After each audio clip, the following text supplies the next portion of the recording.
よし。今日体調が悪いんでやろうか迷ったんですけどまあちょっと頑張ります。はい。まあちょっと頑張ります。はい。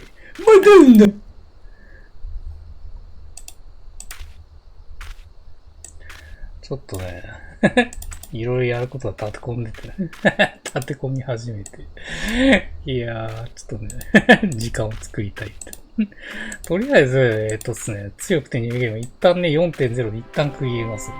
で、続きに関してはまたどっかでやりましょう。ゲーム実況始まるよ。今回は22実況アラミゴ編、美神落趣味語からアラミゴ神軍、グレンのリベレーターにひよこの FF14 PC 第258回強くてニューゲームになります。モ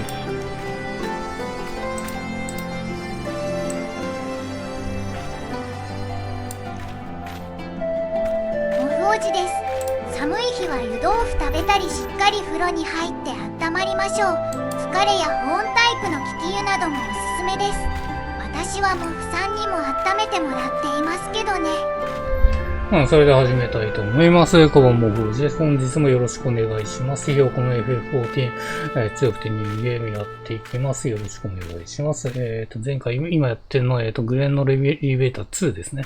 をやってる最中でね。前回は、ですね、ドマ編の、アジムステップの合戦ですね。合戦が始まりまして、まあ、合戦勝利しましたと。で、まあ、その後グリーンワート戦があって、まあ、グリーンワートも戦って、追い払ったっていう流れですね。で、まあ、そのままヤンサに流れてって、で、最終的にヤンサで、ですね、ドマージを攻めるっていう流れですね。まあ、今までの、ですね、なんだ、海賊衆とか、ですね、青コーラとかもその辺とかも手伝ってくれてるっていう流れですね。まあ、で、最終的にそこで、ですね、ドマ戦は勝ったんですけど、ですね、豪雪が下敷きになってしまったっていう流れですね。うん。で、まあそこで終わって、ですね、ドマ町認知をまあ解放できましたと。ドマ町認知を復興させていくっていうかもう流れになってると思うんですね。なってて、まあそれコンテンツとしてあるんですけど、まあですね、次にまあ強い時にはもう復興終わってると思います。もうすでに終わってるんでね。まあですね、完成した、ところを見せられると思います。まあ、おそらく 4.0 の後だと思いますね。見せられるのは。ドマに機会が多分ないと思うので。で、ですね。まあ、ドマ戦でね、あれですね、大きかった。あれですね、グリーンワートがですね、改造されてて、それが ID として出てきて、まあ、そこはまあ、そんな強くないです。今とはそんな強くないですけど、まあ、倒したっていう感じですね。で、4つ目に関しては、まあ、豪雪と一緒に下敷きになったっていう流れですね。で、この辺終わりまして、で、アラミゴ辺に戻ってきて、で、まずはですね、ベロニア大橋を、攻めるっていう流れになって、そこを、ですね、なんとか解放しまして、その奥に行ったんですけど、今度はですね、アマンタ族のね、問題が起きまして、美神ラクシミと戦うことになって、まあ、ですね、なんとかそこを倒したところで終わったっていう感じですね。というわけで続きをやっていきます。よろしくお願いします。はい、行きましょう。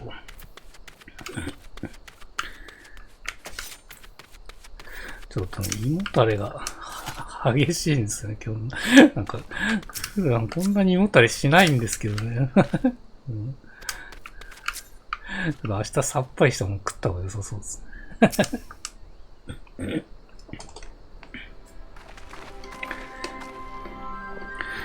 母さんお帰りなさい。ちょうどピピン小当将や、コンラッド隊長が駆けつけてくれたところだったんです。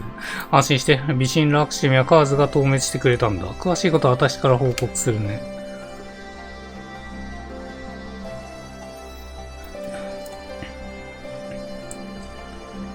やはり本当にアナンタ族は万神よ。それにしても強力な美神ラクシミ相手に一本引かずに戦って倒しちゃうんです。さすがです。カーズがいてくれて本当に助かったな。しかし、蛮族による神おろしといえば、好戦的な、成功を持つ、強硬派によるものばかりだったが、まさか、非好戦的な宗派がこれを行うとは驚いた。確かに稀な事例と言いましょう。備蓄されていたクリスタルを処分できたため、しばらく再召喚はないでしょうが、今後の動向には要注意です。了解だ。アルミゴ解放軍やメ族の方々と協力しつつ、カリアナ派を監視する体制の、構築を検討してみよう。お願いします。それで帝国軍の方に動きを。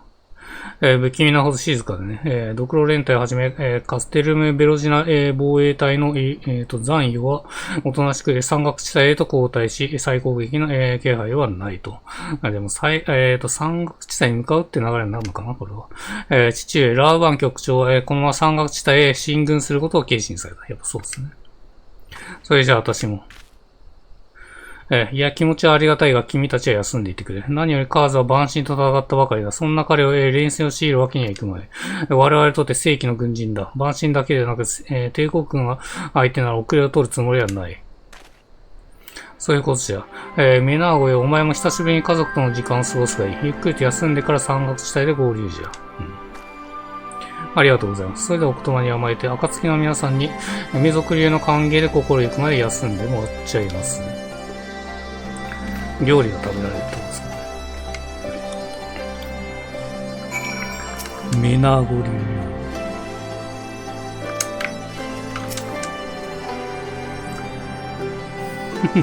頼まれもしない軍略を考える。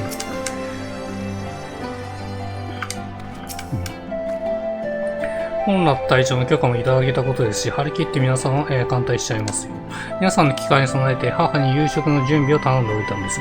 私が言うのもなんですが、母の料理は絶品ですから楽しみにしていてくださいね。楽しみですね。そんな言われちゃうとね。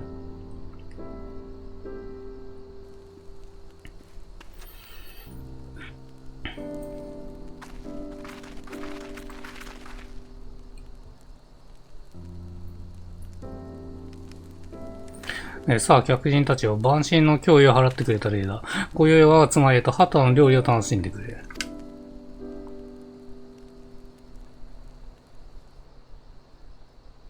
民族の主は温かい心遣いに感謝します。皆さんには娘のナーがお世話になっているようですね。料理も飲み物もたくさん用意してありますから遠慮なく召し上がってくださいな。すごい、こんなに美味しそうな料理を前に遠慮なくできないよ。いただきます。で、メナーゴのお得意様はね、途中からなんですけど、まあなんとか、ですね、どっかに収めることできたんで、まあこの辺のね、若干のエピソードは、楽しめるかなという。まあまあ、エピソードってほどでもないですけどね。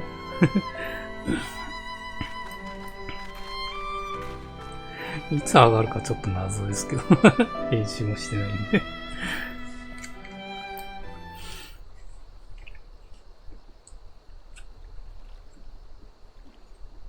いや、あれ強くてニューゲームができないんで、見せれないですよね。まあ、ムービーシーンだけは、まあ、あれですね、あれですね、見せることはできますね。まあ、できるとしたらそれぐらいですね。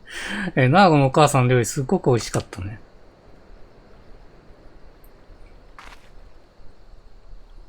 なんかさ、ナーゴたちを見ていたら私も家族のことを思い出しちゃった。父さん買ってきた、獣肉を構想、使ってやりさ。うちは母さんが、早くに亡くなったから、いた姉さんが料理してくれて、決して豊かな生活じゃなかったけど、笑顔が絶えない家族だったんだ。でもそんな小さな幸せでさえ、暴君と帝国に踏みにじられて、自由のために戦った父さんも姉さんも死んじゃった。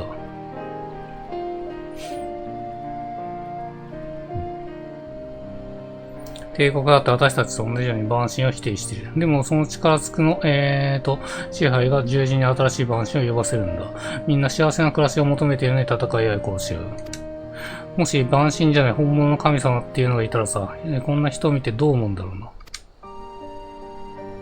リセこの辺こだわってるっぽいんで、まあ今後の期待ですね、この万神問題に関しては。理想を語るだけじゃ力あるものに蹂躙される。自由を求めて戦えば犠牲と悲しみが広がり続ける。この繰り返しはどっかで止められるかな。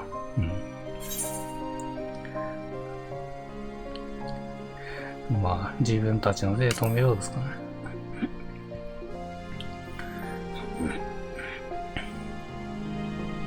そうだよね。そのために私たちは戦ってるんだ。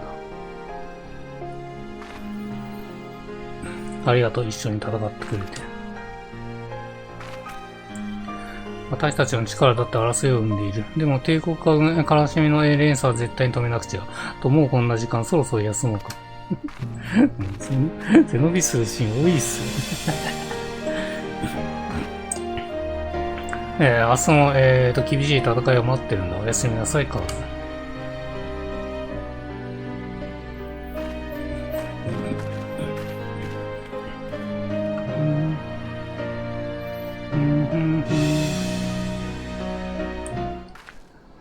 朝になってる感じ絶賛今夜ですけど。そうですね。絶賛夜なんで朝にはならないっすね。残念ながら。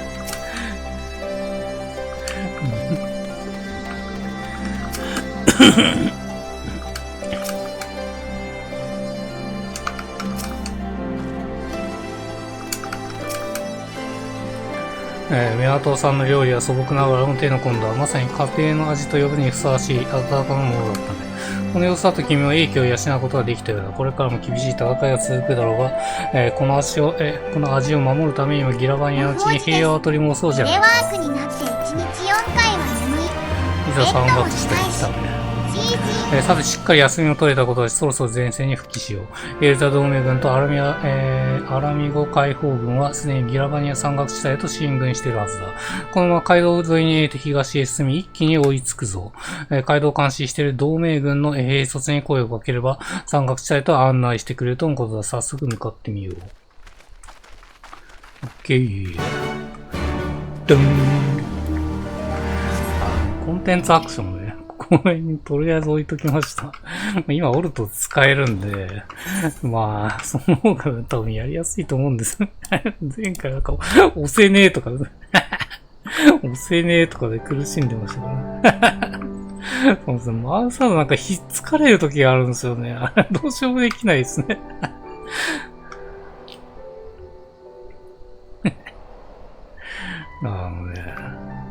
左利きなんでね、右用の設定のマウスをね、左でやってんすよね。まあ、たまに右も使うんですけど、たまに右も使うから、あれですね、そういう設定にしてるんですけど。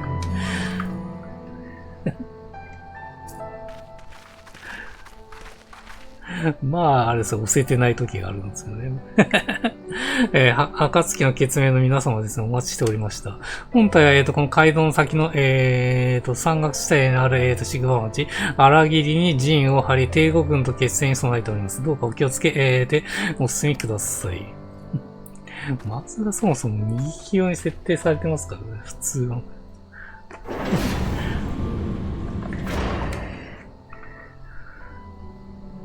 設定で変えられると。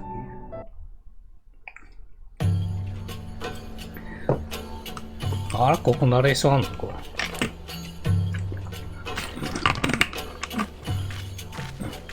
辺境地帯を確保したエオルゼア同盟軍とアラミゴ解放軍は勢いそのままに山岳地帯へと進軍した。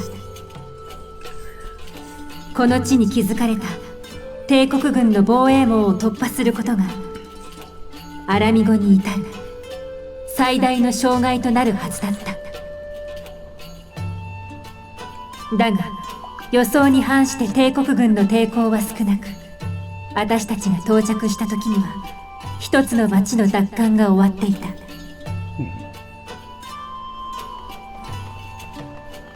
ああ、もう先生に先に手つけてくれてますね。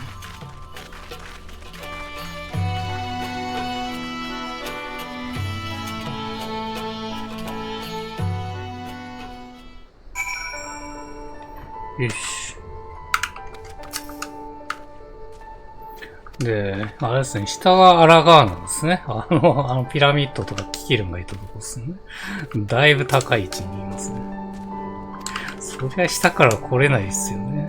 空でも飛べない限り。ここはギラバニア山岳地帯の南側です。北側よりも標高が高く、中央には帝国軍の拠点、スペキュラ・インペラ・トリスが陣取っています。ほら、東側に見える3本の塔のことですよ。北側から攻めようとすると、3本の塔、あれか、あれですね。北側から攻めようとすると、急斜面を登らなければいけませんが、標高の高い、南側からならその苦労はありません。だからこっちから攻めるっていうのも手付けなのか。だからこそ苦労してベロニナ大橋を落としたわけですね。それじゃあ、同盟軍と海軍が陣取っている集落、荒木に案内しますので、ついていってください。なるほどね。南から一応山登って来れるけど、まあ、あれですね。山を登らないといけないっていうしんどさがあると。それは確かに不利になりますよね。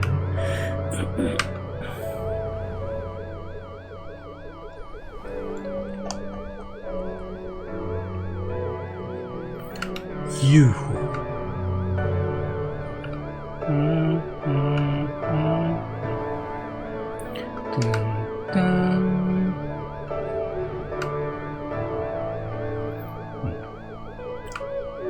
いや、いいっすよね。山岳地帯の BGM 結構いいっすよね。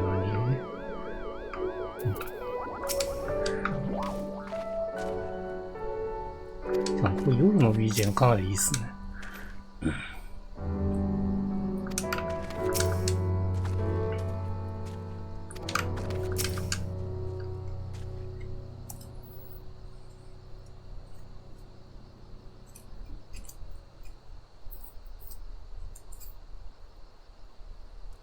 皆さん、宿場町荒切に到着しましたよ。見てください。同盟軍と解放軍の本隊です。来たな、貴様たち。ラーバン局長、すでに町を一つ解放していたと驚きました。我が軍の実力だと言いたいところだ。実は、帝国軍は抵抗らしいこともせずに引き払ってあっけなく、無血開城となったのだ。おう、なるほどね。これからスペキュラ・インペラトリスの攻略に向けて軍議を開くところでな。ぜひ、暁も参加してもらいたい。どっちかっつうとそっちに警備を強化してるってことですかね。了解であります。では、我が輩は先に行ってるぞ。到着して早々すまないが、仮設司令部の天幕まで来てくれ。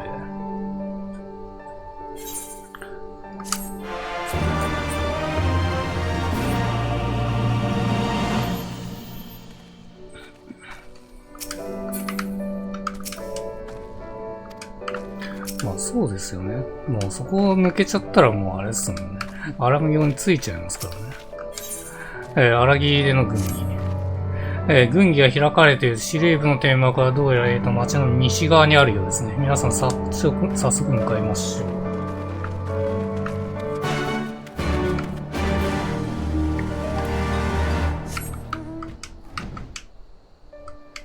これですか。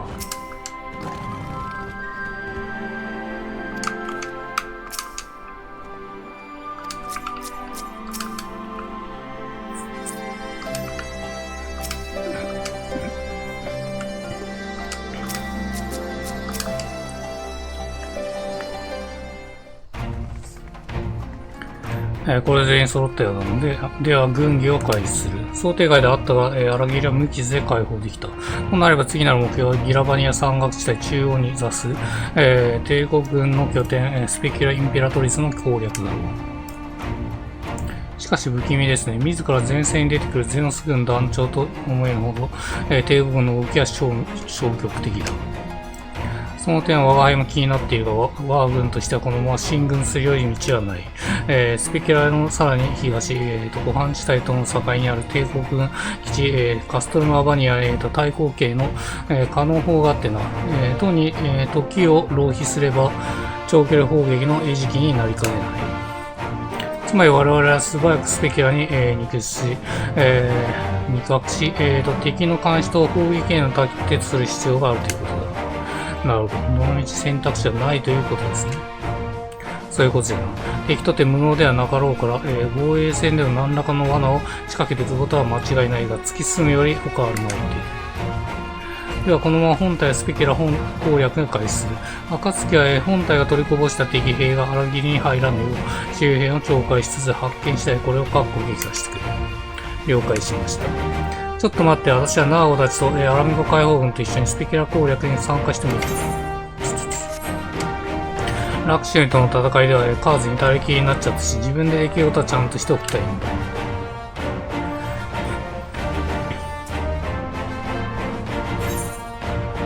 思う存分戦ってこい。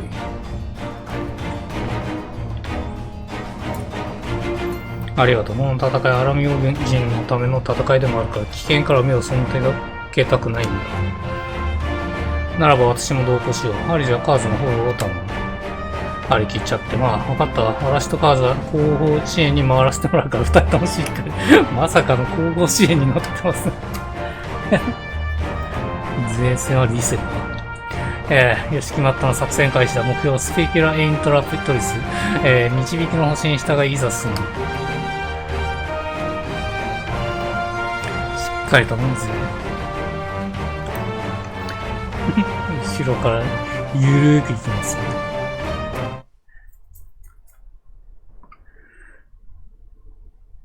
お一方、超越技術研究。おっと、これあれかな。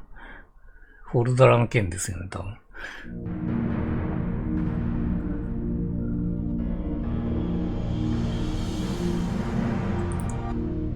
やっぱ改造されるって流れですかね。グリーンワートみたいに。こっちは専用の装置があるからまた違うんかな。どうまた。うわー、クルルさんがいる。いやー、なんかやられてますね。無法寺です。超える力をものでは伝説の活用されスタてるのか。丼が好きなのですが近くにないので吉野家のスタミナ超特盛り丼を食べてます。なかなかのデブ食ですよ。頭が割れそうだ。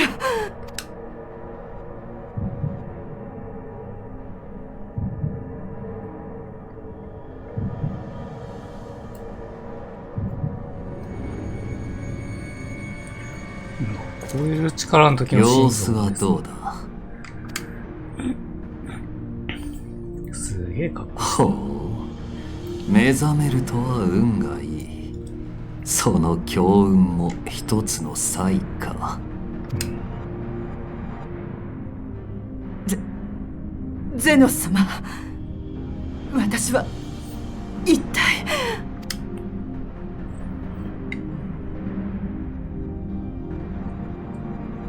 我らガレアン族は優れた種族ではあるが、先天的にエーテル操作を不得手とする。要するに魔法を操ることができないということだ。それゆえ魔法を得意とする多種族に圧迫され、イルサバード大陸北部の寒冷地に追いやられた歴史を持つ。幸運だったのはそこで青鱗水という資源を見つけ、やがて魔導技術を発展させることができた点だ。魔導とはすなわち魔法の代替たるもの。なるほどね。魔導技術で対抗したってことか。この技術により我らは世界に覇を唱える強国となったわけだが、あいにく私が欲しているのは代わりではなくそのものでね。ガレアン族への後天的魔法能力の付与、帝国社会では異端視される研究だが、聡明なるゼノス殿下は理解を示し支援してくださったのだ。それがこの強化処置の目的。しかし私はガレアン族では。そうだね。アラミゴ人。ああ、貴様はアラミゴ系の一族だったな。安心しろ。貴様に与えたのは単なる魔力ではない。より多くを焦がす高き力だ。ところで先ほど解放軍が荒切りを占拠したと聞きましたが、スペキュラが攻撃されるのも時間の問題ではありませんかな。力を試させる機会としては申し分ないかと。早速か。確か貴様の部隊、ドクロ連隊と言ったか。奴らもスペキュラの守備隊に合流していたはずだったな。はい、直ちに部隊に合流し反乱分子の迎撃に当たります。今から言ったとて間に合うまい。それよりも貴様に任せたい仕事がある。やってくれるな。任せたい仕事。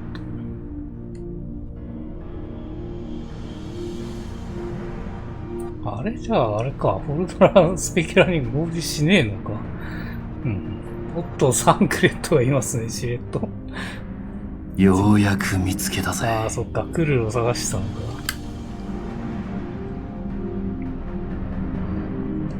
ああ、これ朗報ですね。場所を特定したってことですね。あの二人たらやたらと気合が入ってたのね。まあ、アルフィーノが手を挙げなかったから、私もリセと一緒に前線を出るって言ってたところだけど。とにかく私たちは私たちで与えられた、役割を果たしましょう。与えられた支援任務。あれか、お使い系じゃねえかよ。いや、もう、今回の進軍ルートが外れた場所を手分けしてもらって、帝国兵を発見したり排除していきましょう。アレンバールたちも私から、担当地域を伝えておくから、あなたは地図に印をつけた範囲の、模索をお願い。終わったら合流ポイントで落ち合いましょう。あ、ちょっと見逃した。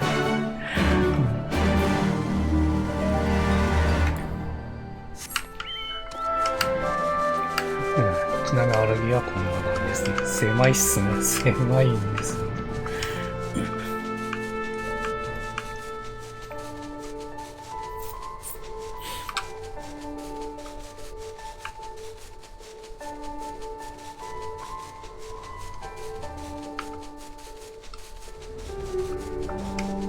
そう、この辺ですね。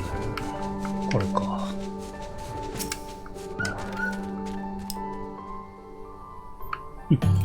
結局イベント前チョコいなくなっちゃう。使えない。よ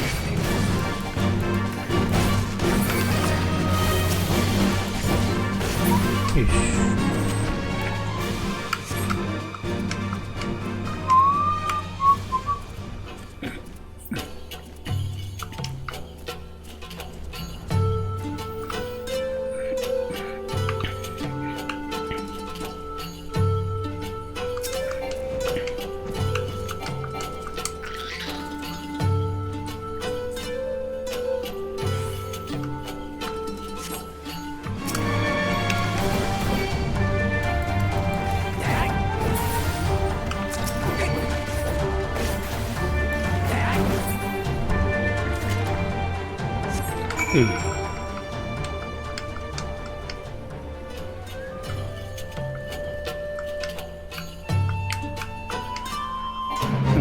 倒してますね。あ、ちょっと待って。なんでもないアレンバールと続けちょうだい。あ、通信したのか。なるほど。それじゃああなたたちはそいつらの追跡をお願い。くれぐれも気をつけてね。ごめんなさい。アレンバールトからリンクパール通信が入ったぞ。辺境地帯で目撃されていた二人組の不審人物らしい連中を発見したらしくて、追撃に向かってもらったのと、一曲つ前のエリアじゃねえけど。それでカーズの方はどうだったの？やはり少数の帝国軍部隊がいたので、こちらも数名の敵兵と交戦して排除したわ。今頃本体がスキラに取り付いている頃でしょう。あっちの戦いも順調に進んでいればいいんだけど。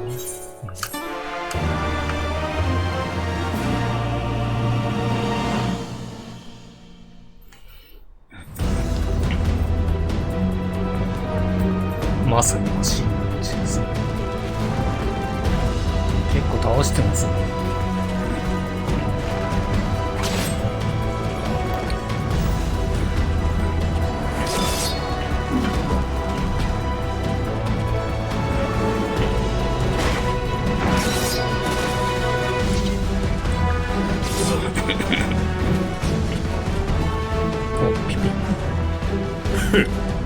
腕を上げたな、ピピ。ご冗談を。私に切らせるつもりで隙を見せて誘い込んだのでしょう。マジっすか。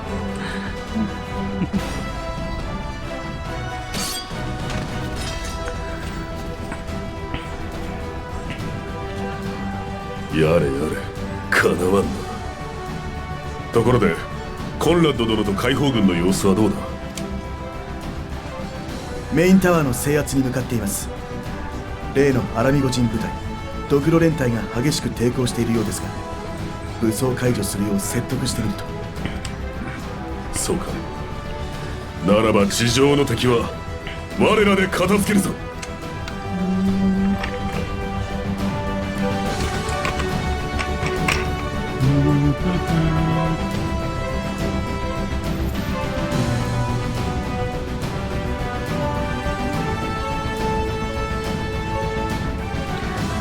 いな大橋より規模でかそうですね。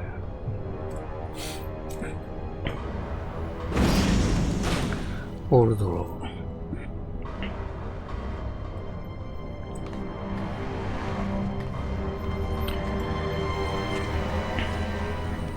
状況は？敵軍が地上施設をほぼ制圧し、メインタワーの攻略にかかっているとのこと。援軍を求める救援要請が入っております。すでに増援部隊の出撃準備も整っておりますので、ご命令があればすぐにでも。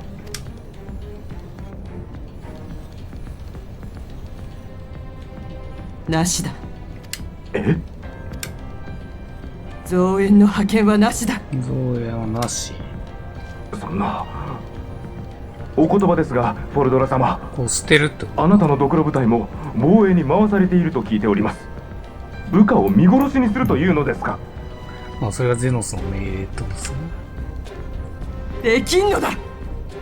もちろん私自ら増援部隊を率いると志願した。寒い日は湯豆腐食べたりしっかり禁じられたその分アラミゴを固めるっていうのは疲れや保温タイプの気球などもおすす増援のめです。派遣は現に私は慎めた。さんにも温めてもらっていますけどね。この基地のカノン砲で砲撃せよと。カノン砲で砲撃せよ。まさか敵もろとも味方も皆殺しにしろとおっしゃるのですあーか？なるほどね。地上で戦ってるからそこにカノン砲を打ち込むってことか。なるほどね。いや、これ被害出るぞ。その言葉、ゼノス様を前にしても進言する覚悟はあるのか？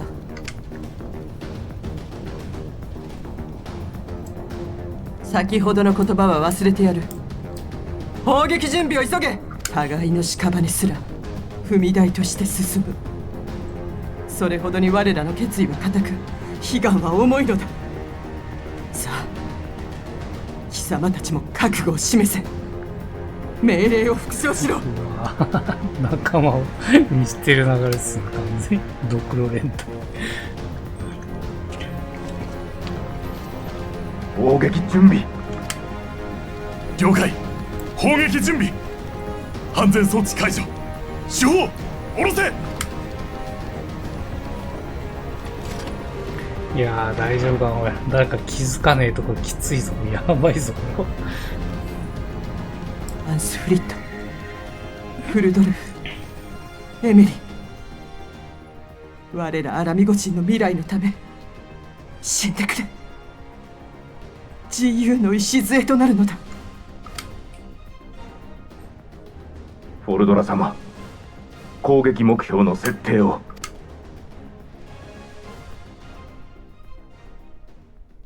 攻撃目標メインタワー、準備が整い次第直ちに砲撃せよ。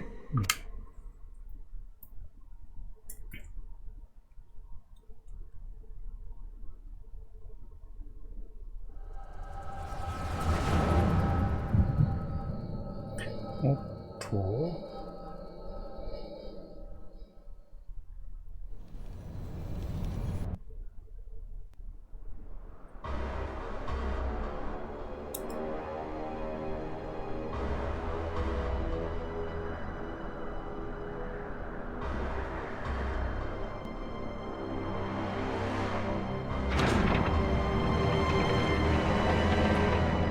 あれは超える力関連ですかね。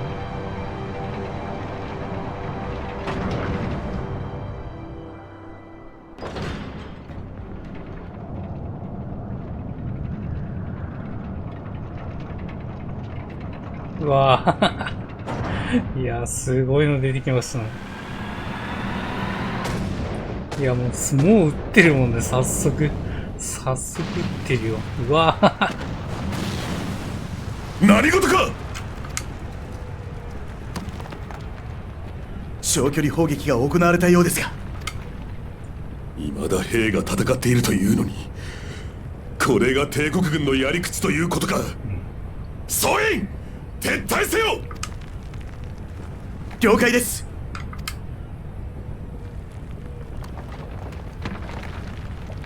総員退避。総員退避。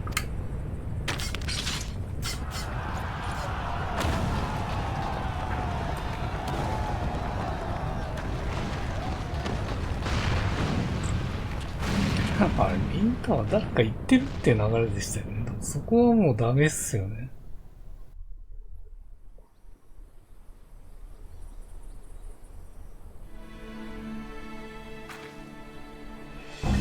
スペキュラインペラトリスのメインタワーが崩壊した。直前に砲撃音が聞こえたけれど、まさか帝国は大勢の友軍がいるスペキュラほどカストルム・アバニアのカノン砲で攻撃したというの。ダメ、リンクパール通信も繋がらない。カーズ、私たちのスペキュラに向かいましょう。本体がアルフィナ・リスたちがどうなったのかを確認しないと。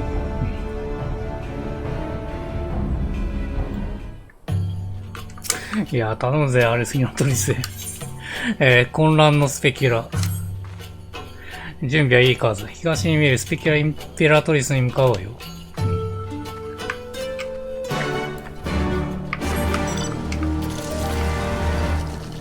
どうなってるか確認しましょう。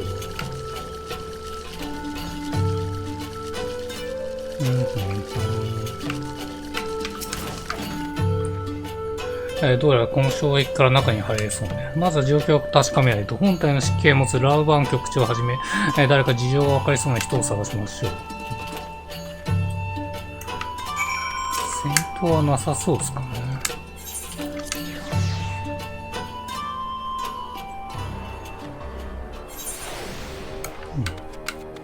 いるね。ここにいる連中は助かったって感じか。いないっすね。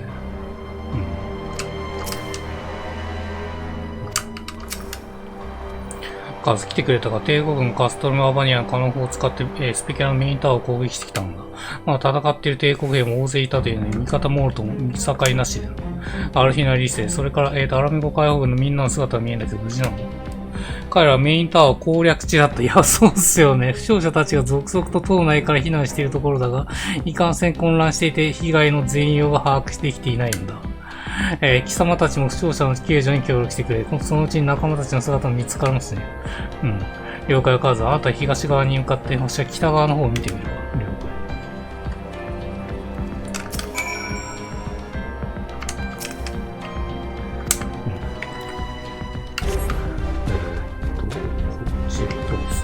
いるね。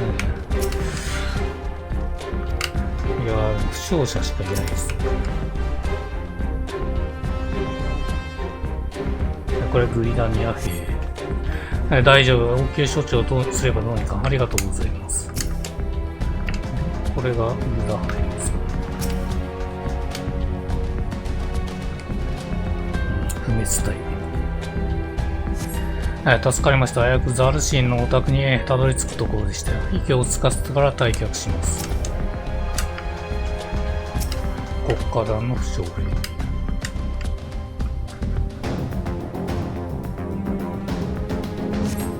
まだ少し頭がクラクラしますが、撤退すりゃいいんですね。了解です。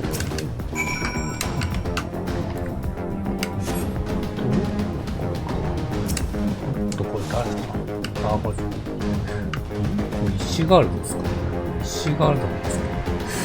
そうですね。神殿騎士団の負傷兵って言ってますね。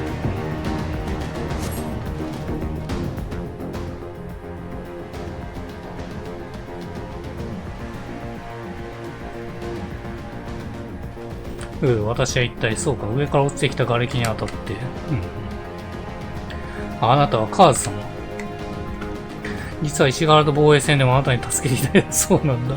一度ならず二度までも救われると。とりあえず命に生きててよかったっすね。私のはもう大丈夫ですね。どうか他の負傷者のところで。いや、コンラットの意識が、ナーゴ、コンラットをそこに下ろして、おっと。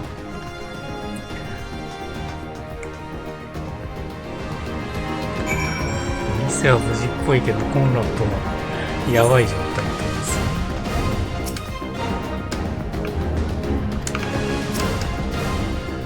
目を覚ましてください。お願いです。ああ、ここはもうダメなパターンですかね。コ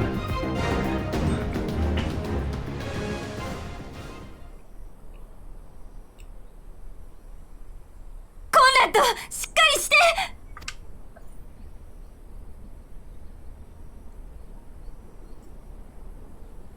突然の出来事だった。最後まで抵抗していたドクロ連隊の若者をコンラッド隊長が説得し、投降させた直後に帝国軍の砲撃を受けたんだ。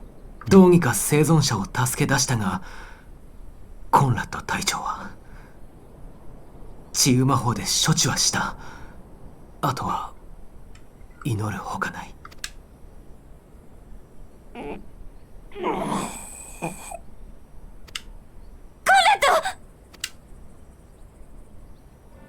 リゼなのか。すまぬ。目が見えておらんでな。もっと。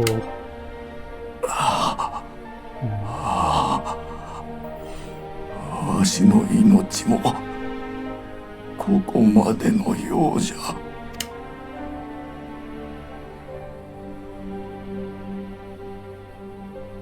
大丈夫、すぐに良くなるって。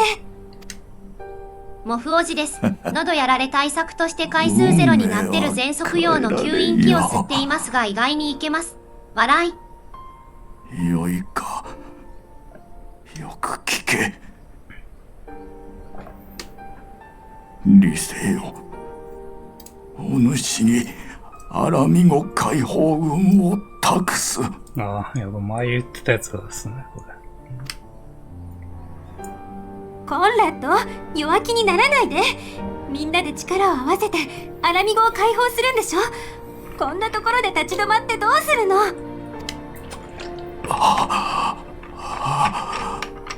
そう、立ち止まってはならん。ようやくまとまりかけた解放軍をこのまま崩壊させるわけにはいかんのじゃ。理性よ。お主ならできる。革命の英雄の子でもイダの妹でもなく、お主にこそわしの後を託したいのじゃ。コンラッド。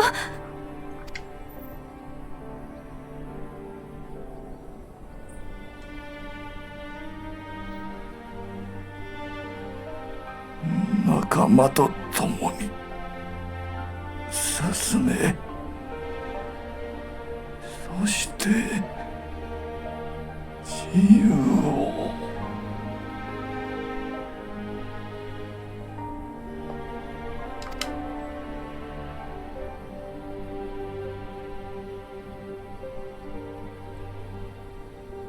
分かった。約束するよ。必ずやり遂げてみせる。だから安心して。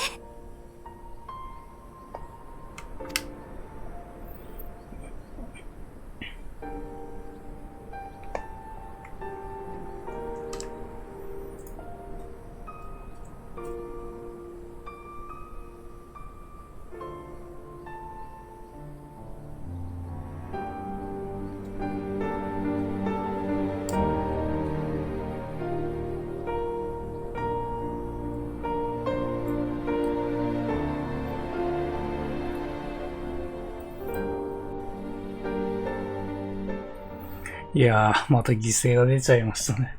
一方、カストル・アルバニア。も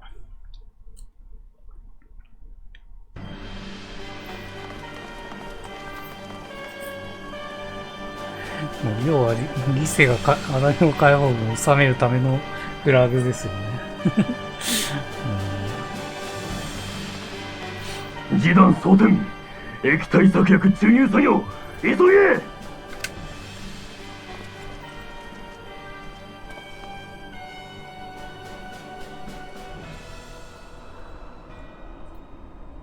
お、エスティニアン。リーズヘッグ、貴様の力を借りるぞ。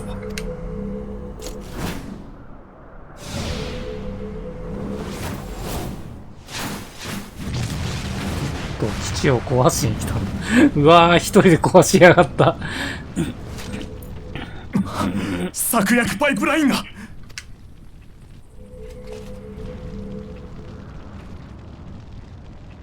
バカな、人の力で破壊できるものでは。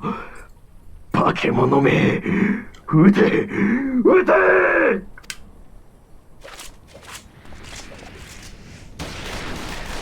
ホルドラの悪口言ってたクズか。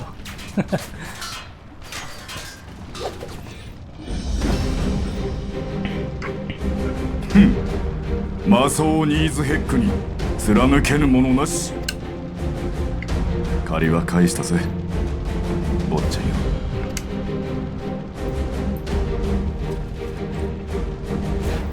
なるほどね。撤退してる間にやるべきことをやったってことか。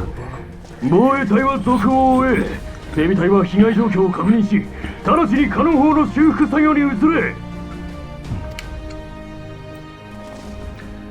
しばらくは大丈夫そうってことですね。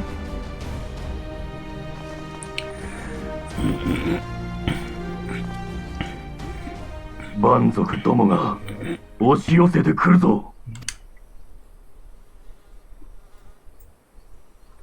そっか、カノン砲があった塔を破壊したって流れか。なるほどね。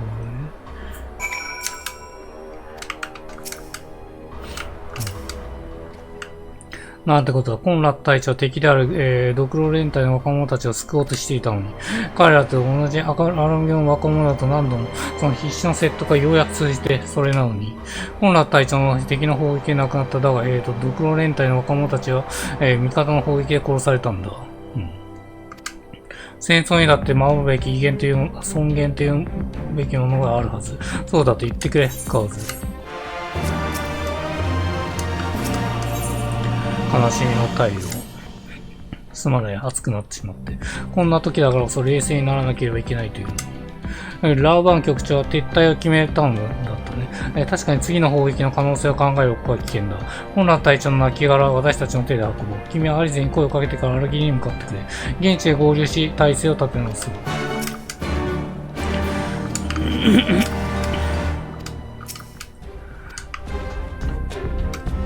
そのなんとか砲、カノン砲のところをまた修復しようとしてるんで、それをどうにかしないといけないってことなんですかね。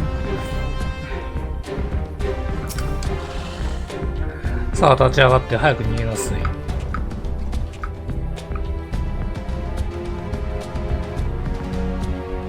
ひどい状況ね。それでアルフィノたちは見つかったの。コンラッド隊長がひとまず状況を理解したわ。道中助けを必要としている者がいないか注意しながらアルギリに向かいましょ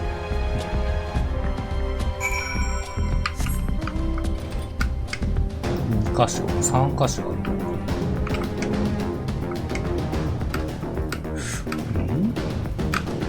この辺ですけど。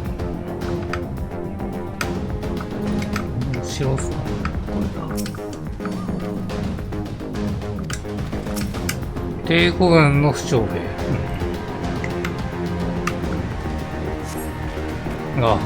俺を敵である俺を助けてくれとスマイの恩に切るよ。俺は北州ユサバード、大陸辺境の、属州出身だよ。これまでもいやいや戦ってきたがもう限界だ。あんたらに投降させても、投降するんだ。なるほどね。まあこんな目にあったらまあそうっすよね。まあ生きる方を選ぶっていうのはあれか。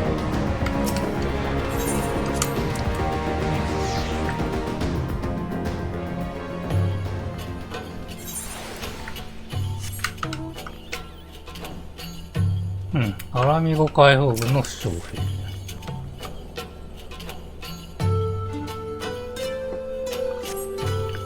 助力に感謝します。止血体を締め直したら後方に引きますね。ありがとうございます。あと一人。これか。アラミゴ解放軍。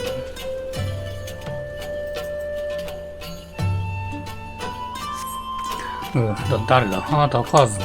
ありがとうございます。血を流しすぎたようで意識は遠のきかけていました。どうにかまだ歩けますので、一休みしてから撤退しますね。じゃあこれで、飛んじゃいますか。飛んじゃいましょう。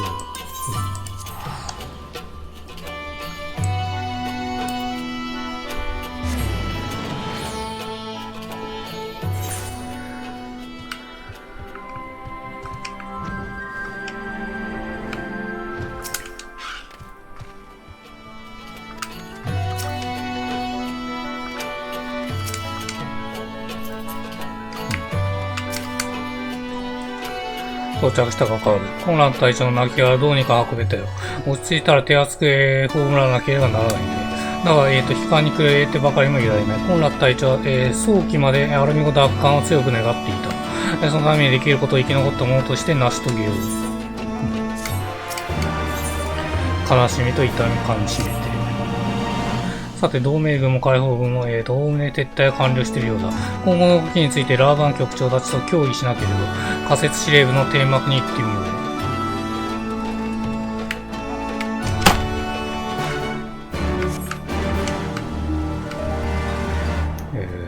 こうですか。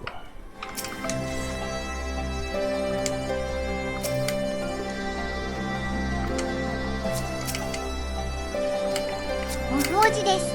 学生の頃はお金がないので60円マック生活とかやってましたが、コンラッド懐かしいですの件はね。すでに伝え聞いている。本当に残念でならない。彼は優れた指導者であり、尊敬すべき有国の師だった。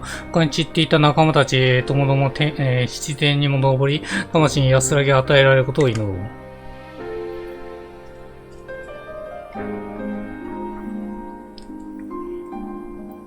だが彼らの魂が真の安らぎを得るには、アルミの奪還という託された未来を実現しなければならないはず。そのことは、ここにいる者すべてが理解していることだろう。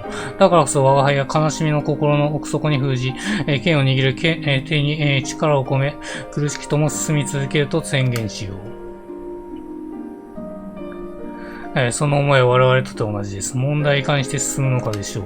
帝国軍は味方殺しと営むのであれば、カストルマ・アバニアの可能法は大きな、脅威であり続けます。確かにカストルマ・アバニアを攻めるとしても、接近する前に砲弾を撃ち込まれれば、被害は甚大ね。その点に関しては気になることがある。帝国のカストルマ・アバニアの可能法を伝え、続けざまに砲撃を行っている被害はさらに甚大だった。いや、むしろ味方を巻き込んでまで砲撃を強行したのは、それこそが目的だったはずだ。確かに可能法が使えないような問題が。もしくは味方殺しに耐えかねた兵による、造反か、あるいは我々以外の反帝国勢力による妨害か。あれですね、FT なんですね。可能性はいろいろと考えられるが、連続した砲撃がなかったことには何らかの原因があらず、ST なんですね。それなら私が見てくる。単独での偵察が目立たないでしょう。待ってください。コンラッド隊長は理性に指揮を。分かってるよな。そもそもコンラッド隊長は何度も私のことを海軍に誘ってくれていたんだ。パパリモと二人身を寄せていた時からね。その度に暁の一員だからって断っていたけど、きっと私は姉さんと自分の間に嘘をついて逃げていただけ。でも、遠い東方の地で私はある人に出会った。その人は仲間や多くの人たちから託された思いを背負って、決して逃げずに先頭に立って戦う道を選んだ。ああ、その経験が生きてる。そうっすね。ああ、じゃあもうそれ、その覚悟を決めてるってことですね。きっと今度は私の番なんだ。覚悟は決めたつもり。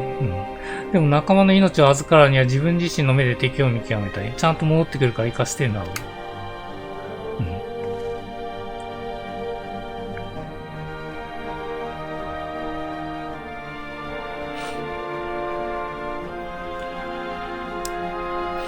アラミゴ海王軍の今後については了解した。だが、立て続けに指揮官を失わせるわけにいかんからな。カーズ、偵察への同行を頼めるか。そうです。理性のことは任せる。仕方ないな、なんて。手数をかけるな。では、リセとカーズによる偵察の結果を待ってから今後の戦術を決める。なんで乗り気じゃねえんだよ。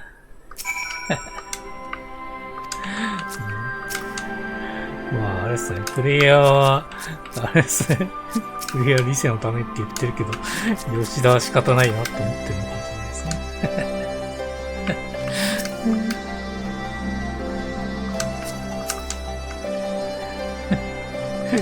開発の中の人。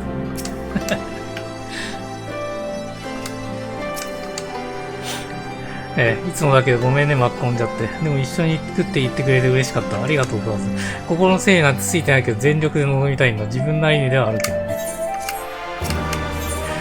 箱舟からのですね。よし、偵察に出発しよう。カストロのアバニアを見渡すにはちょうどいい場所があるんだ。ニュークレフの箱舟っていう、昔の船が岩山の上にあってね、そこからかなり見通しがいいんだ。私たちはこの場で帰りを待っています。どうかお気をつけて。箱舟があるので断崖で絶壁で登れるところが限られてるんだ。地図に印をつけておくからそこで待っていてくれる。当番、準備を、整えてから行くからさ。まあ、そもそもビセがね、納金代表なんでね。もうそれを、あれですよ、受け付けない、まあ、プレイヤーとかもいなくはないと思いますよね。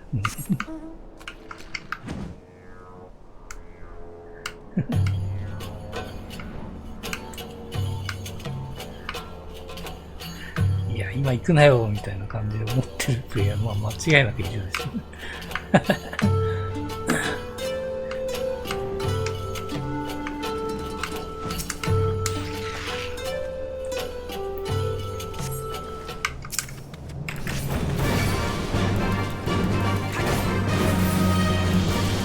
かってえな、よいしょ。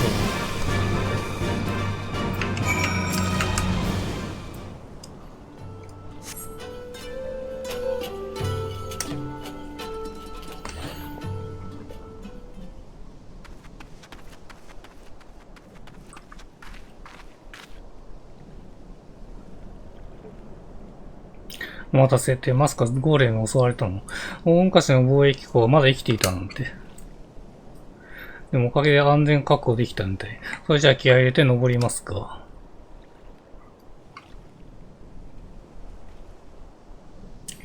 ここを登んの素晴らしいこと言ってますね。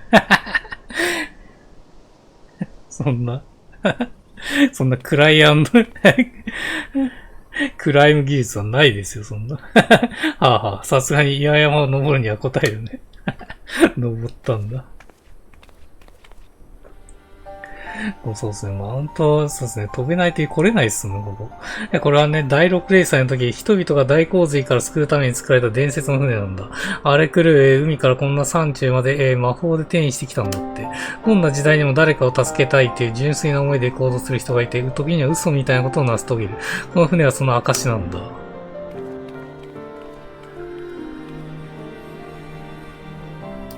あなたはどうなのかなってふと思うことがあるの。周囲が勝手にあなたを英雄と呼んで期待を一身に受けて、でも良いことだけじゃなく大変なことも多かったはず。そんな中でも全てを飲み込んで前へ進むあなたに出会って生き方を変えていく人がたくさんいた。もちろん私もね。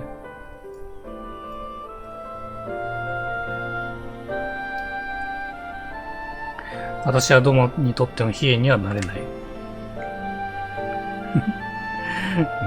全然キャラが違いますからね。なんだかな。でも一緒に戦ってくれる仲間たちがいる。もちろんあなたも。カーズン、私戦い抜いてみせるよ。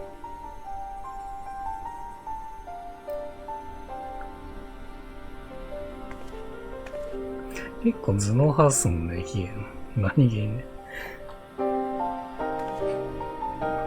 ここから見るとスペキュラの惨状はよく見える。あの時ほんの少しだけ立っていた位置が違ってたら、コンラッドじゃなくて私が死んでいたんだ。味方ごと砲撃するなんて。見てあの煙。やっぱり何かあったんだ。うん、そうだね。あの様子じゃまだしばらく蚊の方も撃てないはず。箱舟が大勢の人を生かすため善意で作られたものがあの帝国の騎士は誰も救わず誰も幸せにしない。悪意の結晶。カーズ、あの悪意を打ち抜こう、打ち砕こう、力を合わせて。一人の力でできなくても今の私はあなたと旅の仲間、コンラッドの思いを継いだ解放軍のみんながいるから。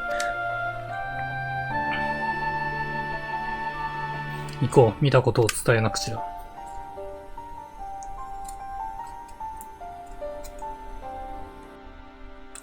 じゃあ、カストルマーバニア攻略ですかね。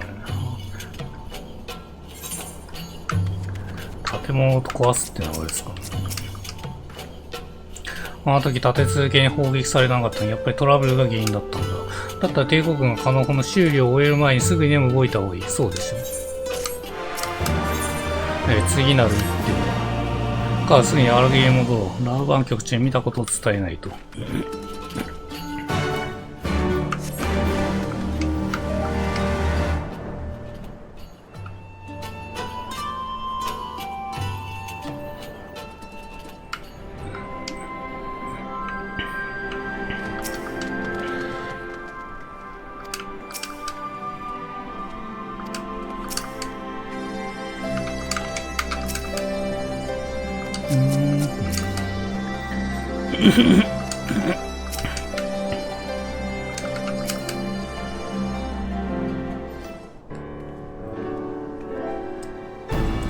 偵察ご苦労。スマイが早速情報を共有してくれ。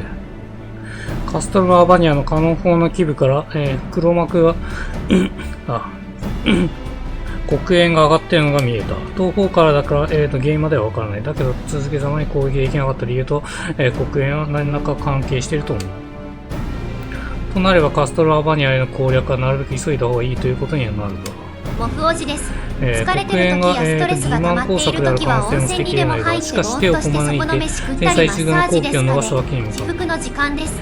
あの時第2射を放っていた方が我々に大きな被害を与えられていたはず。欺瞞である可能性は低いと思います。では万全を期すため、絡め手を使いましょう。少人数の兵を潜入させ、カノン砲の完成室を抑えるんです。敵がカノン砲の修復に注力している隙をついてね。仮に黒煙が欺瞞工作だとしても、完成室さえ抑えればカノン砲を封じることができる。あとは一気に本体が接近し、敵拠点を制圧するというのは、いや、エスティニアがちゃんと報告しねえからこの話がややこしくなってんだよな。欺瞞工作を疑わなきゃいけないからね。どうやって強固な防衛基準を敵施設に潜り込むんですね。スペキュラ・インスペラスの、カストロのアバニアの間に、それらの施設で働く者のための、アジアタという集落がある。アジアタには、私が極秘作戦でアルミゴに侵入した頃から、育児とか、諜報員を残してあった。彼らを接触し、侵入ルートを確保するんだ。ならその侵入役目は、土地勘のあるアルミゴ解放軍に任せてくれないか。もちろん私が指揮を取る。来たね。ならカーズ、アリゼル、我々も行かないか。リセを支援したいと思うんだ。目立つ我々よりは適任か。スマイがまた貴様たちに頼らせてもらう。我々はカノン砲を抑えたことを確認したい。すぐに突入できる軍の準備を整えておこう。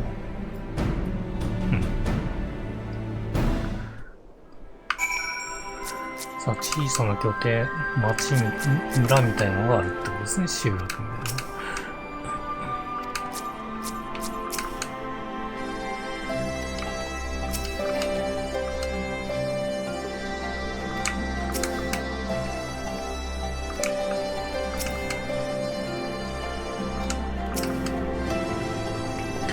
私も今回の帝国のやり口には思うところがある。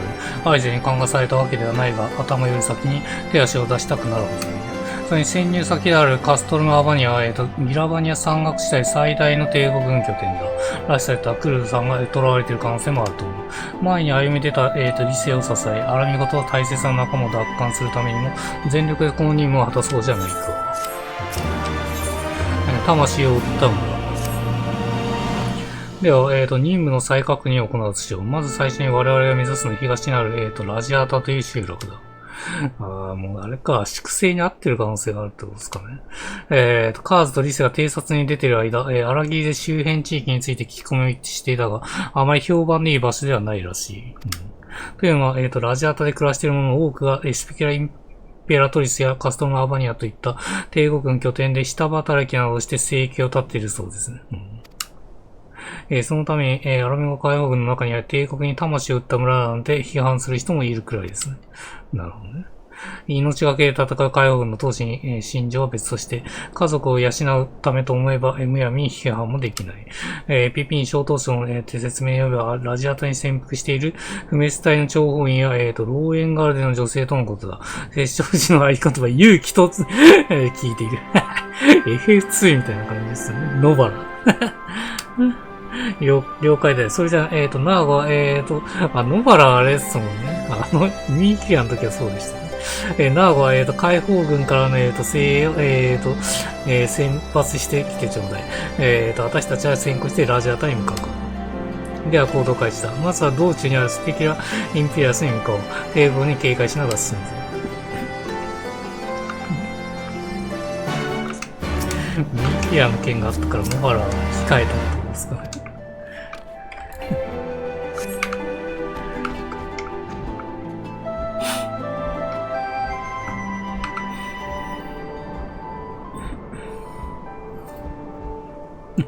あれっすね、その選択肢で間違えた選択肢をした時の、あれですね、3文字ですね、勇気って。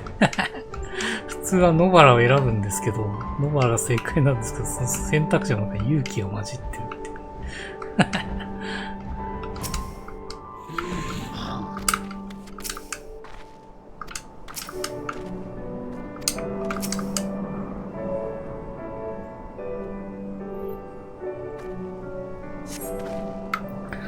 よし、周囲に敵の姿はないようだ。このまま進んでスペキュラ・インペリトリスの間のうちに向かうぞ。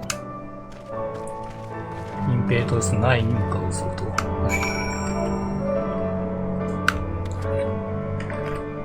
あれちょっと待って、なんで押してんじゃねえよ。よいしょ。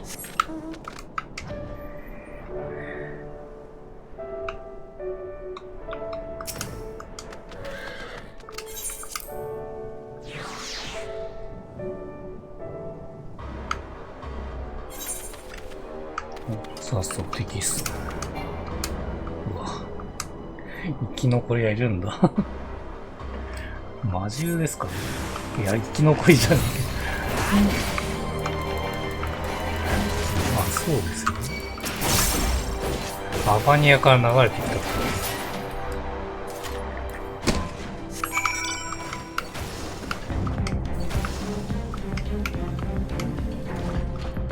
戦車で対抗する。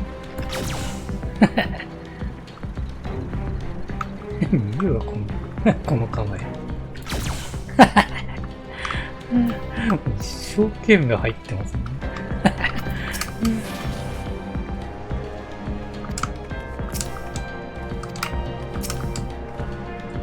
どうやら生き残りの帝国兵がいたらしい。突然襲われて驚いたが、ギセがあっという間に倒したよ。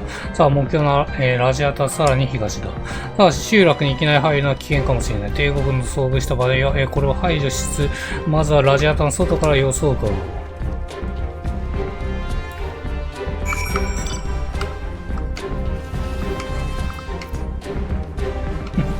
いるね。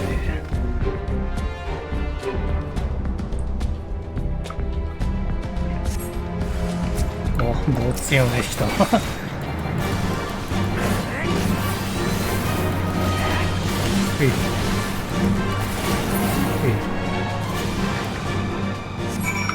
あ、これでラジアタっ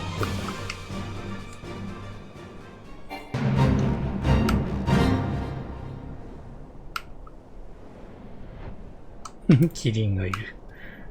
そっか、もうキリンいるんですね。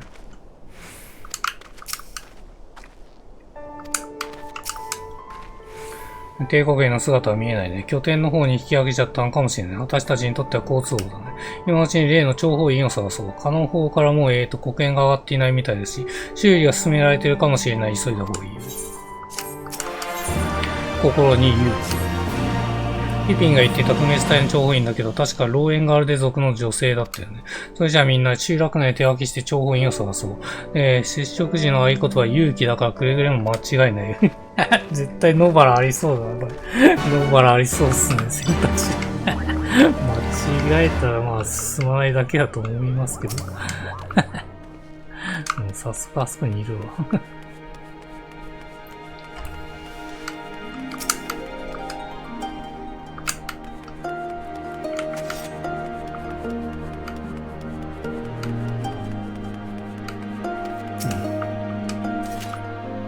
見かけない顔で発信用でもあるのかい？やっぱあるよ。野原。なんだって、この辺り野原で咲いちゃいないよ。挫折。趣味の悪い冗談だね。挫折はずったことは一度二度じゃないよ。というわけでいいよ。勇気だって帝国に魂を売った村には一番難しくないもんだね。だからあいに行くと私は臆病者で、こんな場所で見ず知らずの奴と話し込むほど勇気はないのさ。村外れの崖下まで来てくれ。すごいっすね。話の流れも洗練されてますね。ね、今の人ってもしかして。村の外で落ち合うってことはね、分かった。ある日のアリジを呼んでくるから、あなたは先に向かっておいて。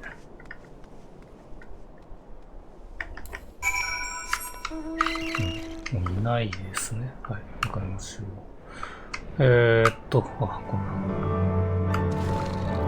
な。もうに ID のあそこマーク見えてんな。まあ ID あるってことです。69ID ですかね。尾行されてはいないようなね。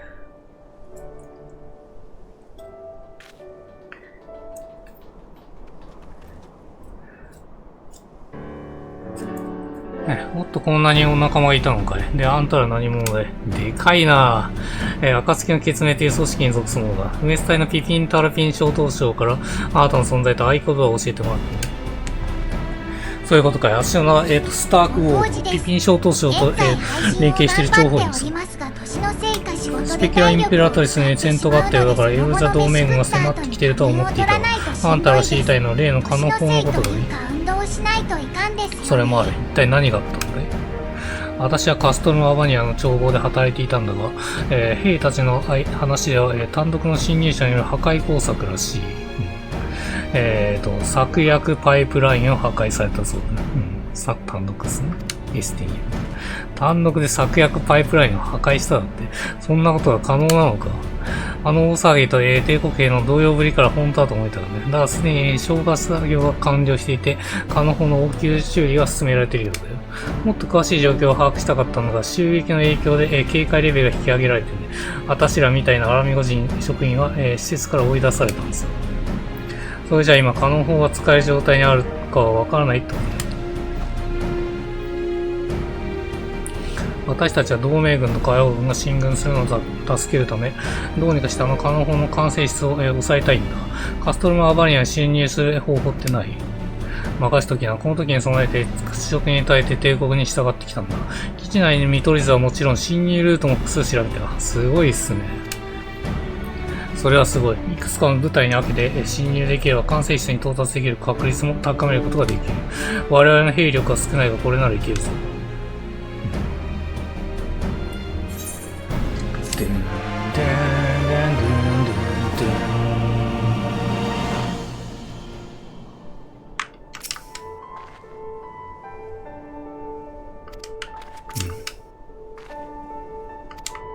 見取り図ってのはイコールマップってことですかね。マップは埋めていく感じだと思いますけど。来たね。カストルアバニア潜入作戦。スタークウォード女子のおかげで侵入ルートと、制圧べき完成室の位置が分かった。第一目標である完成室には、理性率いるアラミゴ海王軍の部隊に向かってもらいたい。私たちは先に出て排気ダクトから潜入。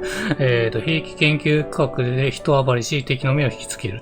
その混乱をつけば無駄に戦力を消耗せずに済むはずだ。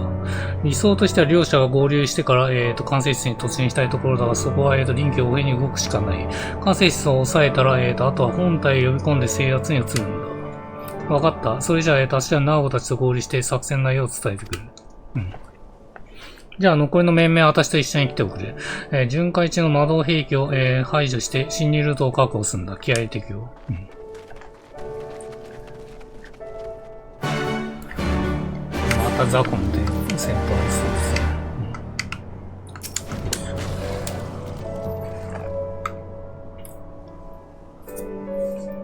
ドゥンドゥン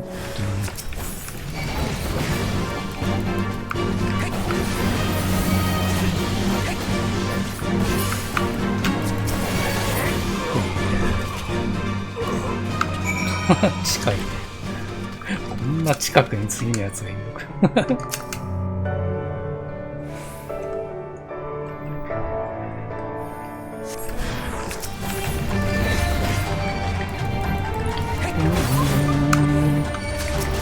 ゼロ覚えてる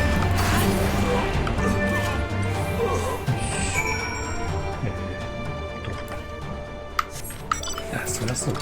91だ。そりゃそう。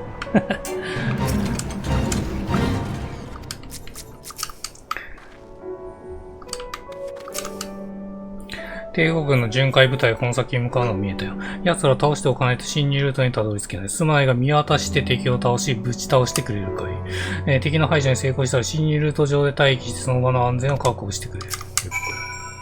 あれか。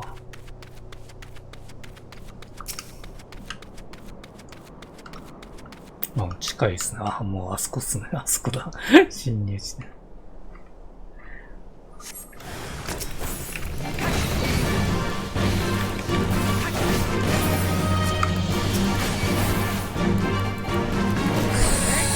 せや。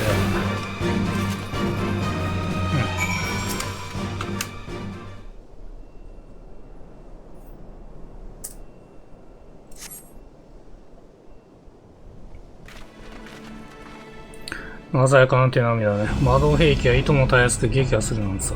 その力があれば絶対この作戦をうまくいくと確信したよ。カーズはこちらの筆頭戦力だからね。私も見習いたいところだ。ところでどっから基地内に潜入すればいいんだい。この先の、崖際を進んでいくと排気ダクトがある。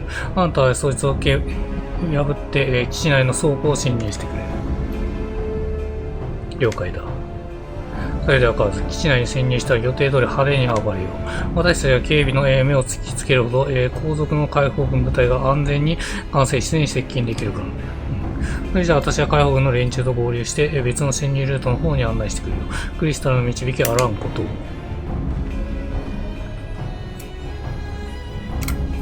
歩きの2倍でかいですね。よし、それでは最後に、装備の確認をしておこう。準備が完了したらカストルのアバニア侵入作戦の開始だ。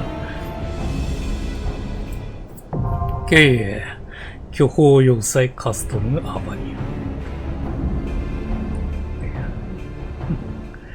ア。いや、またいつものごとくトイレに行ってみますね。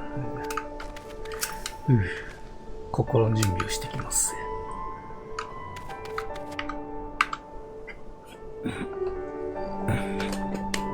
よし。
11時か。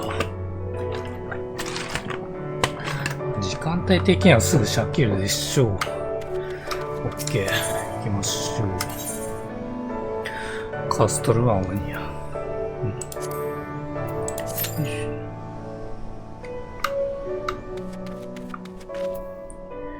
トゥントゥン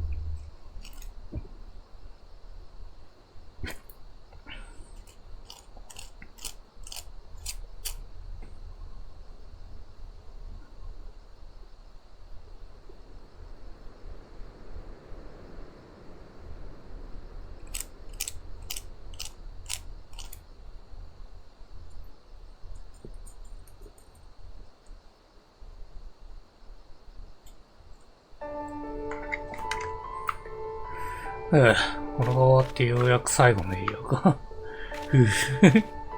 まあ今日、次回だろうね。おそらくクリアするの。おそらくね。どれぐらいかかるかによるな。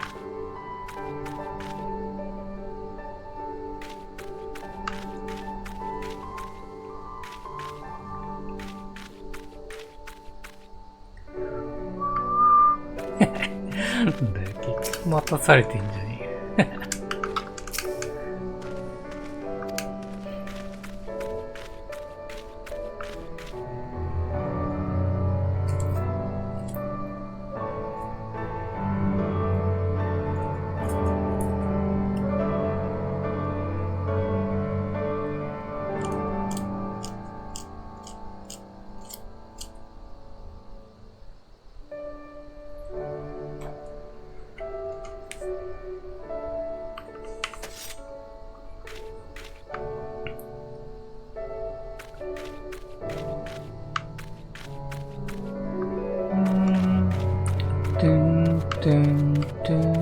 ントゥントゥントゥントゥントゥントゥントゥン。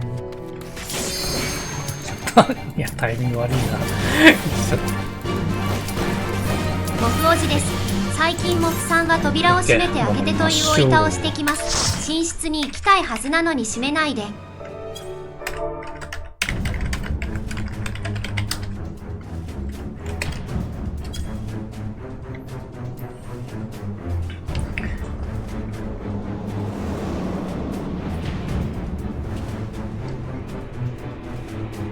ワンサがいるね、帝国。てんてんてんてんてん。ちょっと変態が混じって、変態が混じってるんですか。すごいのが出てきましたね。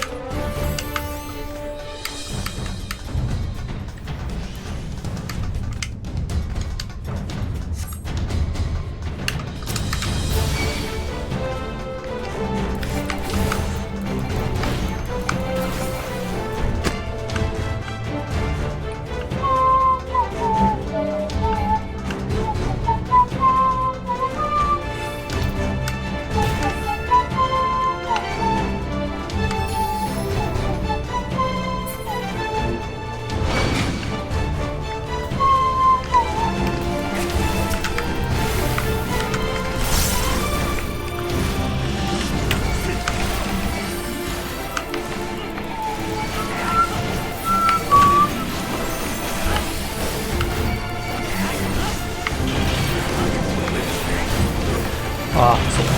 70だからこうはできるのか。いいっすね。火力上がってると思います。これがガンブレイクだと思います。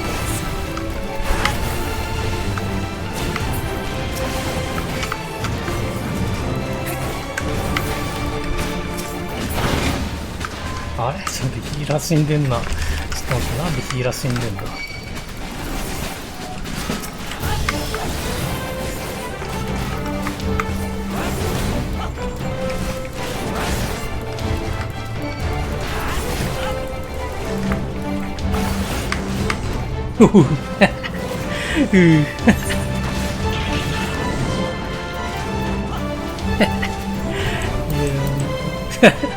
いや、タゲが言ってたってことか。いや、見てなかったよ。ダッシング。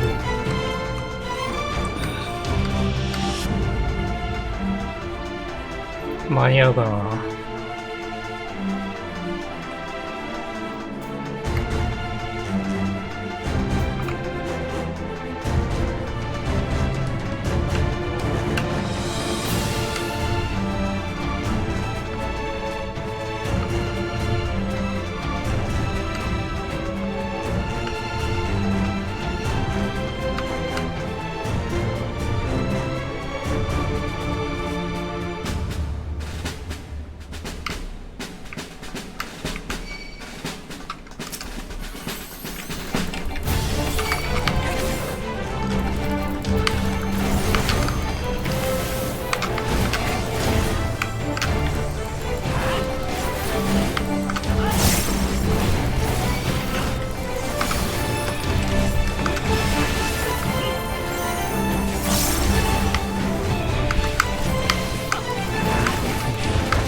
ちょっと1回目行きましょう。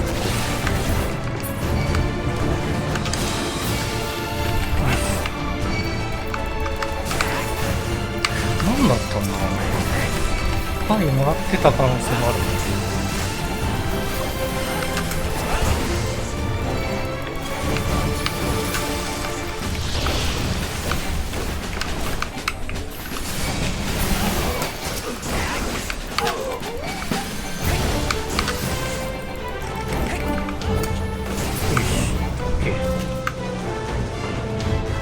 日没。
ケー。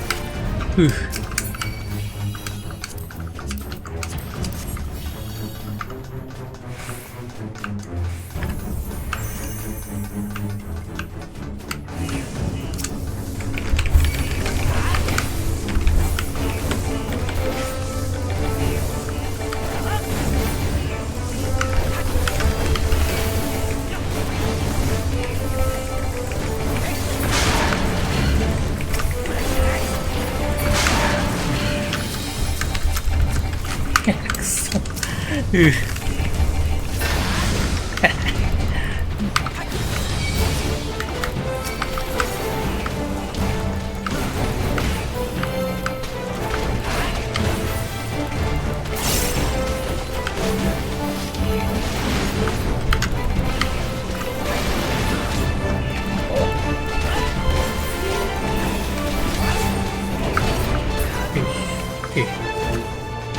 っちか。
オッケー、見ます。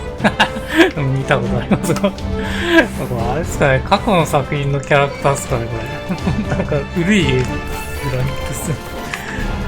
いや、多分そうっすよね、これ。これ多分そうだね。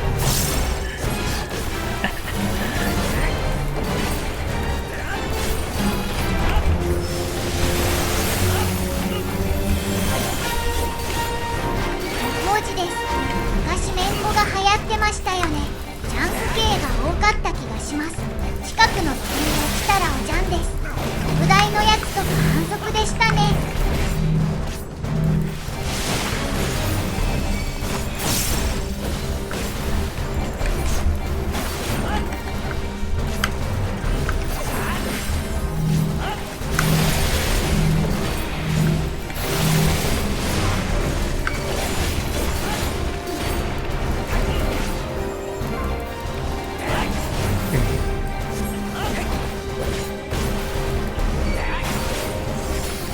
オ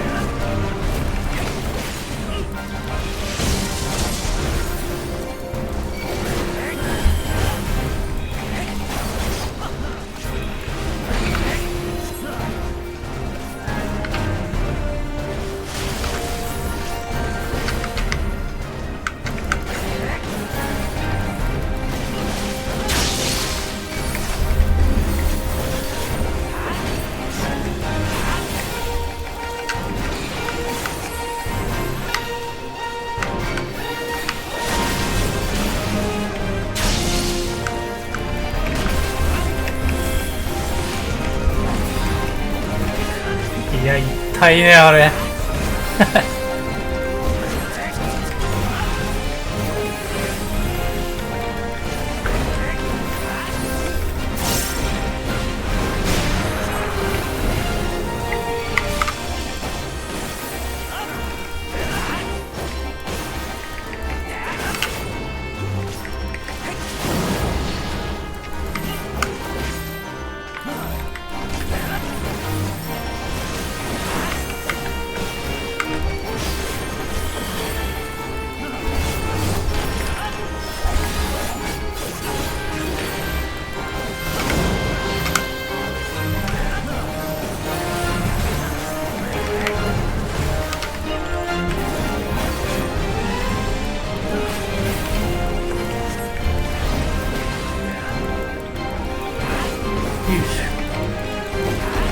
押しけ、押しけ。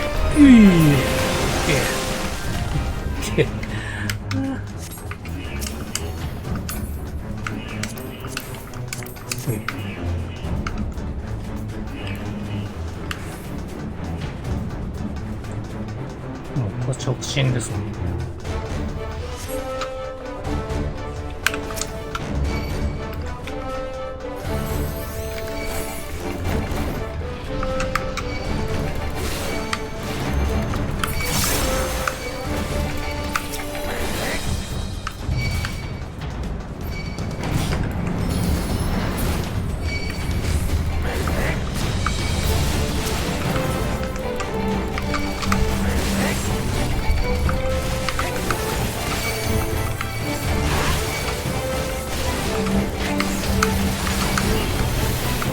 やべえ、死んだ。ああ、死んだ。クソ、いや、使えばよかった。いやー、使っ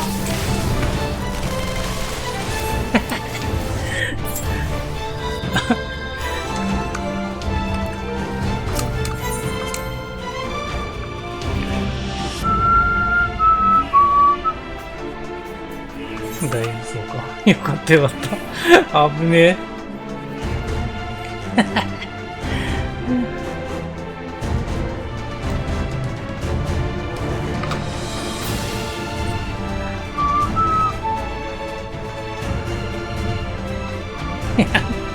いやー、ボロボロだね。気をつけねえと。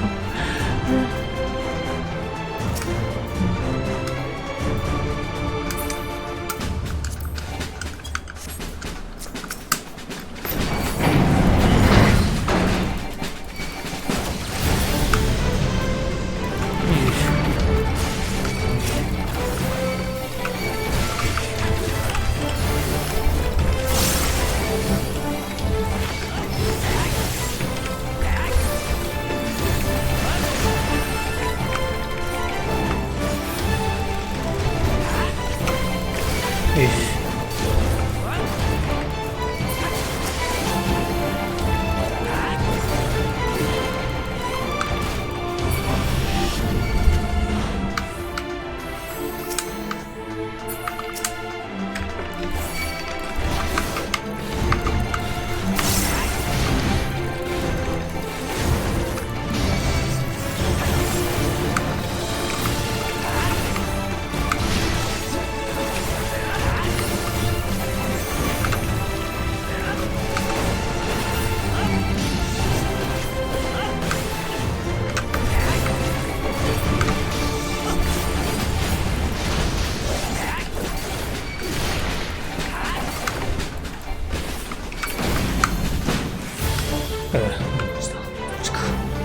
よし。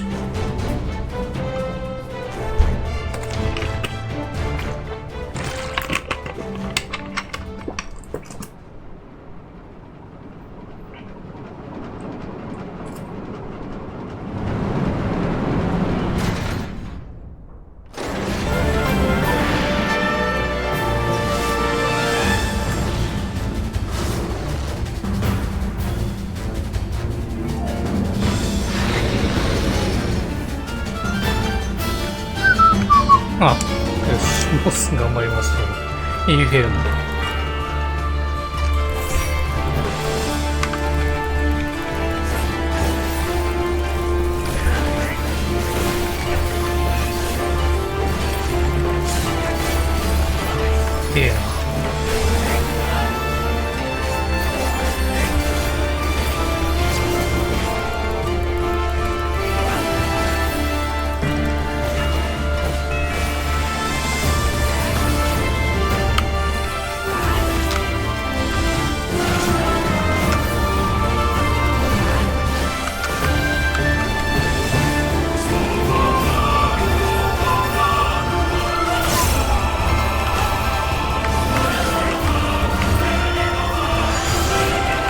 強化しました。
よし、ありがとうございまし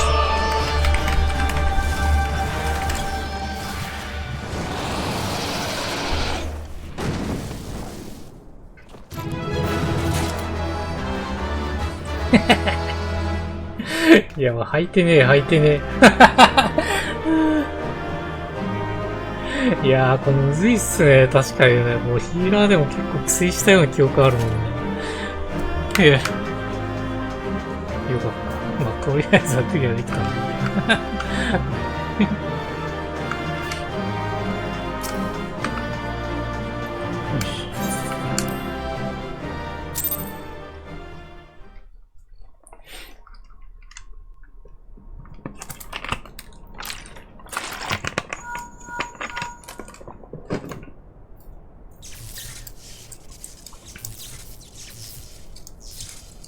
了解だ。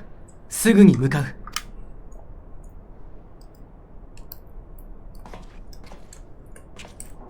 すでにリセが率いる解放軍の部隊がカノン砲の管制室がある司令塔に取り付いているようだ。私たちもすぐに向かおう。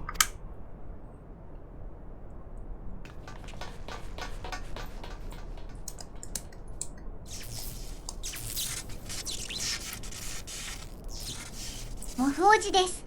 雑談ナレーションは特におもろくはないですが、普段は実況に専念してしまうところがあるので、配信者のことを多少は知ってもらうために用意してます。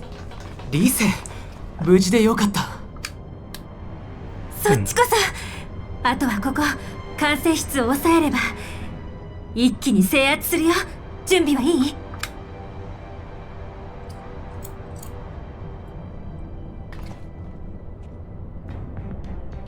ホルダラがいますね。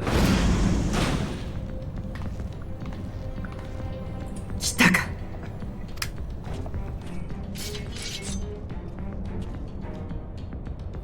ホルドラ、お前が撃たせたのね。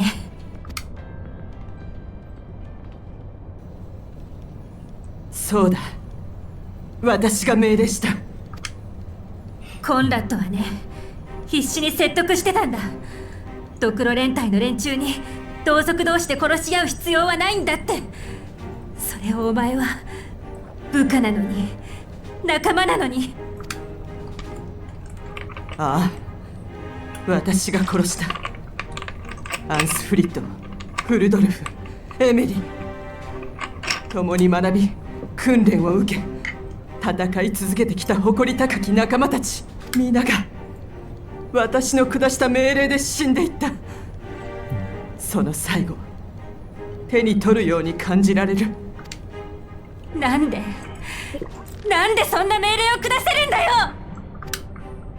アラミゴ人の自由のため必要な犠牲だ。奴らとて本望だったことだろう。私たちドクロ連隊の仲間は誓い合っていた。アラミゴに生まれた若者たちが生粋のガレアン族に蔑まれることなく生きていけるだけの力を手に入れようとな。何かを欲するのであれば対価が必要だ。支払えるものがないのであれば血であがなうしか道はない。市民権を持たぬ属州民はそれを得るために兵役に就く。市民権を持ってなおガレアン族から差別されるのであれば何も言えぬほどの戦果を上げ権力を手にするほかない。アラミゴに帝国に支配された属州に生まれてしまったのならそうやって自由を勝ち取るしかないのだ。ふざけるな。信じ合い誓い合った仲間を殺しておいて何が自由だ、何が犠牲だ。なんでそんなに簡単に仲間を見捨てられるんだ。これ先読みしてんですかね。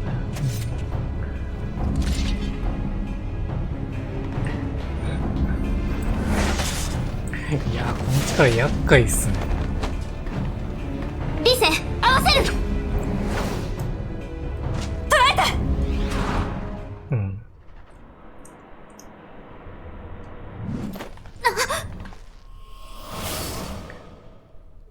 うわ、ハイゼ、これやられんのかよ。その程度の技を見切ることなど今の私には造作もないこと。アリゼ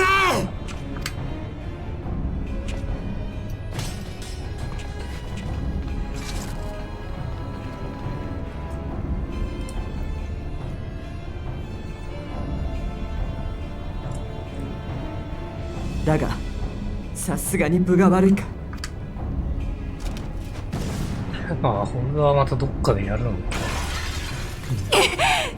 また逃げるのか、卑怯者。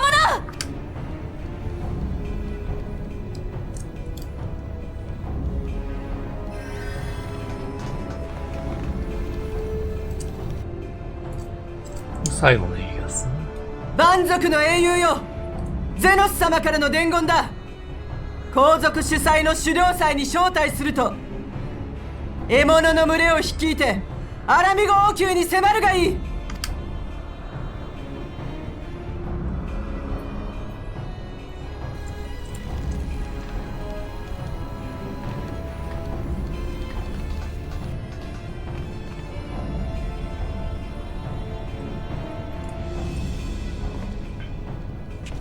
応急処置はしたがひとまずアリゼを運び出したい。手伝ってくれるか。ありがとうリセ。君はこの場の確保。アリゼはさすがに離脱覚悟で。いや、後ろから結構がっつりやられたもんね。血もでしたし。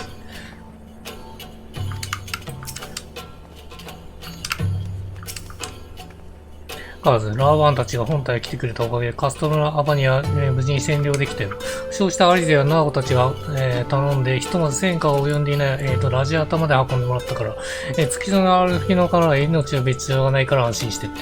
でも、とりあえず生きてるからよかったですね。ひとまずラーバン局長と話そう。クルーについての情報は見つかってないかも期待しな。あ、そっか。そうだ。サンクレットと合理しないとっすね。ってことはやっぱこのエリアね、ねえのか。このエリアじゃねえんだ。最後のエリアですね。ラーバンの一騎。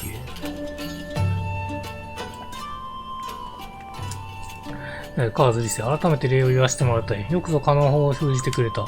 暁と、アラミゴ解放軍の活躍により本体は無傷のまま敵拠点に接近できたのが大きい。被害も最小限に抑えられたし。こっちも大きな被害なかったけど、アリゼが。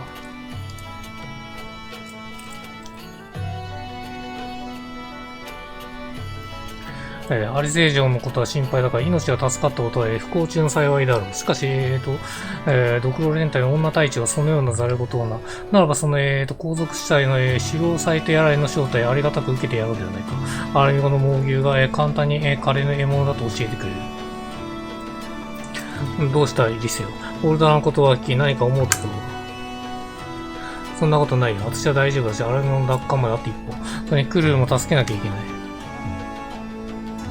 そうだな、クルー城の居所は未だに判明していないが、ピピンが進めている基地内での調査で何かが判明するかもしれない。ギラマニア広範地帯へと通じる行動の安全確保を含めて、いずれにせよ今しばらく時間がかかるぞ。おっと、そこで少し顔を貸してくれんか。貴様たちに見せておきたい場所があるんだ。帝国軍との決戦を望む前にこそ。構わないけれど。いや、これすぐには行けない流れですね。では、二人とも我が家についてきてくれ。街道ラジアタへ戻り、南側の細道に向かう。あ、なるほどね。はい。あ、これ行くべき場所ですね。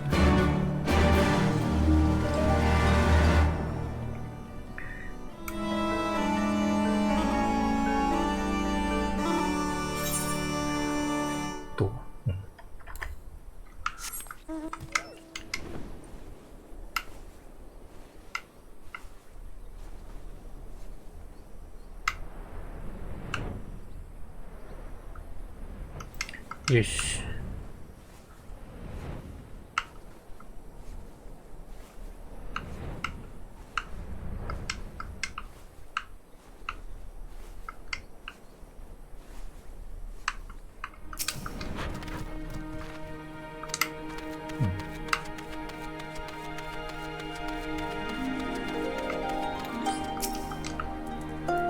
いやー、すごいとこに来ましたね。相変わらずの光景だ。もっとすまない。つい懐かしい気分に浸ってしまってな。ひとまずよくぞ来てくれたと歓迎しておこう。自由合宿。このようなあそこに文字が書いてありますね。うん。このような感想まで貴様たちを呼んだには理由がある。理性を交えて少し話をしよう。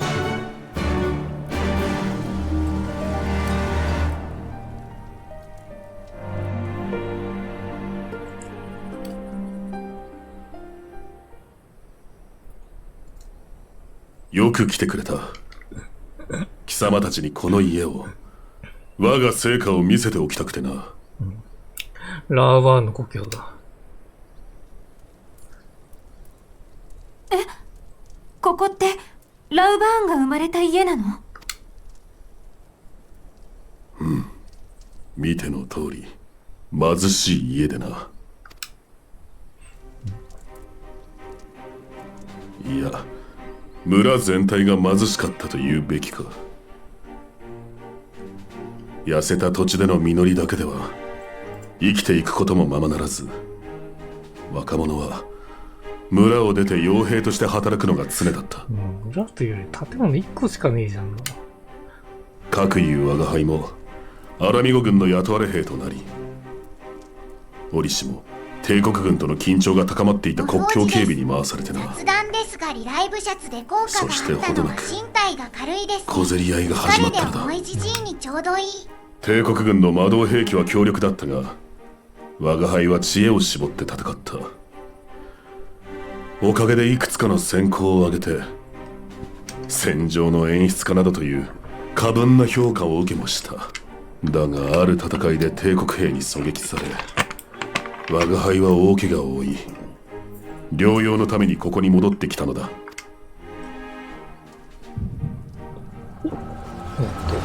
回想シーンですね。うん。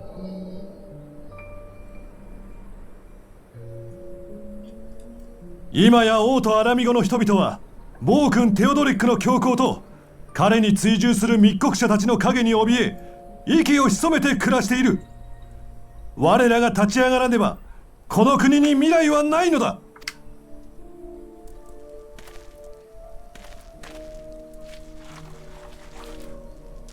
ここに書くんだ。自由か死か。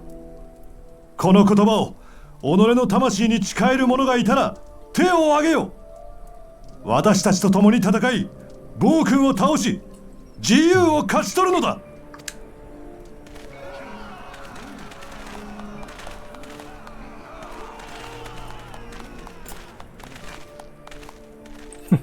イルベルトだ。イルベルトっすね。この顔。いや、暴君が相当厄介だったっぽいっすね、帝国の前に。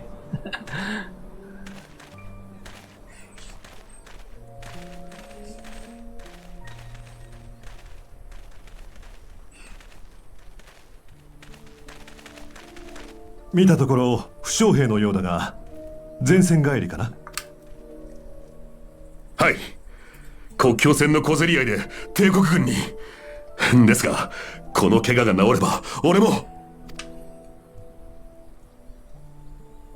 嬉しい申し出だが、ところで君は自由か死かという言葉の意味をどう捉えるかね。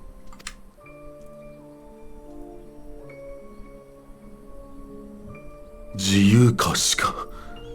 自由のために戦うか、暴君に殺されるかを選べってことですか。いかにも血気盛んな若者らしい答えだな。だが違う。これは戦いによって得て良いものなのだ。戦いに勝利しても得られるのは自由だけ。暴君に代わる新たな支配者になることや富を望んではいけない。富や権力は自由になった後、努力で掴み取るものということだ。死ぬ覚悟なら俺にもあります。管理や王族のような豊かな暮らしがしたいわけじゃない。俺が望むのはささやかな暮らしだけです。もし本心からそう思っているのなら、君にも同志となる資格はある。だがその足ではすぐに戦うことはできないだろう。今は焦らず怪我の治療に専念しなさい。きっと君の力が必要な時が来るはずだから。これでそんなこと言って、ね、最終的に裏側に行っちゃったからエレベーター切れちゃったんですよね。裏側に対して。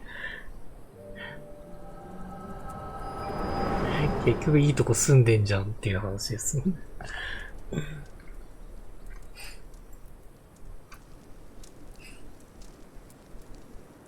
リセよ、コンラッド殿はアラミゴ解放軍を貴様に託した。その決断に誤りはないと我が輩も思ってはいる。だが一つだけ問うておきたい。お父上であるカーティス殿がここに書き記した言葉、自由か死か、それを己の魂に誓うことができるのかと。最も頼りにする仲間の目の前でな。父さんがそんなことを。戦いで得ていいのは自由か死か、ただそれだけ。この人の前で証を立てろってことね。リセの親父なんだ。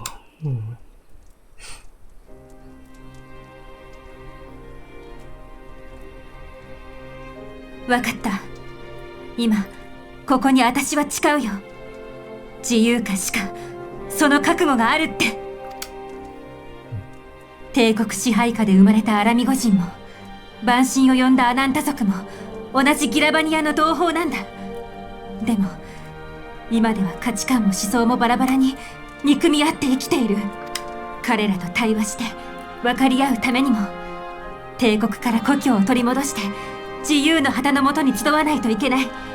もう一度私はこの地にアラミゴを作りたいんだ。いい先生だ。お父上もお喜びになるだろう。ならばこれ以上は何も言うまい。お互い自由のために死力を尽くそうぞ。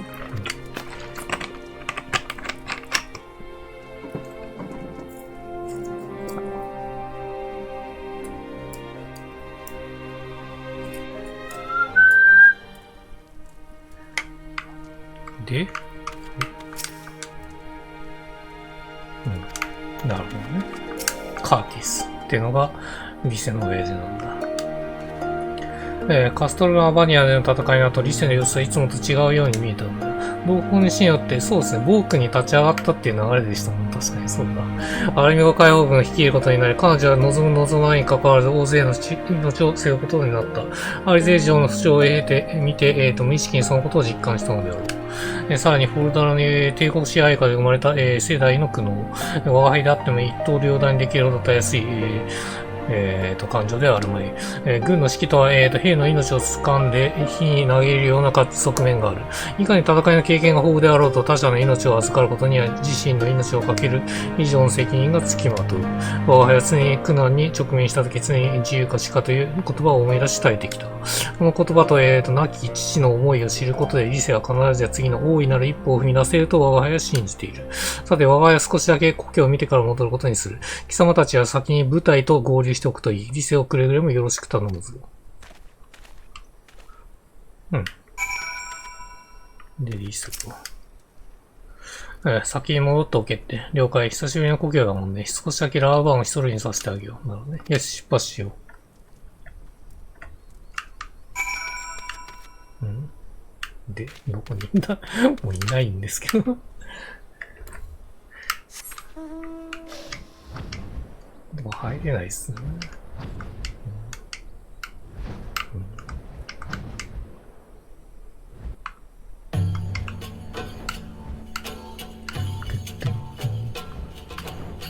アルヒのたちに合流すんのかな。注意して誰かに見られてるような気がする。帝国兵の盗賊の類かわからないけど、二つの方向が気配を感じる。おっと、カーズは北西側の物陰から確認してきて、私は北東の方を探ってみる。くれぐれも注意してね。まだ残党がいるってことですかね、こんなとこにいるのどこでこの辺を指してますけど。これだ。不審な若者。見つかったかな。数はこっちは勝ってるんだ。こいつを帝国軍に売れば市民兵だってやるぞ。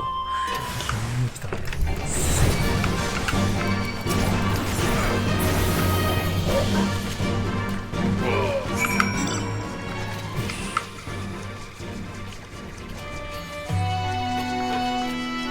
あれか。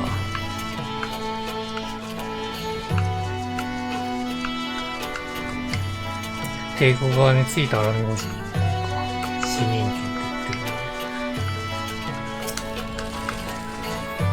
てる。やっぱりそっちも襲撃者が潜んでたんだね。こっちもだよ。まあ見ての通りぶちのめしてやってるよ。ミナレからすると帝国兵じゃなくて地元民みたい。でもこの顔にどっか見覚えが。そうだ、思い出した。ラジアタでスタークウォーズさんを探している時にこの男たちのことを見かけたんだ。ということは、こいつら帝国軍の下で働いていた連中、私たちを、襲って帝国に恩を売ろうとしてたってこと。だとしたら、アリゼやアルヒナ、そうですね、危ない。急いでラジアタに向かう、護衛につけたメナー号に状況を確認するんだ。さあ、ないっすね。いやー、まだ事件起きんのかよ。大丈夫かな。アルヒナがいるなら大丈夫だと思うけど。お掃除です。ホコリアレルギーなので掃除をすると喉をやられます。不便すぎます。どうしたんですか、二人とも血相を変えて。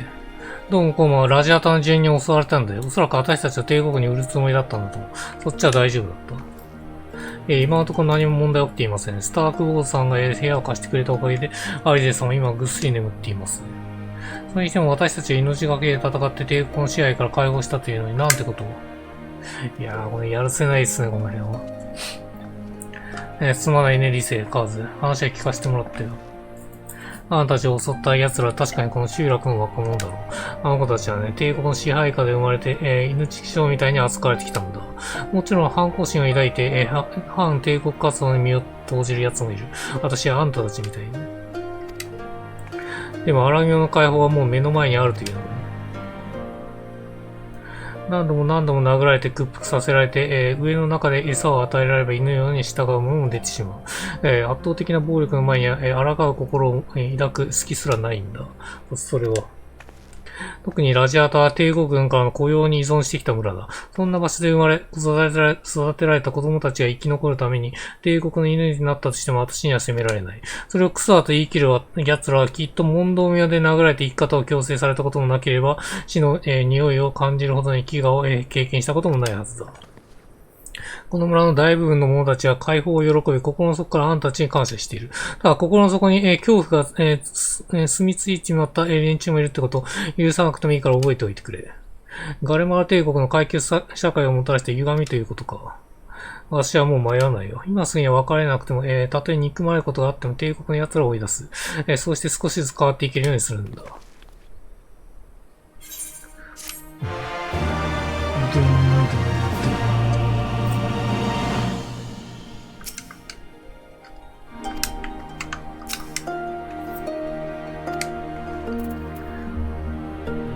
っとお待ちくださいね。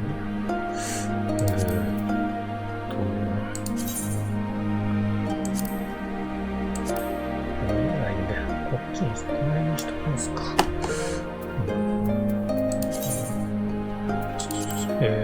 保存にして、こんなにですね。あ、いいや。こうして、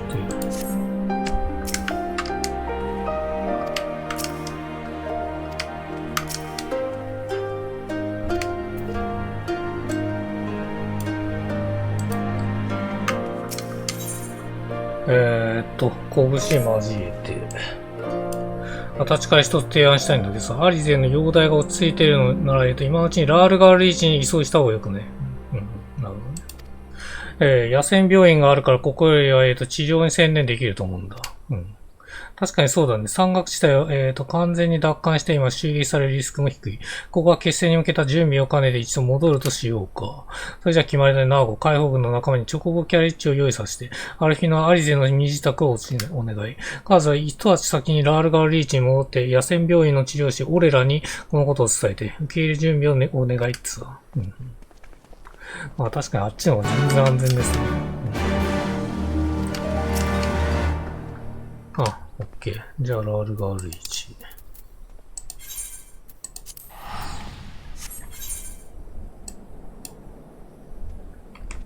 ビューン。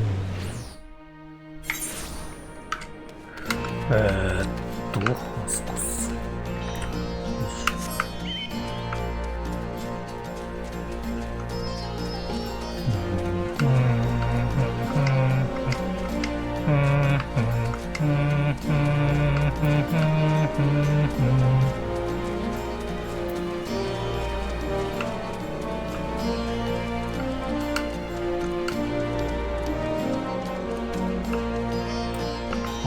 こっす。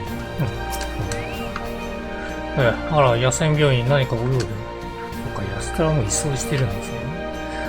了解です。負傷者が1名、搬送されてくるんですね。では、ベッドを用意しますので、あなたも手伝ってくださ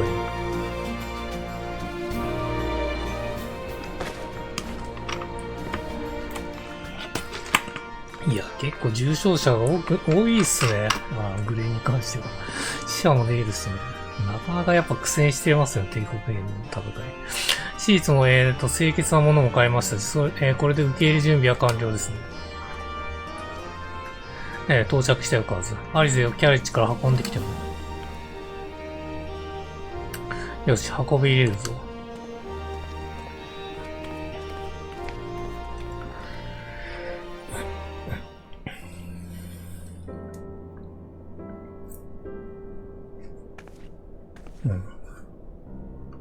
ありがとう。助かったわ。傷口は塞がっているが無茶は禁物だ。患者は患者らしく俺ら女子の言うことをちゃんと聞いて要請してくれよ。わかってるわ。それよりもまだ戦い終わっていないし、来るのこともあるんだからしっかり働いてきなさいよ。それだけ憎まれ口を叩けるなら安心だ。言われるまでもなくアリゼの分まで戦ってくるさ。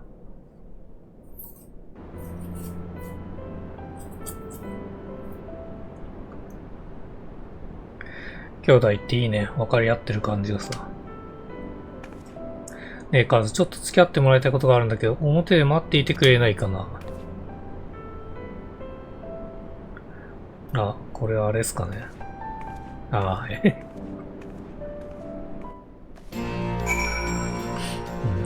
なるほどね。あのシーンか。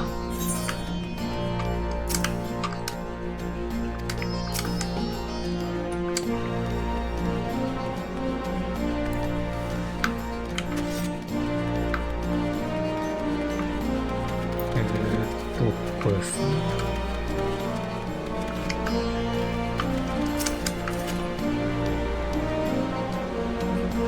もう重要なシーンですね。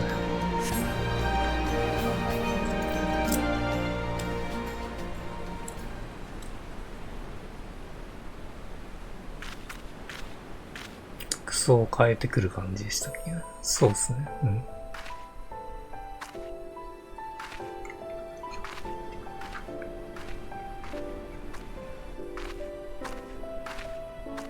お待たせ。変かな。アラミ語の伝統的な民族衣装なんだ。イダ姉さんのお気に入りでさ。今さら姉さんの真似をしたいってわけじゃないよ。でもアラミ語奪還に向けての最後の戦いだからさ、一緒に戦いたいと思ったんだ。いや、二つ、あれですね。衣装は、贅沢っすね、似合っている。似合ってないっていうね。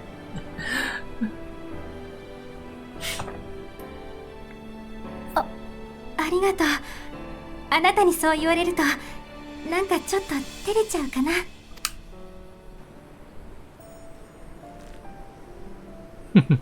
照れてる。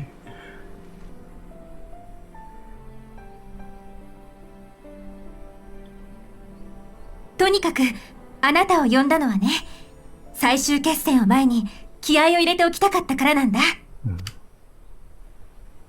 組手に付き合ってくれない？ここにはかつてモンクソーが修行した場所があるんだ。そこでちょっと体を動かそうよ。これですね。これがあれですね。オープニングムービー、グレンのオープニングムービーのシーンですね。まさに。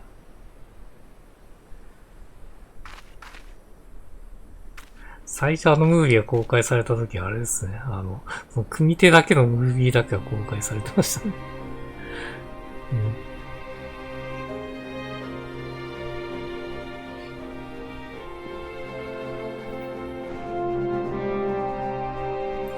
これよく作られてたのやっぱ、そのけどなんか人気あったような気がする。ラールガーシーの手の上。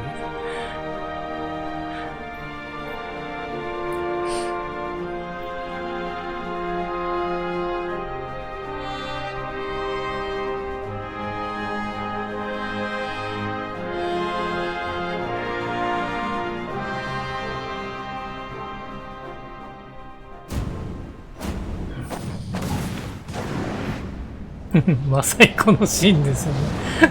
ひよこなのがあれですけど。ひよこ接近。公式サイトにムービー上がってるかな？上がってると思うんで、公式サイトのあれですよ。見てください。ちょっと気合い入れすぎちゃった。でも、はっきりカード動かしたらすっきりしてる。ありがとう、カーズ。あなたは最高の仲間です。潮の湖畔地帯。さてと無事にアリゼを送り届けられたことだし、そろそろ前線に戻ろうか。アルフィナ効果かけてくれ。私は解放軍のみんなと打ち合わせしておきたいから、先にカストルマーバニアに向かってくれると嬉しいな。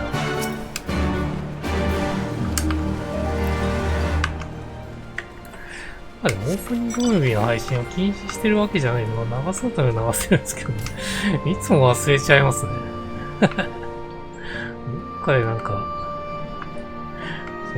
開始の前のパートあたりに混ぜる感じがいいですよね。ペケ語あたりで。リセットの用事は済んだのかい？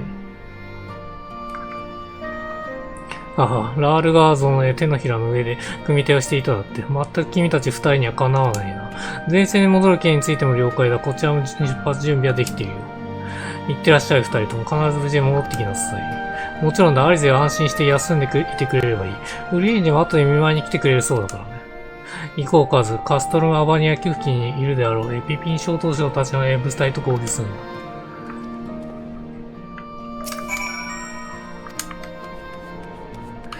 だ。でも公式サイトに、公式の YouTube にムービーあると思うんで、そっちを見た方が手っ取り早いと思いますね。いやー、これめんどくさいですね。こっから移動しなきゃいけないんで。半回移動するのもありなんですけどね。正規ルートで行きましょうか。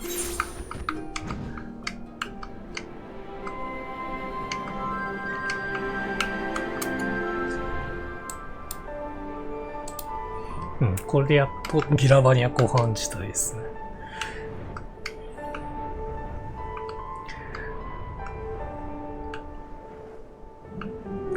ドゥーンントゥントゥントゥン。いや、後半地帯の BGM 結構好きなんですよね。ただ今夜、いや、もう相変わらずまた夜じゃねえかよ。いや、昼間に行きたかったっすね。いつも夜なんだよな。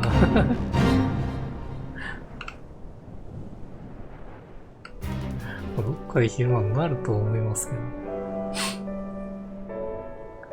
うん。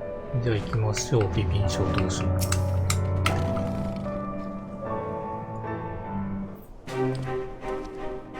おう、戻られたか。妹君の搬送終わったので。無事にラールガールリーチに送り届けてきたところです。肉まれ口を叩く程度には回復してきていて安心しました。それでこちらの状況は、カストロのアバニアの制圧が完了した。施設内の一角に立てこもっていた、帝国兵の排除も終わり、残された資料や、兵器の分析作業も開始されていてな。その過程でフォルトラの、ドクロ連隊が、捕虜1名を、総督に連行したとの、記述が確認されたのだ。おそらくクルー城のことだと思われる。ようやくの手がかりか。総督ということはアラミゴの都市内に移送される。結局都市内になんだ、いるの。ああ、我々もそう考えている。そして、城塞としてアラミゴのお膝元、ギラマニア湖畔地帯に通じる、行動への確保を完了している。一番最後じゃねえじゃん。同盟3カ国からの増援も続々と集結しており、湖畔地帯側ではすでに甲状腺の備えた陣の設営が進んでいる。アラミゴ解放軍を率いるリセドンが到着次第、軍議の席に案内しよう。遅れてごめん。海王軍の方には湖畔地帯向かいを指示してきたよ。あ、これでお披露目なんだ、この格好。ミラバニアの伝統装飾か。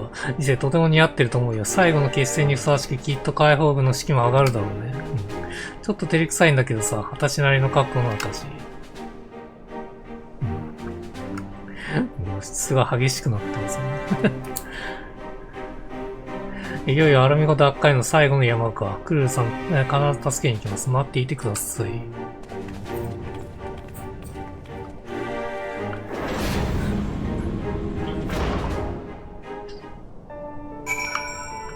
うん。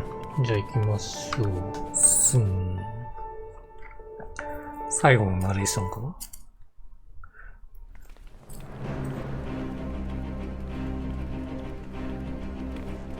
占拠した帝国軍の基地を抜けて、私たちはアラミゴの城郭を望む湖畔地帯に入った。天気が悪いな。そこで待っていたのはアラミゴ奪還のためにエオルゼア各地から集まった頼もしい仲間たちの姿だった。もっとアイミリクさんがいるね。ルキアもいるね。ルキアさんもいるね。帝国による支配から20年。カネさんも自由か死か、そのどちらかを得るための戦いが今始まる。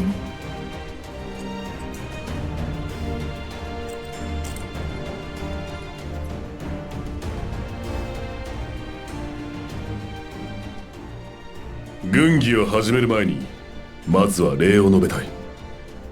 今日この日に集まってくれたことをアラミゴ人の一人として心より感謝する。いやもう勢揃いじゃねえけど。提督もいるし。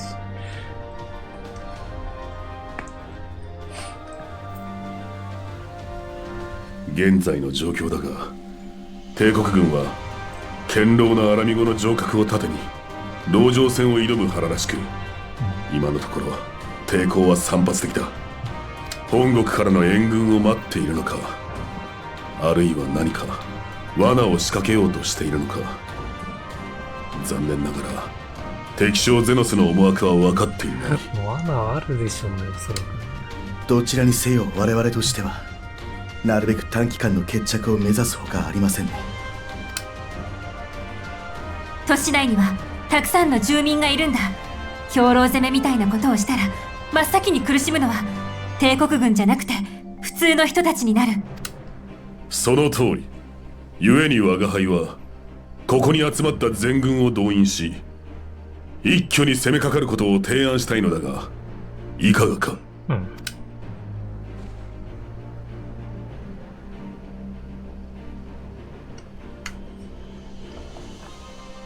どうやらすでに皆の覚悟は決まっているようだな。それでは作戦の詳細を説明する。前衛は我ら不滅隊が務める。カヌエ殿以下ソージャ島は得意の弓術による援護と現術師部隊による負傷兵の救護をお願いする。続いて艦隊戦によって磨かれた砲術を要する国家団と対流兵器の運用に長けた神殿騎士団の出番だ。不滅隊とソージャ島が切り開いたルートを使い火砲をアラミゴ正門前につけてもらいたい。集中砲火により突破口を開くのだ。あとはドマの助っ人には期待ですよね。私たちアラミゴ解放軍の出番は？解放軍には都市南部の居住区に向かって住民たちの安全確保に努めてもらいたい。同じアラミゴ人であれば避難誘導もしやすいだろう。責任重大だね。分かった、やってみせるよ。夕霧はまだ来てねえんだ。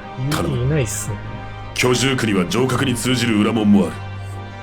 そちらを抑えることができれば正門と二正面から攻め込むことも可能となるからな。こうして準備が整ったらあとは一気に内角になだれ込みアラミゴ王宮を目指しゼノスを討ち取るまでだ。普通に石の家でくつろいでるかもしれないです。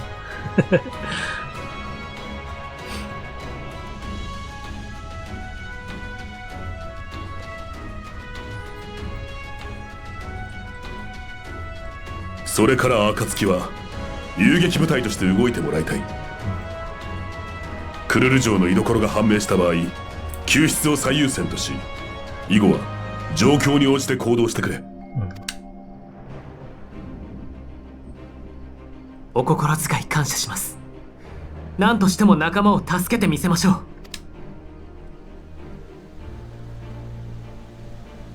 う。ではこれよりナールガーの戦星の最終段階に移行する。我らの手でアラミゴを取り戻すのだ。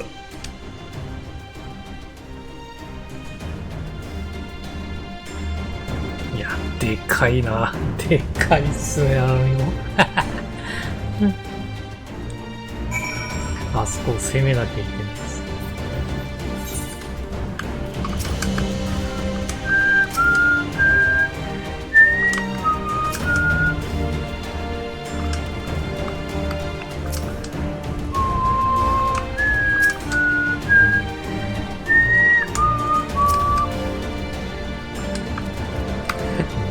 天気悪いじゃん。雨降ってるし、雷だし。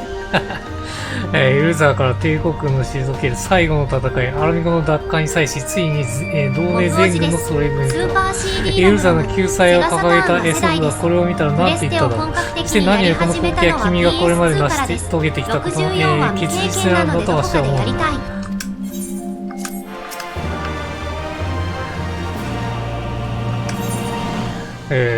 若者との再会。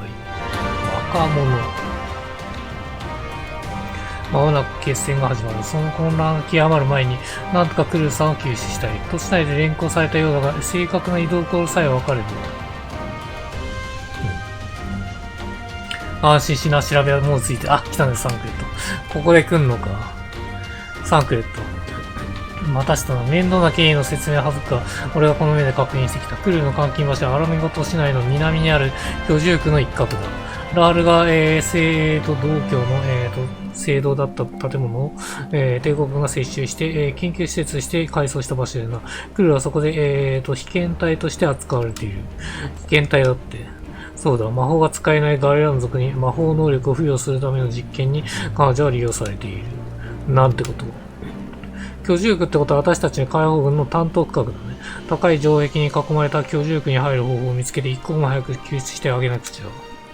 俺は帝国軍の輸送機械の荷台に紛れ込んで脱出してきたが、今や甲状腺に備えて居住区の守門は固く閉ざされた。俺一人のどうにか忍び込めるとは思う。もう一度潜入して突破口を探してこよう。ちょっと待ってください。みんな。その点に関しては解決策あるかもしれません。当主の一人が妙案があると言っていまして本人を連れてきます。ほうほう。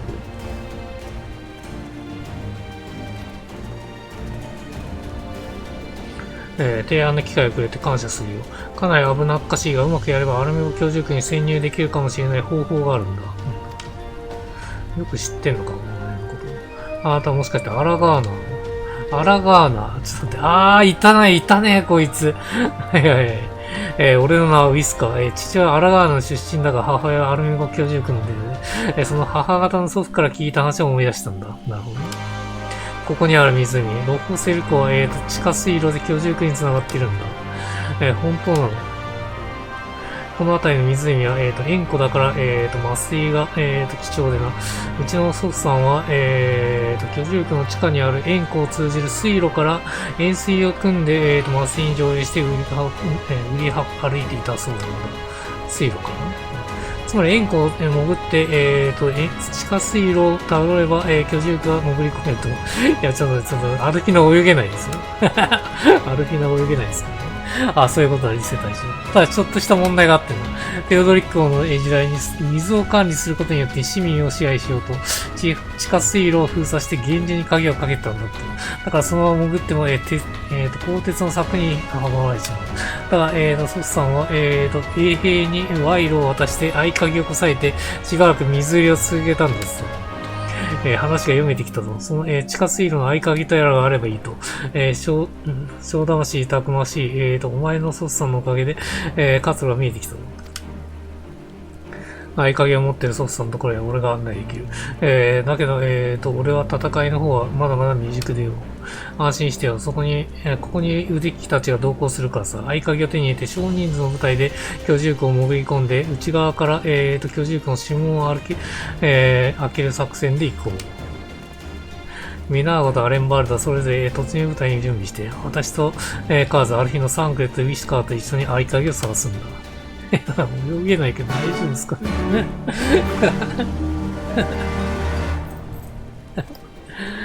しかも早速そのコンテンツ、こっからなんだ。すごいっすね。いや、こっからだって松の、この辺ぐらいまで多分行くことになると思うんですね。まあ、それかあれか、地下水路はこの辺か。まあ、とりあえず行ってみましょう。まず最初に私たちが目指すのは地下水路の合鍵の入手。合鍵を持ってるソフさんのいるところには俺が案内する。到着したら手分けしてソフさんがいないか、探してくれ。カーズ、準備はいい。出発したらしばらくは戻れないから。レベル70です。で、さあ行きましょう。ソルトリエムか。いいですね。この BGM が好きだった。この BGM でいけるのいいっすね。アレクサとか、昼間の BGM。こいつは戦われていけないのか。普通にモブですね。僕思ったら。いや、ちょっとモブじゃねえけど。ロイヤルガード作って。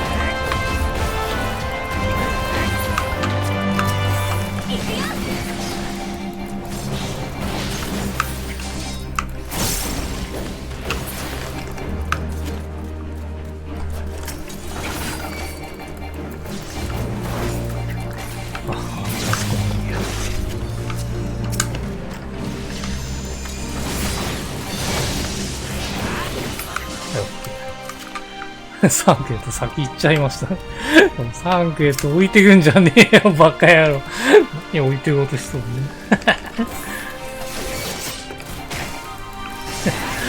お前はタンクじゃねえだろ、今。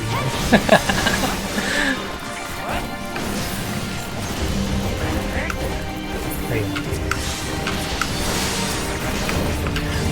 聞いたら余裕っすね。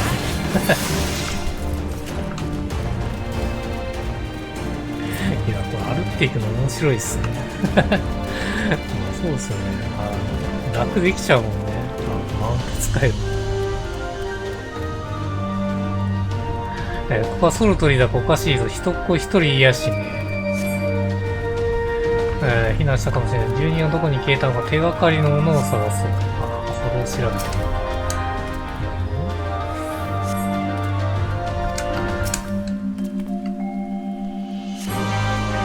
塩漬けに肉は入っている。つい最近まで住人たちはここで働いていたようだ。他に手がかりがないか探している。まれたぞ。ただの財務のようだ。他に手がかりがないか探してみる。会話できます。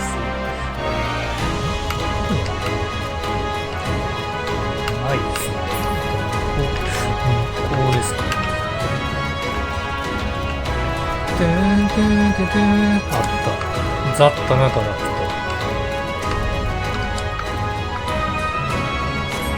ただのガラクタのようなパンチがかりがなさして。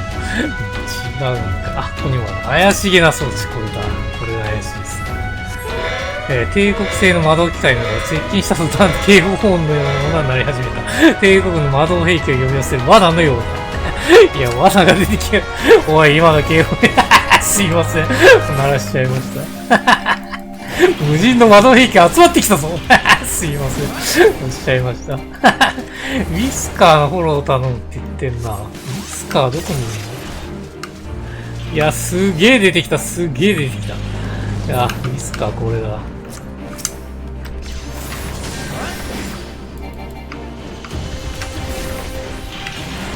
悟しなよ。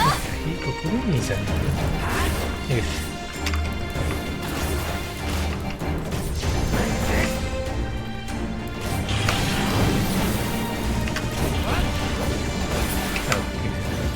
邪魔をするな。いや、しかもそっちに行くのかよ。まさかのそっちかよ。お前を守らなきゃいけねえのに。勝手な行動すんじゃねえ。向こう行きやがった。ふ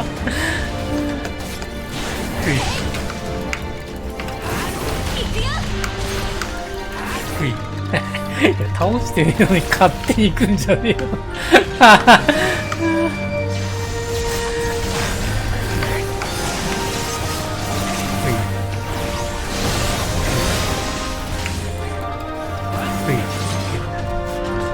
終わりかな。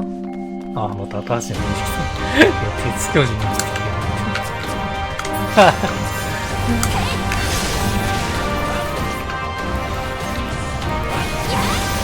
つ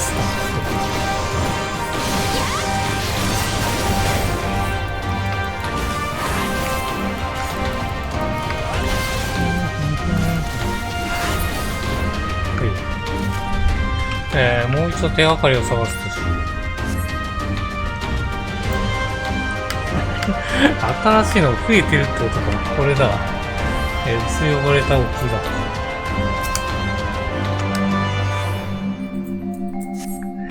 戦闘で荒らされた場所で、手記のようなものを見つけた。どうやらソルトニの住人が、残した書き置きのようだ。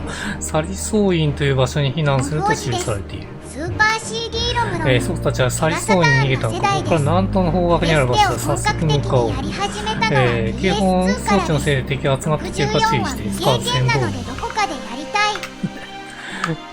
これはマークが出てねえんですけど、まさかのマーク出てないですね。とりあえず南東に向かえって話だよ。南東に向かいますね。まあ、ここマップ埋めてるっていう感じなんだよね。本来で。いや、うっせえなぁ、もう。まあ、いけないところはわかるのか。あれはまあ、戦っても戦わなくてもっていう感じですね。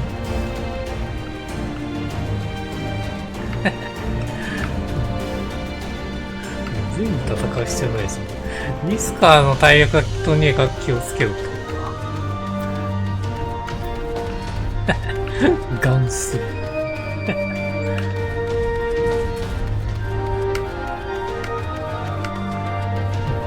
っちですね。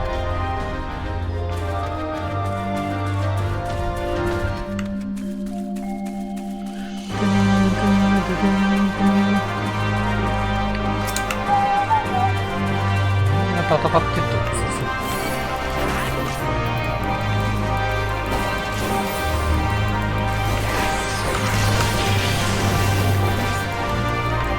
かわせるのにかわせんようにしたことない。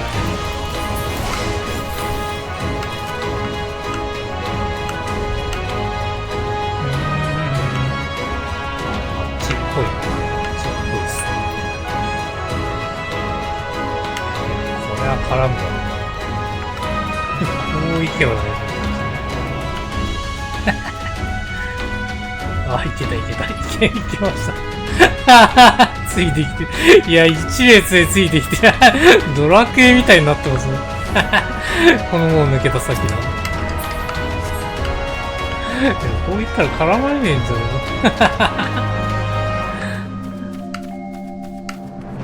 の。いやー、これは無理だな。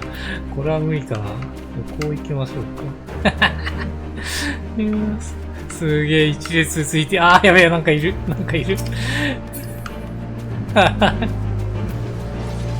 さすがにバレたね。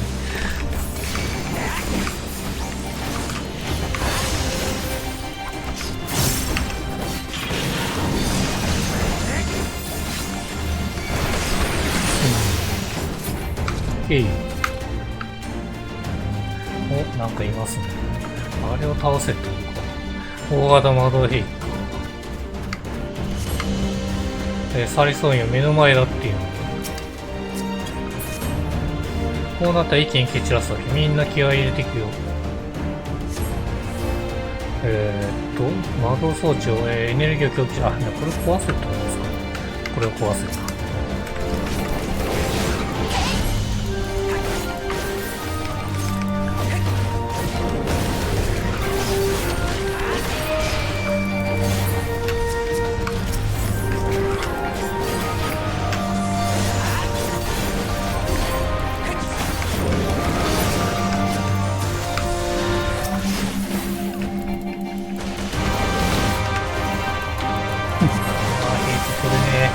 3フェーズを試してますね。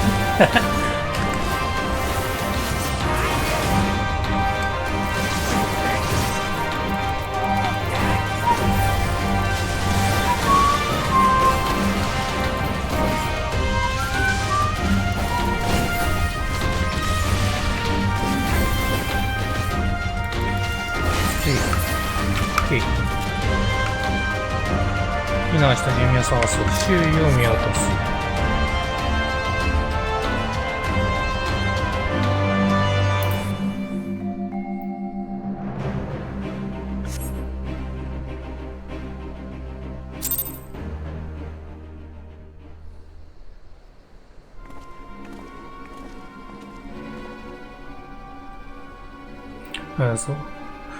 そうしたんだ。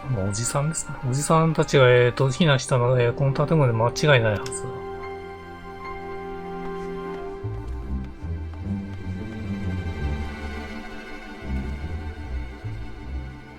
おじさん、おじさん、俺だ、ウィスカーだ。大切な用事があるんだ、顔出してくれ。その声は本当にウィスカーなんじゃん。少しばかり待って俺。くぐもった声。こっから侵入すんのか。あ、違う、これ鍵ですね、鍵。ウィスカー生きておったか。しかしその格好とお連れさんは臆病を俺でも独立のために行ってな。あれも、解放軍の一員になったのさ。それで話しているのは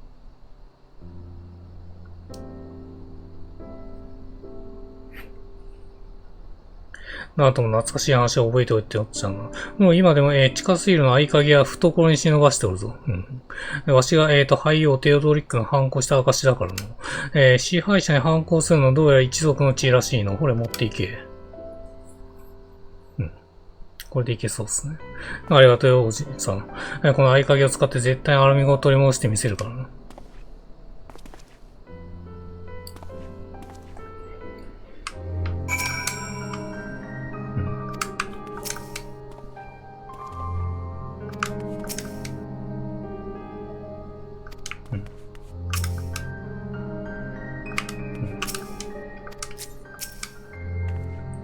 ウィスカーのおじいさんのおかげで、作戦の第一段階は成功。次はロホセル湖からね、居住区の侵入ね、気を、引き締めてかかろう。かず。ウリエンジェの施策。ウリエンジェ出てくんのかなよし、早速、円弧を潜って、居住区に通じる水路を見つけよう。私とカーズは高人族のおかげで水中での行動が得意だからいいとして。そうだね。俺も、スモークには自信がある。5分やそこらの息を止めていられる。すごいっすね。5分も止められるのかよ。私はアレンバールでメナーゴと、合流し、途中部隊を支援させてもらうよ。僕は泳げないからね。あ、そっか、アルヒナは泳げないんだったっけたとえ泳げたとしても、後人族のまじないを受けていないのだ。とてもではないが、円弧を泳ぎ渡ることなどできない。そんなに向きにならなくてもいいじゃん。とにかく潜入部隊は私とカーズ、それからサンクレットで決まりだね。じゃあ潜入部隊は円弧に集合。アルヒナとリスカは突入部隊と合流して、私たちが居住区の指紋を上げたら一気に突入して。こういう時にあれですよね、全然役に立たないんですよね、あれ。そ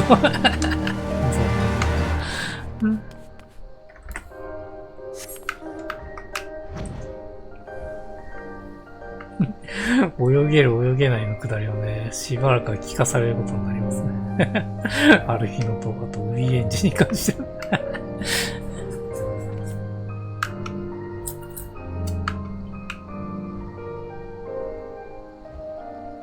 こっから潜るってことですかね。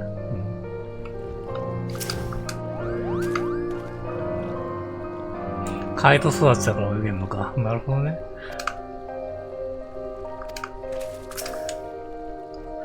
なんか、遊戯の件なんかちょろっとあったもんね、その辺の話。さて、この辺りから潜ろうか。遊戯がユーサに着く前ですね。どうかしばしお待ちを。ウリエンジここに来んだ。ウリエンジどうしてここに？アリゼー様の見舞いでラールガーリー町を訪ねたのですが、そこでフォルダーなる敵将の戦いぶりは気を呼びまして、リセとアリゼー様の連携攻撃を避けるだけなく転じて反撃などと、明らかに異質な力。策もなく挑むのは無謀なれば、秘策を練りて追いかけてまいりました。なるほどね。はい。秘策があるんだ。杖。それってまさかムーンブリーダーが作ったエーテルジャマー。彼女の意志に私は少しばかり手を加えたものです。私の推論が正しければ彼の力を持つものと対峙した時にこそこれが、今はただお守り代わりと思って持って行ってやってください。あ、すごいですね。でもムーンブリーダーの意識が役に立つんだ。リセ、あなたはムーンブリーダーのとこに赴くのはまだ早い。必ず生きて仲間を連れ戻ってくるんですね。ウリエンジェ、分かってる。必ず戻る。そして勝利をムーンブリーダーに報告しよう。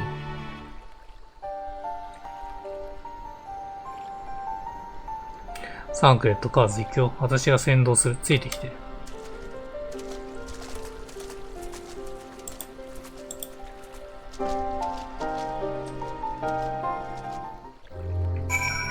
し。てんてんてんてん。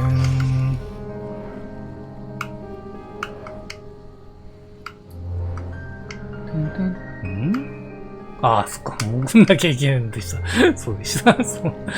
わかりづらいですね。水中のリセと話すと書いてありますね。モフおじです。YouTube の動画は毎日更新してます。どうぞご自由によろしくお願いします。チャンネル登録、高評価お願いしますね。この穴が例の水路みたい。サンクレット先に行っているから私たちも続きましょう。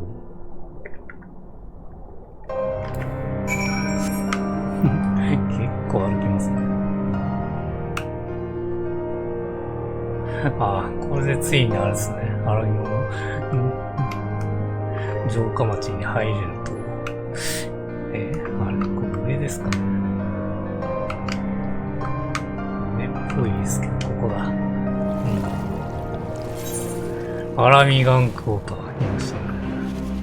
で、こう行けってことですか。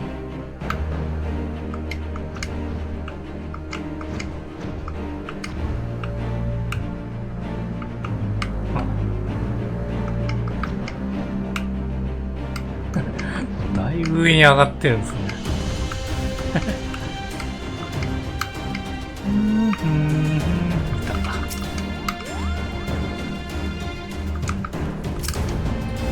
よし、敵にも見つからず潜入できた。ここまでは順調。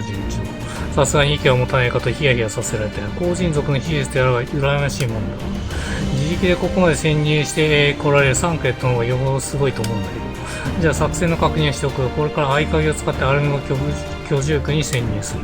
まず外に出たら西に向かって居住区の守門を内側から開放するのが第一目標。そうすれば外で待つアルヒナと解放も引き入れられる。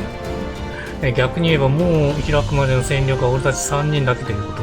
なるべく帝国兵に見つからないように慎重にステルスモードですから。そうだね、避けられる戦闘は避けられるでしょう。アルヒノたちと合流したクルーの監禁場所を目指す。先導参加とお願いできる。ああ、任せてくれ。最短ルートで進むから遅れるんだよ。必ずクルーを助け出す。さあ、気合入れてくる。来た。さあ、すぐ来ました。それじゃあ突入しよう。準備はいい。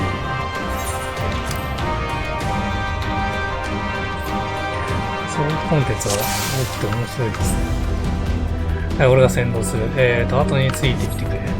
待て、奴らは通り過ぎる前に身を隠してる。昨日の女は良かったぜ。紹介してやろうか。いやー、クズだね。さすが帝国で。よし、やり過ごしたら一気に進むぞ。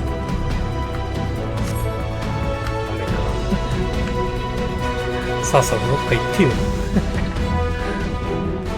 もっと進路に敵兵だ。俺が始末する。お前らたちは待機してくれ。異常なし。すごいっすね。隠れてます。忍者だよ。完全に忍者する。不意打ちか。不意打ちをやりに来たんだ。すげえ。いやいや、見つからずに済んだ。よし、先に進む。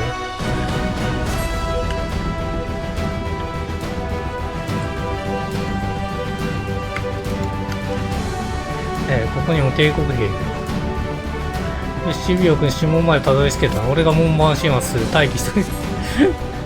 全部サンクエットがやってくれてますね。さよならだ。カーズ、開閉装置を探すんだ。はいが俺たちが警戒してます。あ、こ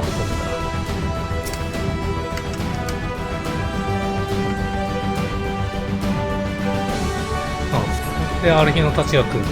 よし、上出来が聞こえるからある日の指紋を開くぞ。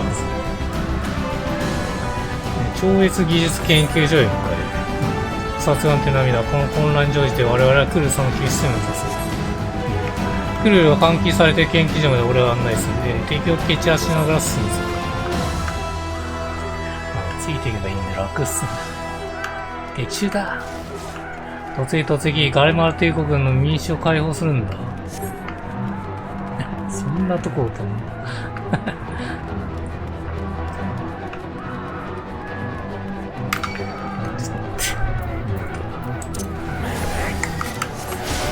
使い切れるのね。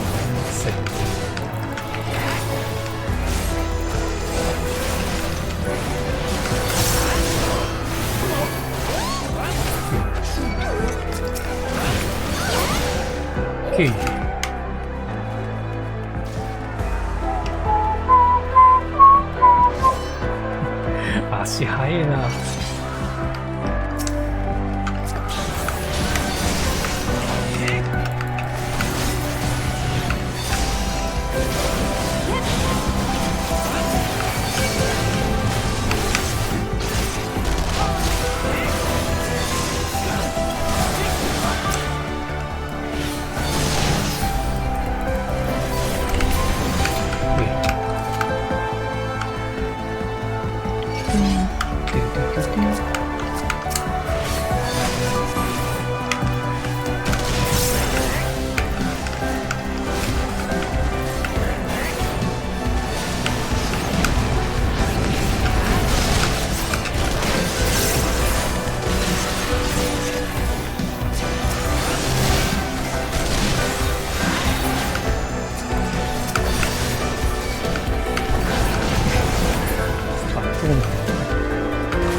一番端に進むってことはやっぱ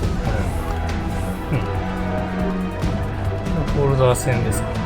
突入すると一気に制圧してクルーさんを助け出す。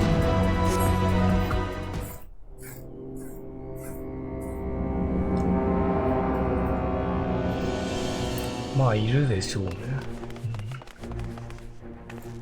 来たね、フォルダー。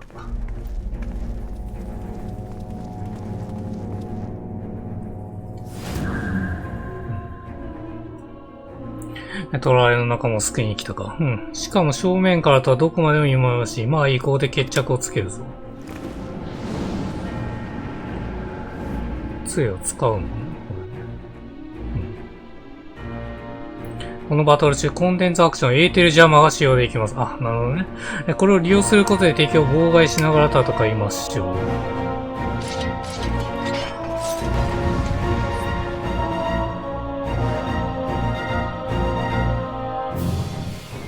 ホールドラレムルプスを倒せ。見える見えるぞ。使わねえとダメなのか。ほい。で、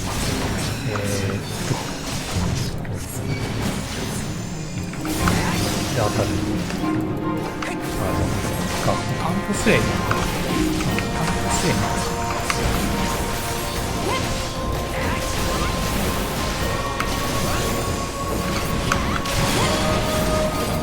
私の邪魔をするな。またこうなるんで使いましょう。あれ使ったよね。いや、使ったよ。もう使ったよ。使うっていう。崩れます、ね。スタン状態。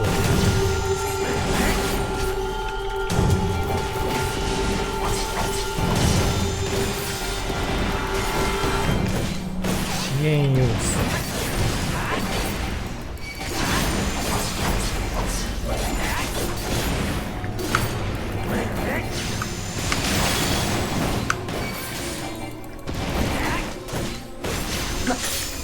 負けるわけには。この状態やっとこうなるんで、使えた。使ってからですね、使う。ち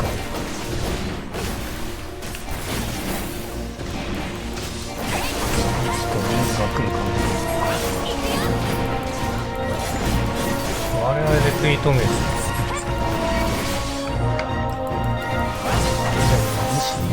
ね。切り刻む。うわ、すごいね。こんなもん絶対食らうじゃねえか。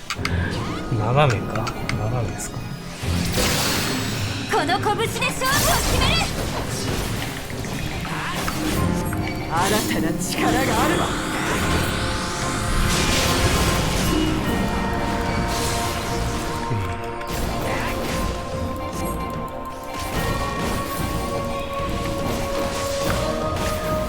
一緒に倒しちゃうか。あ、倒した。倒した。オッケー。全部削り切れてないですけど、削ったってことか。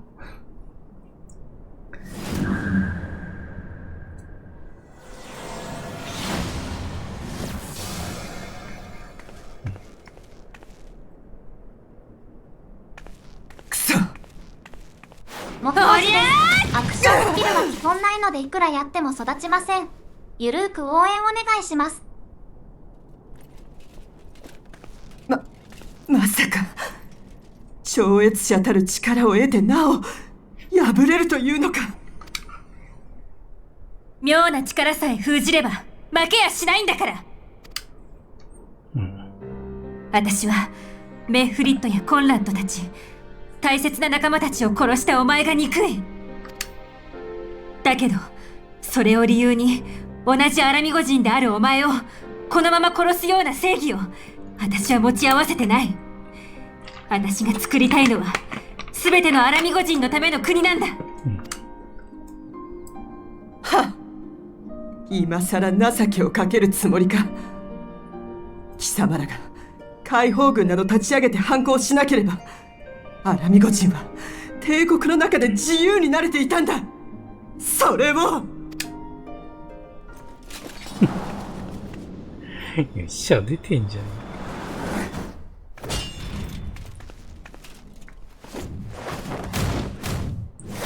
いやー、蹴っ飛ばしたね。痛そう。誰かを虐げてのさばることを自由なんて言わない、この分からず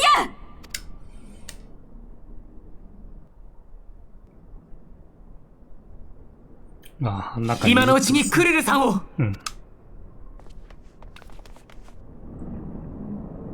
これか。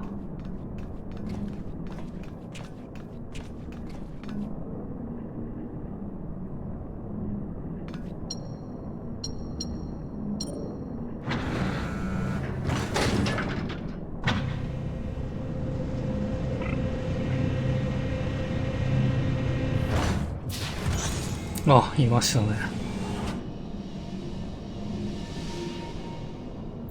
いや、だいぶ力奪われてる。クルルさん、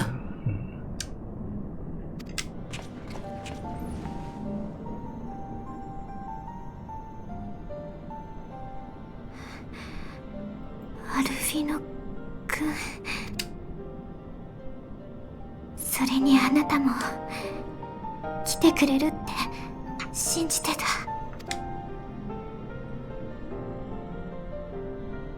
無事でよかったが、積もる話は後だ。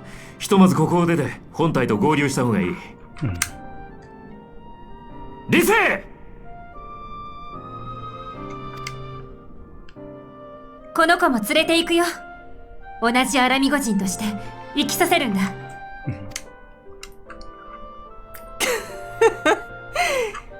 まるで商社気取りだな。お前たちは負ける。万神をも超える力を手にしたゼノス様の前にな。万神をも超える力は。どういうこと？これから真の狩りが始まるんだ。お前たちは狩られるために両場に解き放たれた獲物、全部仕組まれていたんだよ。全部無駄だったんだ。ドクロ連隊の犠牲もお前たちの仲間の犠牲も何もかも全部気失ったわ。ぶん殴ってやりたいけどさ、全てを見届けてもらうから、私たちが自由をつかむところをね。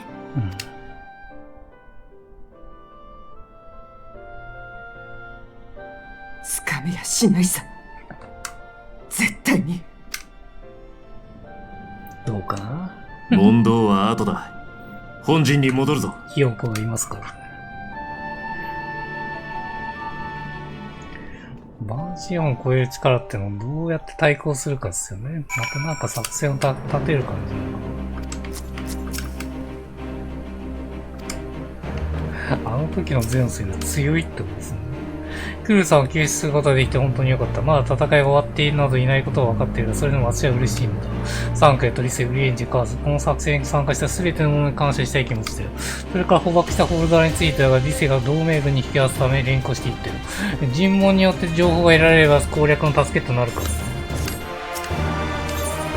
自由への信頼。現在アルミゴ解放軍の部隊はリセに代わってメナーゴが指揮を取ってくれている。解放した居住区の確保は彼女たちに任せている。以後、アルミゴ解放軍は本体が正門を突破した際、タイミングを合わせて裏門から突入し、放棄を目指すことになる。裏門から突入する。それなら俺がフォローに回る。クルーの捜索過程で知り得た情報を共有すれば、放棄の攻略に少なからず役立つと思う。頼みよサンクレット。ではアレンバルトたちによって解放軍の支援を頼む。彼らの部隊はエーテライトの制圧に向かったはずだ。アレンバルトに今後の、方針を伝えてから、同盟軍は本陣を置く、ポルタプレトリアに向かうぞ。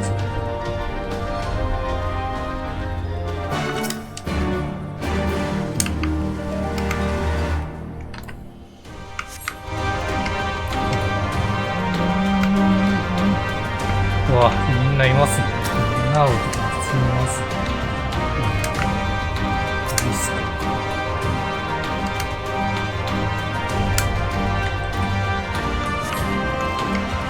じゃあ、アレンバルトが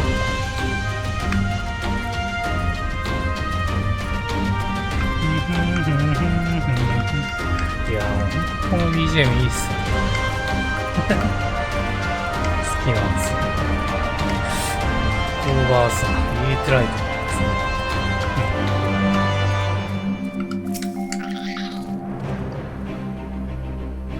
最優先で押されるキーをする。でしょう。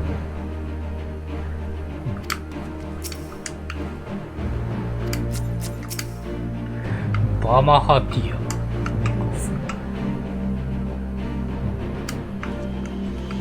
グラハティアみたいな。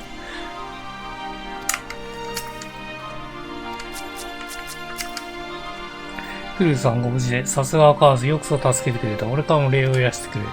心配かけたね、アレンバルド君。みんなどうにか自由になると。ヒーテライトの制圧も完了したようで何よりだ。これから我々はクルーさんを連れて、ポルタプレトリアに戻り、ウルザ同盟軍の本体と合流して、正門の突破を目指す。アレンバルド、君たちの部隊はサンクレットと連携し、引き続きアルミゴ解放の支援に回ってくれ。うん、了解。いよいよ最後の戦いだってみんな燃えてるからな。こっちのことは任せてくれよ。頼もしいな。だがくれぐれも油断しないでくれよ。年齢が近い君は暁がいなくなったら私は寂しい。ここまで来てムザムザ死ぬつもりはないさ。アルヒノの気をつけてよ。ではカーズ、クルーさん、ポルタープレトレへ戻ってラーバン局長たちの合意しましょう。そうか、アレンバルド連れてきたのアルヒノなのか。で、しかも年齢が近いからっていうのがあるんですね。なんで一回戻るっていうのですね。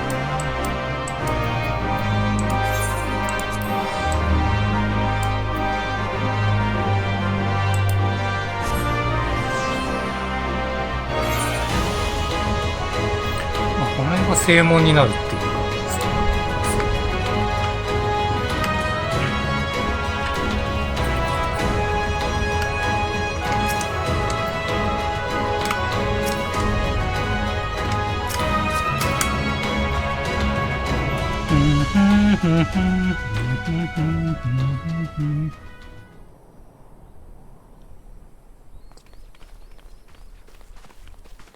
おお、無事であったか。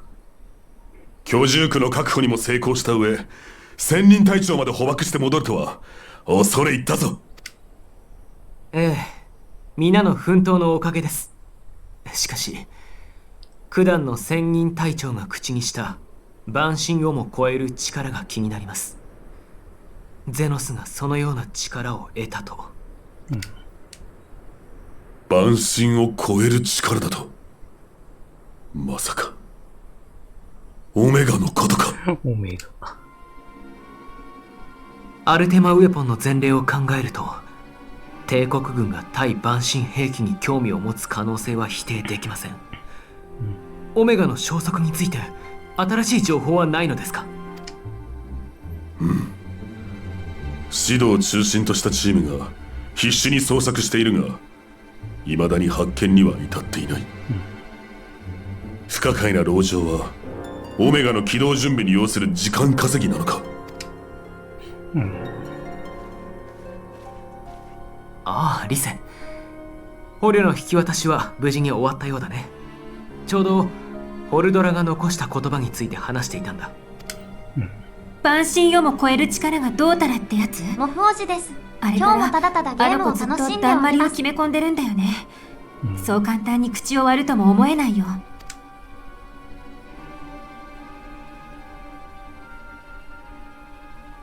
そのことで話しておきたいことがあるの。私が囚われていた施設で行われていた実験のことよ。断片的にだけど研究者たちの会話を耳にしていたから。なるほどね。これ有力情報ですね。ぜひ聞かせてください。サンクレットの話ではフォルドラもまた例の施設で何らかの処置を受けていたそうですが、あの施設では超越者という存在を作ろうとしていたの。魔法の才がある者たちから奇妙な装置を使って魔力を吸い上げ、別の被験者に注入するという実験だったみたい。フォルドラの妙な力もその実験の結果なの？どんな攻撃も先読みされている感じがして急に強くなったように思えたよ。ウリエンジェの仕掛けのおかげで勝てたけど、正直危なかったなって。それでこそ用意した甲斐があったというもの。うわっ、びっくりした。急に現れたね。急に。見舞いに赴いた折、アリゼ様はこう証言しておりました。フォルドラなる者はまるで攻撃を予知していたかのように、目視することもなく回避し反撃を繰り出してきたと。再建を扱うアリゼ様の戦い方をフォルドラなる者は一度も見ていないはずです。にもかかわらずなぜ完璧に見切ることができたのか、ここで私は一つの仮説を導き出しました。対象者の魂を形成するエーテルを読み取ることにより、その戦い方をあらかじめ知っていたのではないか。なるほど、知っていた。これが超える力のことを言ってんのか。それじゃあまるで過去死じゃないか。そうだね。まさか彼女もまた超える力の持ち主だったとでも言うのか。確証はありませんでしたが、少なくともエーテルを感じ取る力が極めて高いのではないかという推論のもと、対策を講じました。環境エーテルを強制的に振動させる薪を作ったのです。彼女がエーテルに敏感であればあるほど、不快な振動によって疑似的なエーテル酔いが発生し、動きが阻害される。なるほど。仮に過去を見ることができたとしても、今回の場合は使用者自身すら使ったことのない手だから読まれもしない。ええ、これほどうまくいくとは幸運でした。でもそれって超越者が人工的な超える力保持者だということになるわね。なんだか怖くなってきたわ。人工的に超越者を作れるようになったってこと。しかしその懸念も貴様たちが払ってくれたではないか。無論万神をも超える力とやらは我が輩とて気になるが、我々としてはこのまま攻め勝利するほか道はあるまい。でもこれは無謀な突進なんかじゃない。信じられる仲間と自由をつかむ意志があるからこそ、どんな障害だって乗り越えられる。今はそう感じるんだ。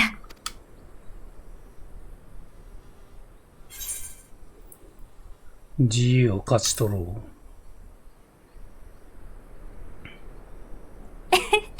頼りにしてるよ。あなたが同じ戦場に立っていてくれるって思うと、自然と力が湧き上がってくるんだ。よし、それじゃあ私は居住区に戻って解放軍のみんなやサンクレットと合流するね。では我々は本隊の支援に向かおう。クルルさんはしばらく後方で休んでいてください。ようやく自由の身になったんですからね。二人ともありがとう。そうさせてもらうわ。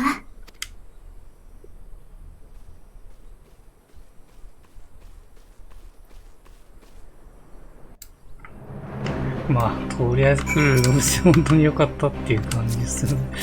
いやー、パパリモの剣があったからね、こういうの怖いですよね。よし。ところでラーバン局長、これから私とカーズは本体の支援に回ろうと思うのですが、ありがたい。現在ピピンたちは先鋒となって、正門前の確保に向かっているが、そろそろ型がつく頃合いだ。伝令役をさせてすまないがカーズよ、各国のたちに、部隊を前進させるように声をかけてくれんか。ガイウスを退けたことに加え、千年戦争を終結に導いた貴様は、ユーザー各地から来た、将兵にとって勝利の象徴とも言える存在だ。道化のようなものかも思えるかもしれんが、その姿を見せることで人の心を奮い立たせる力が君様にある。頼んだぞ。そう、こんなひよこが話しかけるだけで士気が得られる。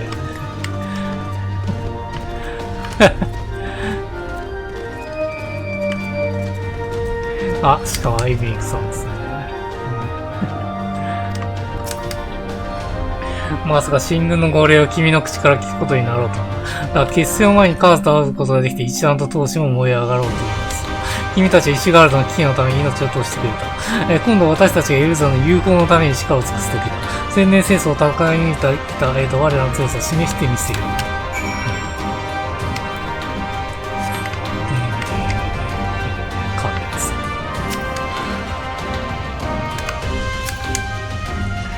進軍開始ですね。承知しました。戦いには大きな犠牲が付きまとうものですが、それを最小限に抑えるため私は尽力するつもりです。大精霊から受け継いだ癒しの力は、そのためにこそあるんだと信じていますか。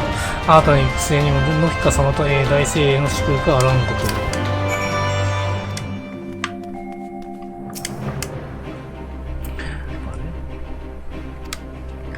あれ俺の精霊って誰でしたっけ？どこで確認できたっけな。これか、ノヒカだ。これに合わせてくれてるってことですかね。ガーディアン。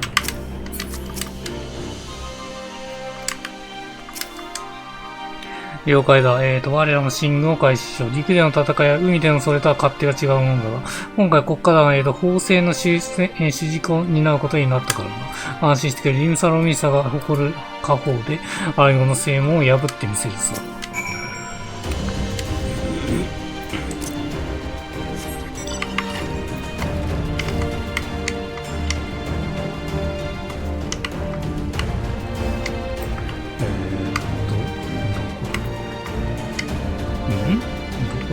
これか。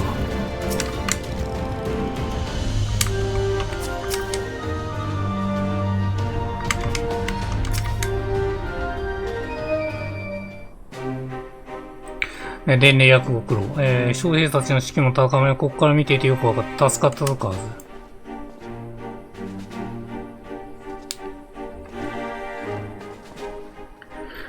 国家団総者と神殿騎士団全体の出陣を確認しました。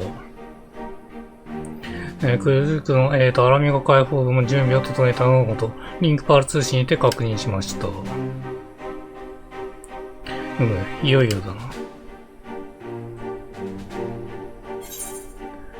でんでんでんでんでん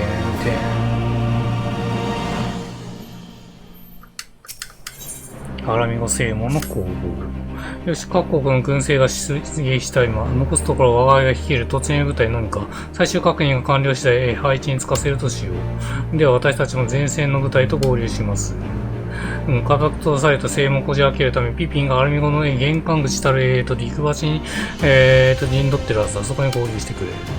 カーゼよ、貴様の頼みだ。この包みをピピンに渡してくれ。何が入ってるかはあえて言うまい。奴ならばこれを受け取ることで我が輩の信用を語るだろう。では次は戦場で会おうぞ。てげで、てげでん。じゃあ留守番ですか。後方ですね。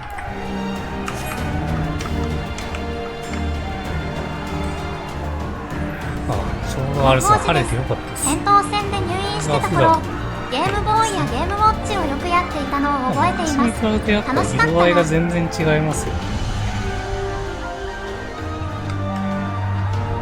晴天でこれですね。まあ、晴れか。晴天ではない。晴天とか快晴ではないですね。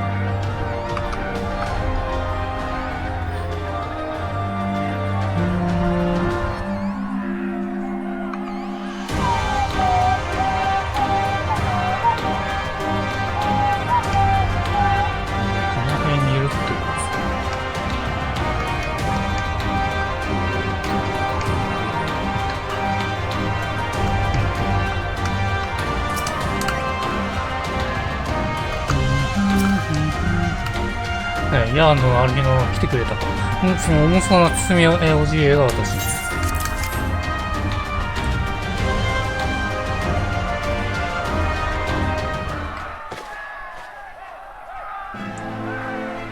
来たね、刀。剣か。これはティソーナではないか。あれ、ラウバーンのティソーナというか。ティソーナといえばラウバーン局長が愛用する、2件一対の、受験。そうだ、かつて、父上がコブセブンの戦いで宿敵を譲り受けた炎の魔力を宿した、受験だ。この片方を私に。失った腕に代わる使い手として煮込んでくれたということか。父上の信頼に必ずや応えてみする。さて、二方、いよいよ、正門の突破に取り掛かることだが、覚悟はよろしいか。どうやら準備は万端、気合も十分なので、始めるとしよ偵察部隊や近況報告。アラミゴの、上役機体より帝国軍部隊が出撃したとのこと。砲列を攻撃するつもりか。敵部隊の数を。確認されたのは先方役と重い系列小規模隊の部隊ですが、いずれも手だれで知られる人狼族のようです。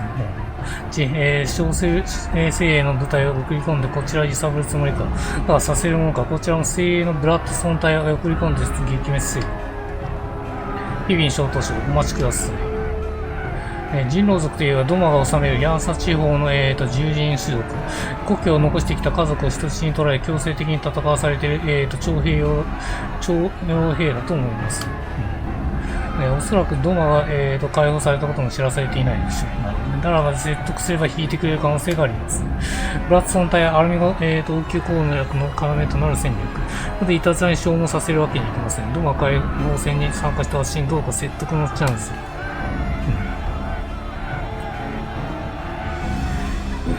確かにここまで主力の損耗は避けたい。アルフィノとヤンド、人狼、部隊の隊を一任しよ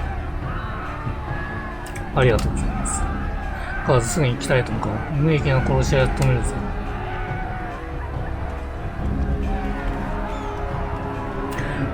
ドマの経験生きてますね。確かに人狼族いましたもんね、ヤンさん。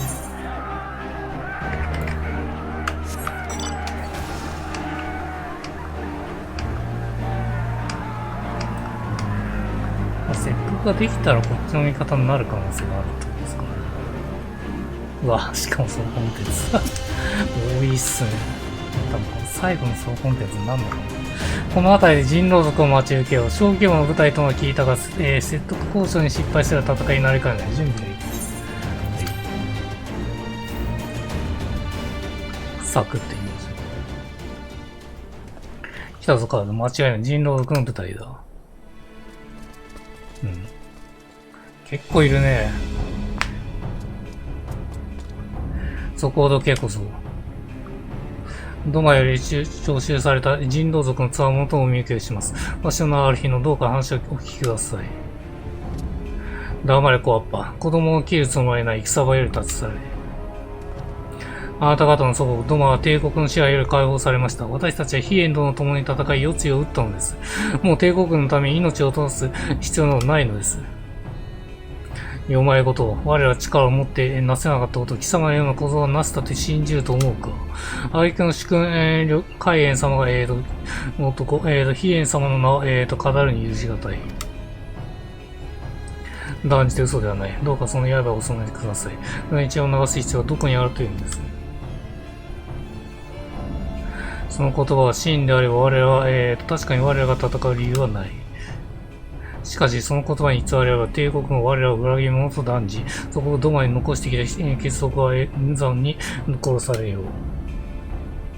だがどこまでも誠であると豪語するつもりなら祖国ドマを救ったという力で我らを止め、証明してみせよう。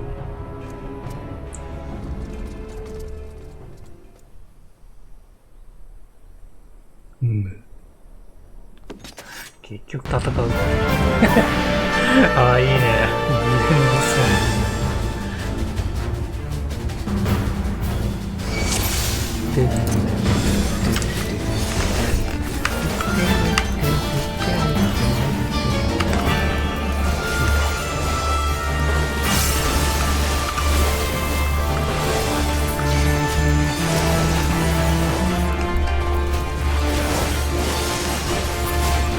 ユベユールの名にかけて。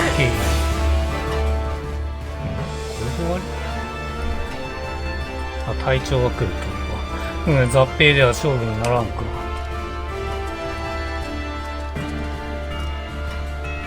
ではこの白露自らが相手になっている。思う存分刃を交えます。かっこいいっすよ、名前。白露。じゃ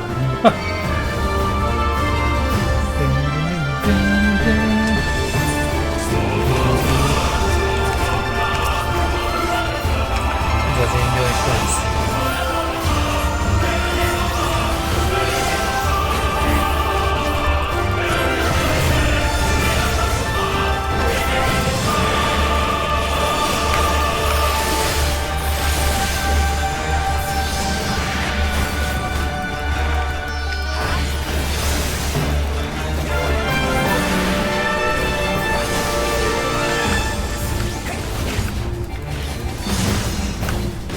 いや、結構削ってますね。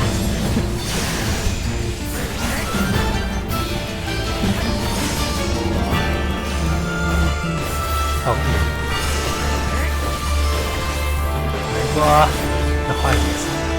いや、混在してきます。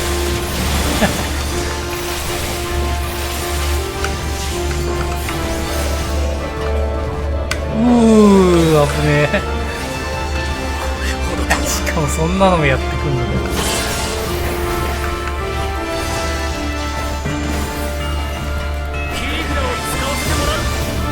切り札を使わせてもらうんですね。切り札のこれカーバンクルムーンストーンですね。あそこに連れてけた。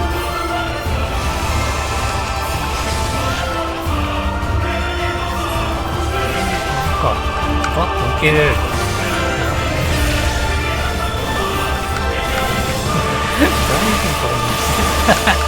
いや、食らってんじゃねえか、押し切れるかな。あかんあかんあかん。いやー、オッケー倒した。よくわかんないけど、どうだったんだろう。カゴを切れる。あそこにいれば回復できたってことなんですね。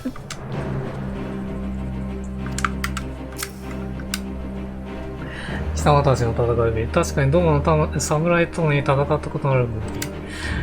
何より我らの、命を奪おうとせぬ戦いを信じねばならない。お話ししました。どこまで何があったのか。ヒエン様の帰還、誠であったか。しかし、ゴーセズの良き死に、場を得たというべきか。それに比べて我らは、今は後悔の時ではない。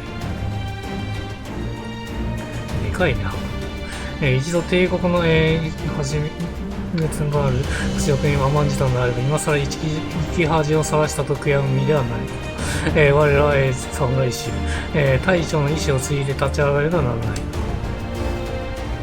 我らこれら荒波が大きいとしてしみのき、仲間たちとのドマ解放の真実を伝える。そしてお主らに突入に合わせて、この牙で奴らのもともと食いちぎってくれるんです。くれぐれもこの戦いで芝を見つけようとは思わないでください。生きて故郷に戻ることを姫のも望んでいるでしょう。はい、わかった。世話になったのこそ、そしてユーザーのつわもの。それではごめん。元気だね。戦ったと思う。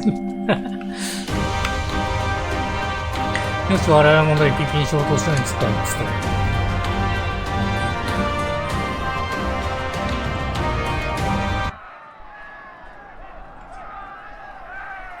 これやっと突入ですかね。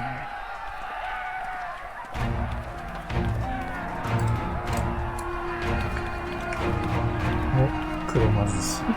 自術師軍団だ。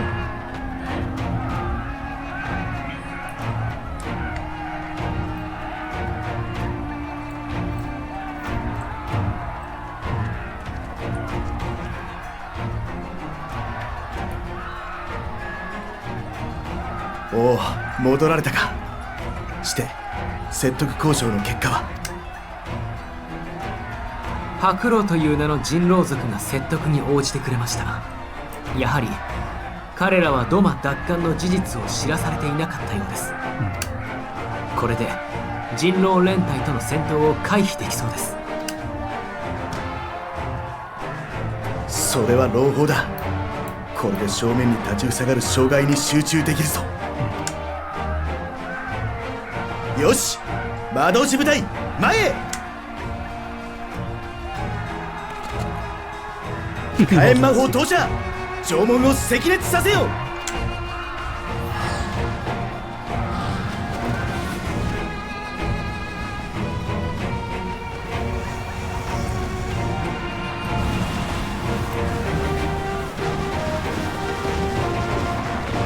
続いて急速冷却、ありったけの氷結魔法を叩き込め。した後に凍らせる。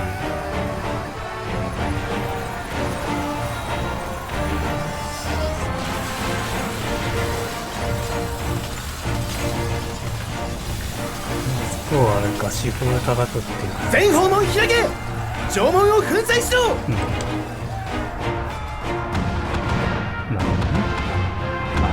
で、あれか壊すのか。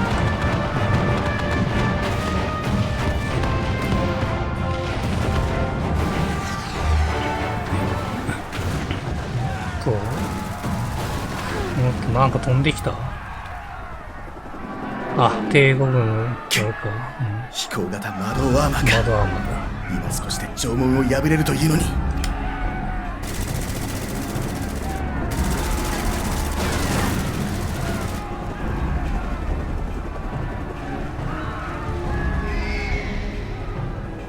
お、飛燕が来た。ああ、じゃあもう空は大丈夫そうですね。アジムステップ軍団も来るし。あれは我ら土間の民、義と名約により馳せ参じた。者ども、今こそ共に受けた恩を返す時ぞ。伝染せよ。飛燕殿、空の敵は引き受けた。進め、自由のために。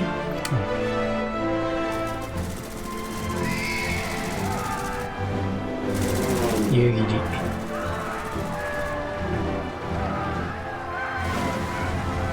よし、砲撃速攻。何としても城門を打ち破れ。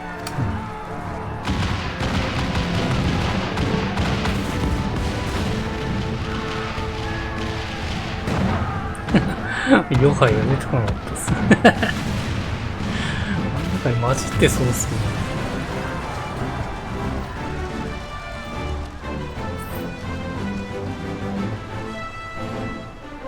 やったぞ。ついに突破口が開けたんだ。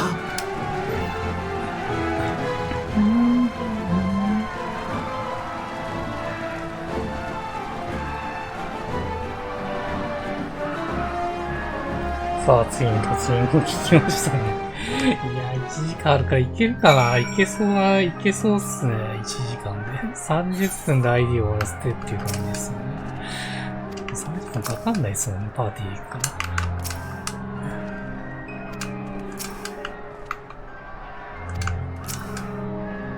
ここにてドマの民の助けが入るとは。しかしおかげで突破口を開くことができた。いよいよアラミゴの奪還作戦、ラールガーの戦星も大詰めだぞ。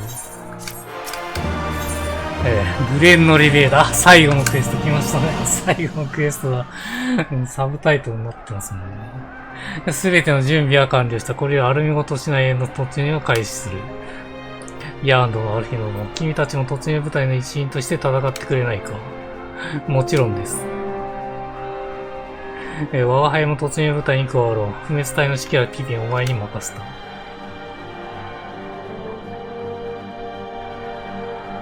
こたびは将ではなく一人の武人として戦わせてもらいたいのだ。すべての因縁に決着をつけるために。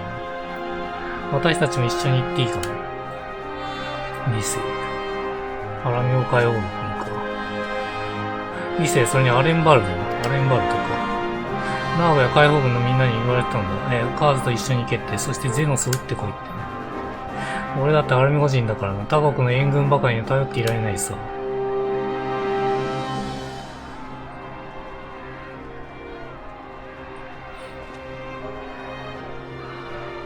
行こうカーズ。目標はアルミゴ王宮内に立てこもっているともしき、敵将ゼノスイエガルバスだ。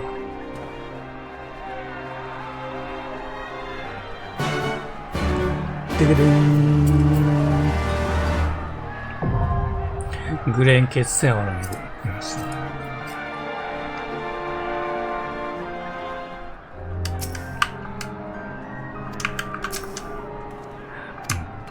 コンテンツサポートはどっかでやりたいっすね。まあ、どっかでやるかもしれないっすね。4K 撮りでもいいっすね。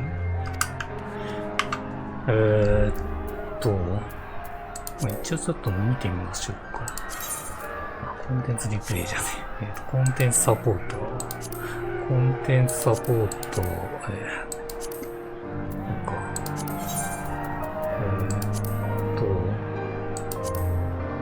リセとアルヒノと、ラウバーンですね。いや、これはめちゃくちゃ熱いっすね。で、前のやつはアルヒノとアリゼがいたんですね。一人なんか混じってますけど。じゃあ、ちょっとトイレ行って行きましょう。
よし。よし。ただいま。さあ行きますか。コメントがタンクでやったことないんで、ちょっと怖いですけどね。まあ、頑張りましょう。まあ、クリアできればいいってことで、行きます。すごい。ヒ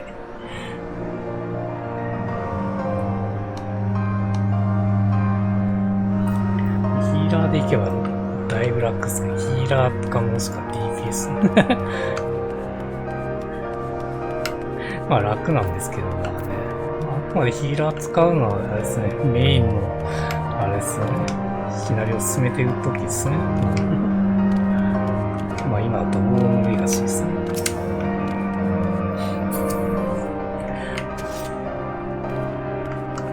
まあ今のうちタンクを楽しんだっていう感じで。強くてニューゲームに関しては。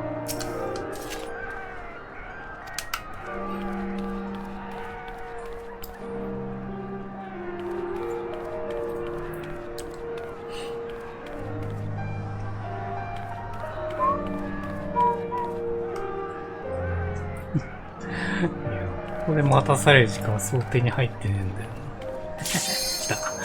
オッケー。頑張りましょう。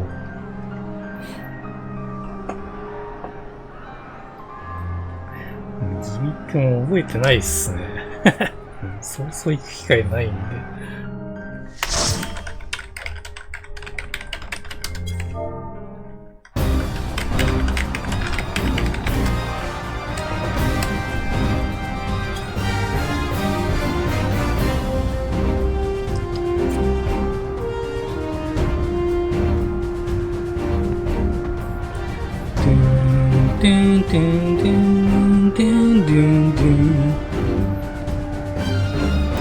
さあ、頑張ります。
の特殊な攻め方してくる敵がよ多いんでちょっと出遅れちゃうんですよ。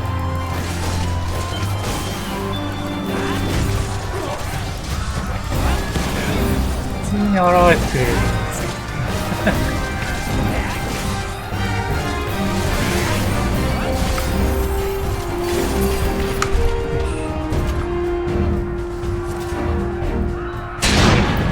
ありがとう。ロバの人ですね。これ1ボスか。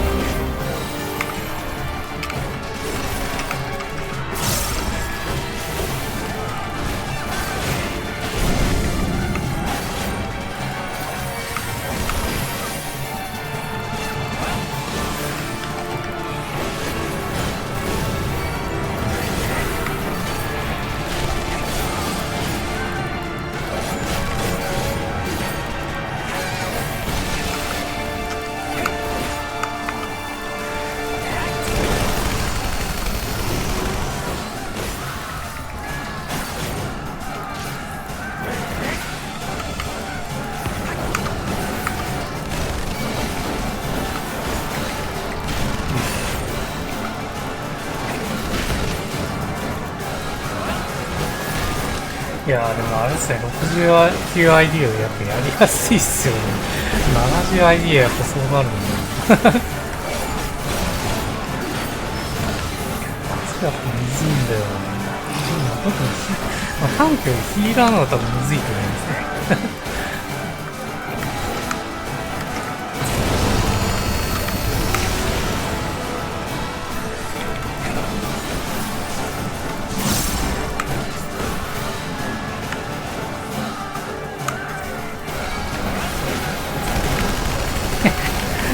だるいな、ここに現れるの。これ止めちゃえばいいんですね。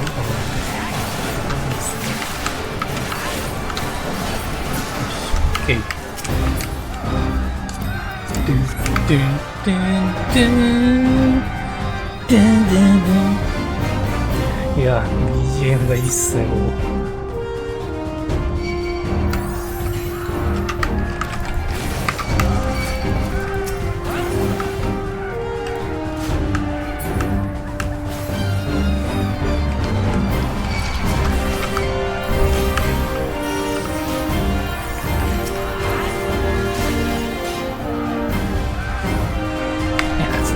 切れてる。切れてる。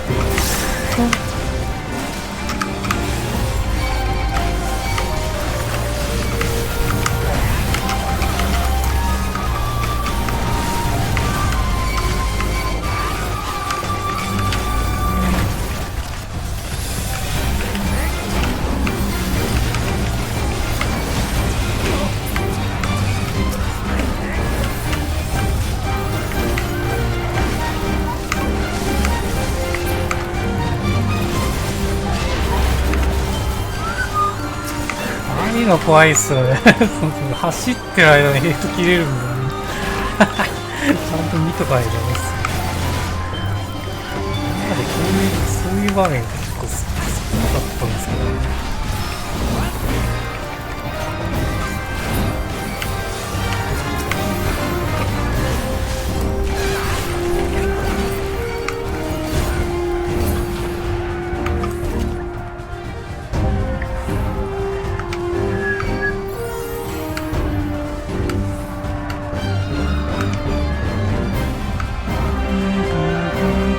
左っす。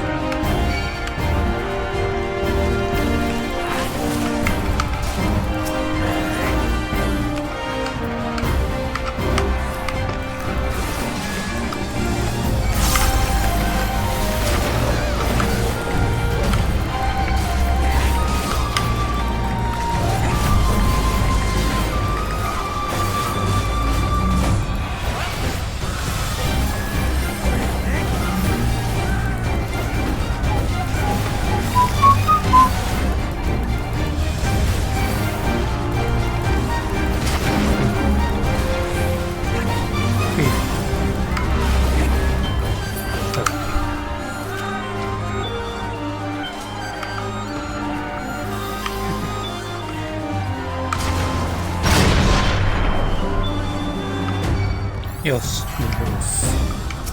アウルス丸足。記録開始。これより実践テストに着手。あ、こいつか。ああ、この博士ですね。なるほどね。ベースがしっかりついてる。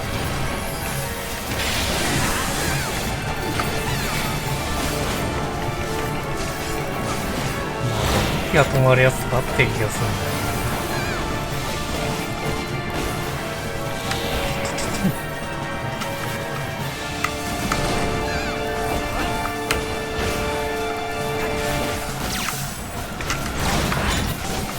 研究の成果を披露し、この辺かな。来た。魂を分離する。これだ。これ何すんだったっけな、覚えてねえな。実験成功だ。スタッフにしたっけな。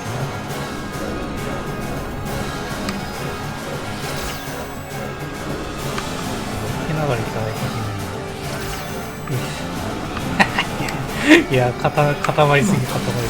肉体に魂が。よし。敵戦力が予測中。バカな。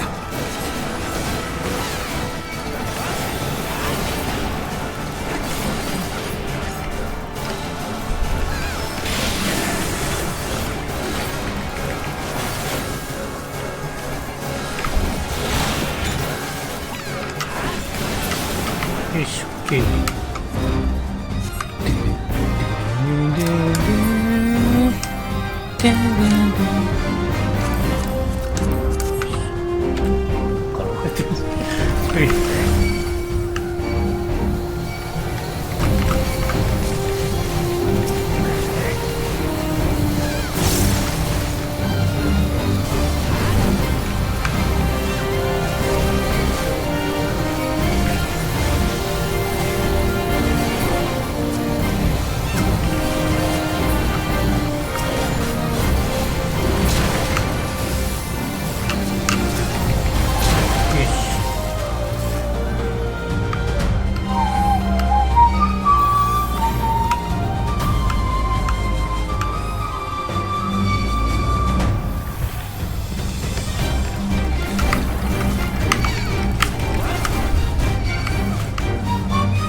あったのあったって。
よし、オッケー、ボスだ。よし。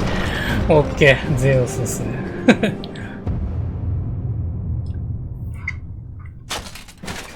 もうここまで来ればこっちのもんですよね。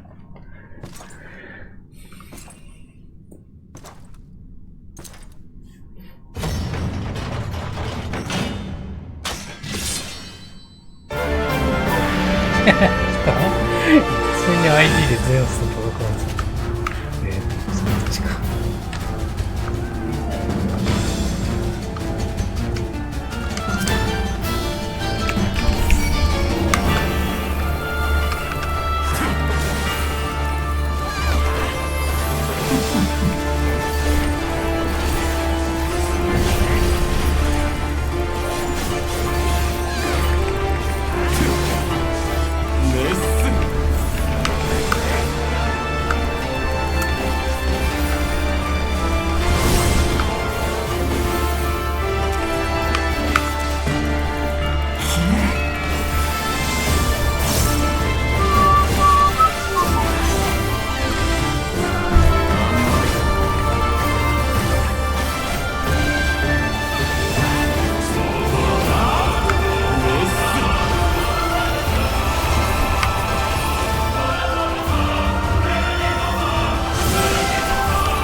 空きがねえ。いらねえな、入ってきやがったよ。ワンサかいますね。ワンサ。いや、でもいるのは4人。この戦いを楽しんでた。ようやく追い詰めて油断するのって言ったんですね。まあ、これで終わりじゃないですよね。超える力っていう話ですね。ちゃんと確保したいんですけどね。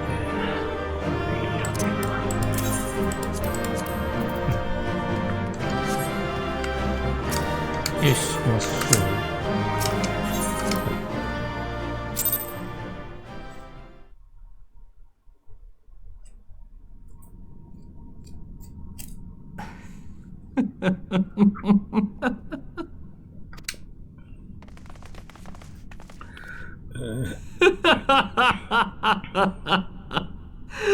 いいぞいいぞ、やってくれるではないか。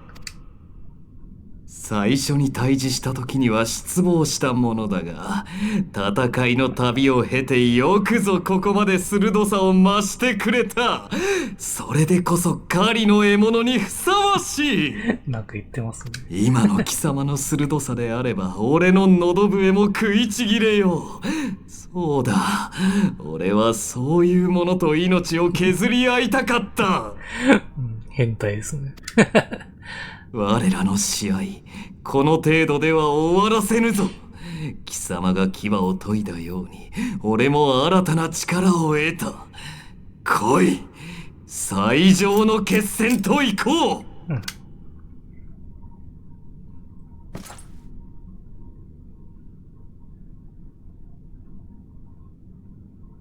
う。にっこりすんじゃない。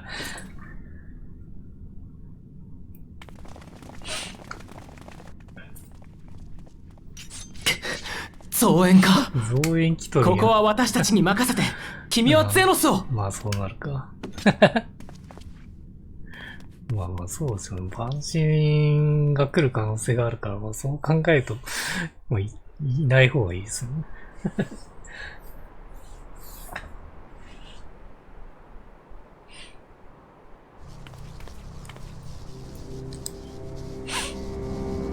まさにこれですね。いやもう侵入ですね。侵入です。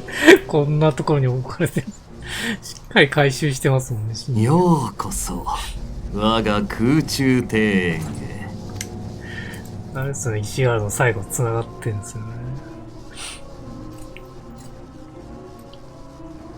アラミゴ最後の王が異国から嫁いできた妻のために故郷の動植物を集めて作り上げたそうだが、いささか俺の趣味には合わぬのでな。この通り俺にふさわしい獣を用意させてみた。僕のこと言っていい？いや、神と言うべきか。蛮族の英雄よ、貴様にとっても縁のある存在なのではないか。帝国への復讐にとらわれた男が猛襲の果てに呼び下ろした破壊の力を具現化した神なる竜。こいつの中に渦巻いているのは純粋な破壊衝動だけ。神話すら持たずに生み落とされた哀れな神だ。思えばこれも貴様が俺と楽しむために仕込んだことか。貴様らが復讐機を追い立てて神を降ろさせ、対抗策として放ったオメガが神を俺の手元によこした。いや、たまたまこっちに来たってことです。おっと過ぎたおしゃべりだったか。だが許せ、こうも楽しいことなど経験がない。貴様が発するものであれば言葉の一つにも耳を傾けたいとさえ思う。そうだな、貴様ならこの神をどうする？真理を透滅する。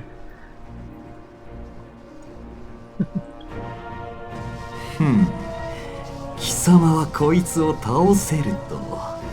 さすがは神狩りの英雄というわけか。大した自信だな。しかし想定の域を出ない反応だ。だからこそ己の異能さえ使いこなせていないのかもしれんな。使いこなせていない。超える力とやらがあれば神に干渉されぬばかりか、神に干渉し従えることすらできただろうに、倒すことしか知らぬとはやはり蛮族よな。ガイウスの報告書で超える力の存在を知った時、俺は真っ先に神を屈服させ従えることを無双したぞ。だからこそ研究させ、そして超越者たる力を得たのだ。ガレマール帝国は万神討滅を国是とする。国父ソルテイが東州遠征時に万神により滅びた地を目撃したことで、星を蝕む脅威を実感し、正義の戦いを始めたという。俺に言わせればそんなもの恐怖の裏返しに過ぎん。万神を恐れ、滅びを恐れ、故に戦い続ける。なんと哀れな。戦いとはな、楽しむために行うべきなのだ。生きるため、食らうため、互いに牙を向き合うのが獣の差がなれど、狩りを閲楽に変え、戦を楽しむのは人だけに与えられた特権だ。この荒々しく無慈悲な世界に生まれたなら、たった一つの命を燃やして戦を楽しまずにどうする。貴様には理解できるはずだ。俺の同類だからな。同類扱いすんね。今の貴様ならば終生の友としてそばに置いてもいいとすら思う。どうだ、俺と共に生きてみないか。いや、こんな変態と一緒にいたくありますね。っていう選択肢。ゼノスの友としてゼノスを否定する。なんで上の選択肢がそれになってんだよ。だろうな。やはりお前は俺の同類だよ。結局は戦いになるのだと、そう理解している。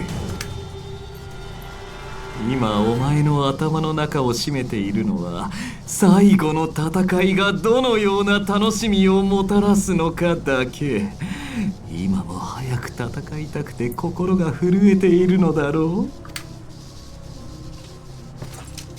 まさしく同感だ。お前こそがやはり俺の唯一の友にふさわしい。アラミゴの派遣などもはやどうでもいい。ただ共に楽しもうぞ。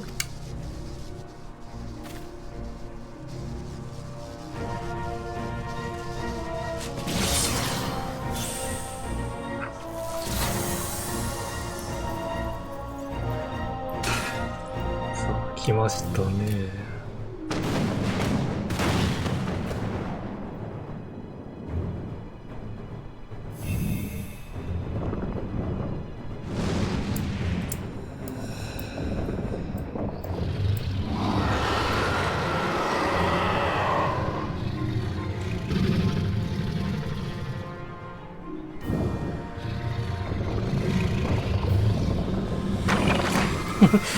いきなり神をも寄せつけぬこの力。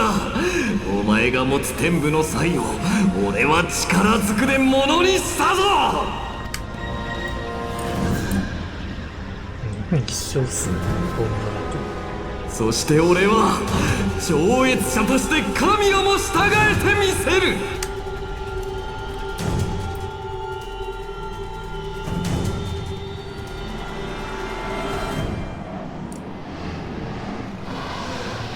うわ、信念操作するっていうのはあれなんですかね。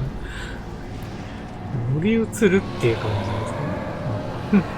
っていう感じですね。うわぁ、完全に同化してやがるよ。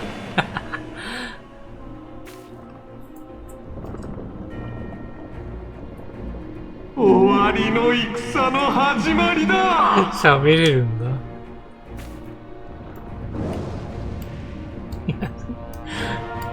暴走させる前に倒そうぜ。あ、来た来た。新竜透滅戦。あ、頑張りましょう。いや、2位すぎるな。2位すぎるけどな。ちょっと頑張りましょう。これですね。すぐしゃってくれればいいんですけどね。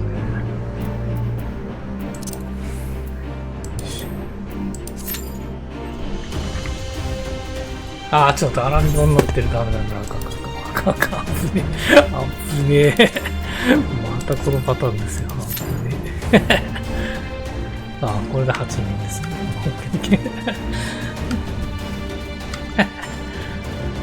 広いんですよね。結構ね、景色がいいんで、楽しめるんですよ。まあね、クリアした後も来れるので、景色を楽しんだりできますね。あと、花が咲いてたんですよね。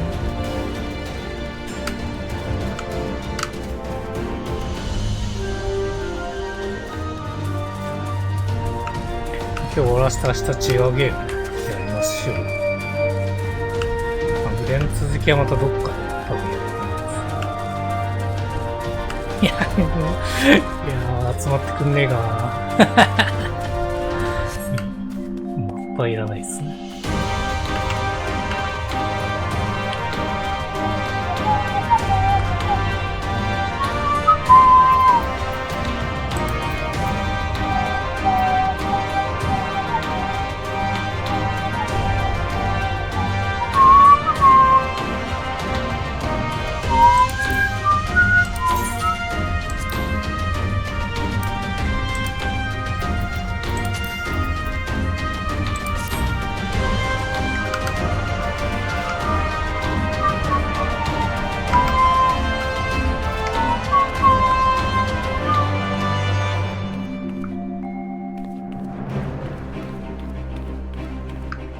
おっせえ。おっせえな。こ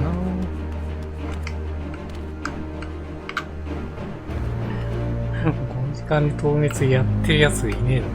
でも、5分未満って出てますね。5分未満だから集まると思うんですけど。やっぱもう今はもう、あれですかね、ヒーラーのがやっぱ不足してんのかな。こんだけ待たされるってことは。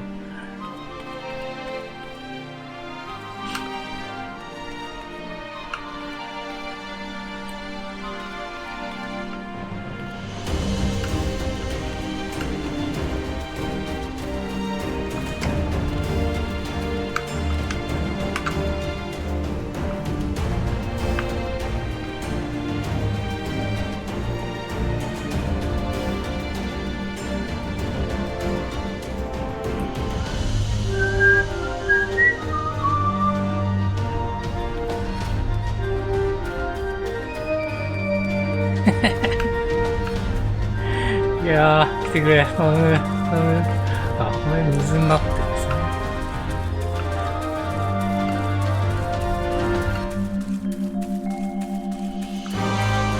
こっちからの景色も良かったですね。いやー、見えないっすね。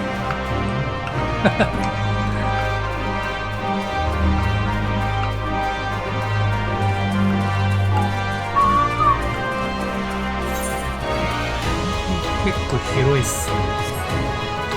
どっか登れたら面白いんですけど、登れきれない。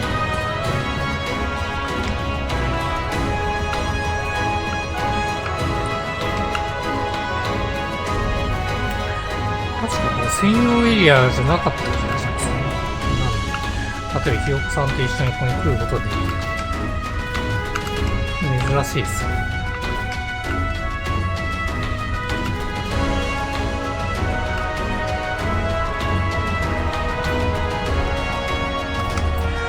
今は専用エリア扱いになってると思うんですけど、ID の後あそこに行くと戻れると。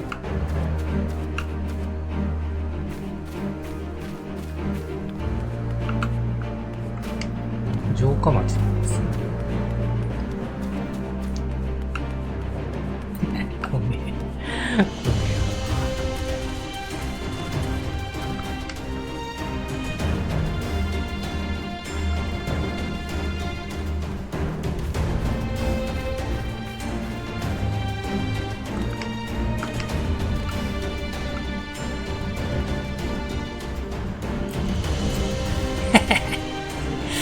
いやー、来ねえな。ちょっと待ってよ。確実に2時過ぎんじゃねえかよ、も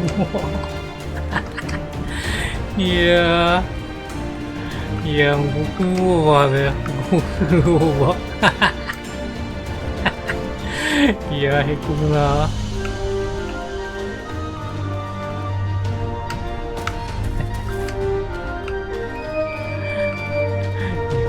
回回すと多分ね、4.1 をなんかちょっと混ぜ込まないと時間的にはかなり微妙ですよ。いや、まあなんかそれでもいいような気がするけどね。いや、まあそれでもいいような気がするけどね。ここで混ざされるよね。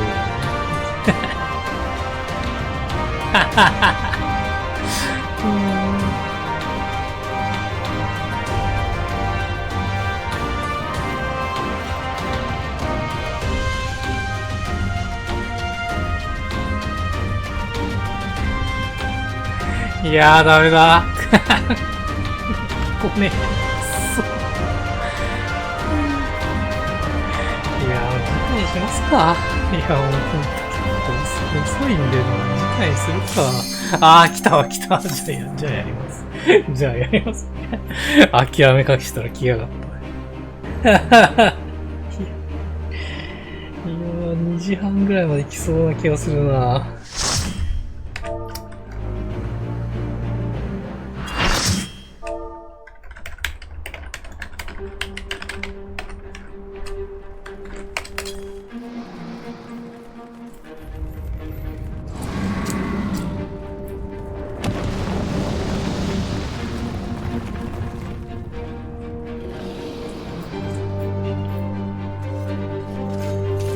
こんな時間に新竜やらせんのよってことです。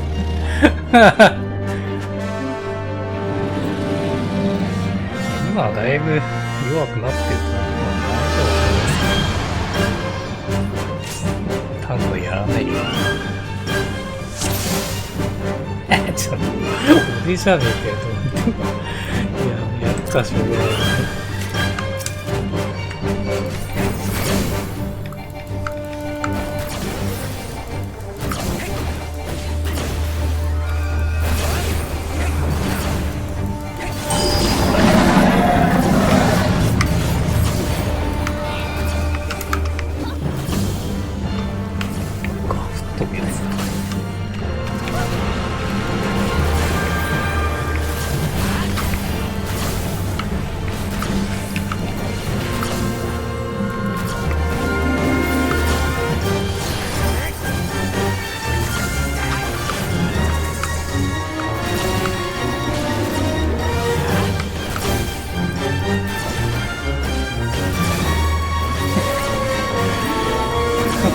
ターキやるのよりによってこのタイミングで来る。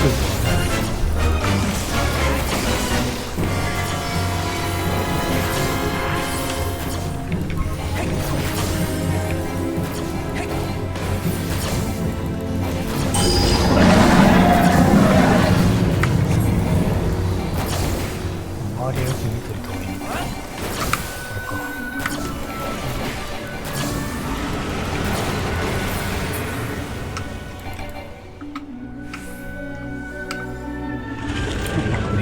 あってやつ。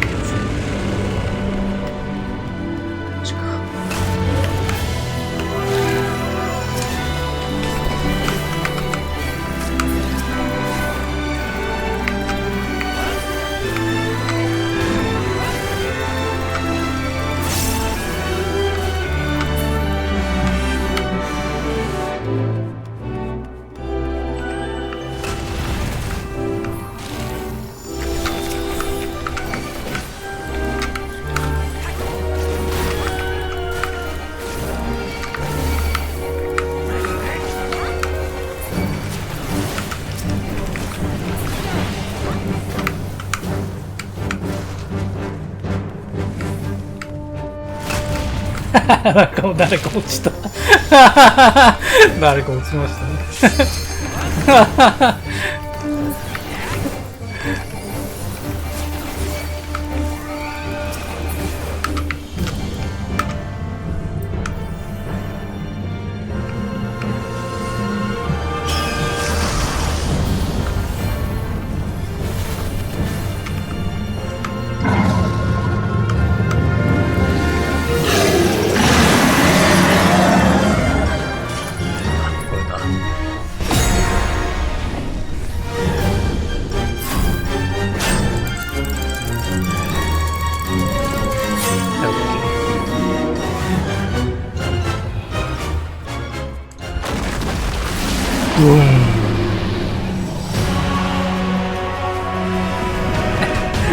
からっすよ。こっから落ちる。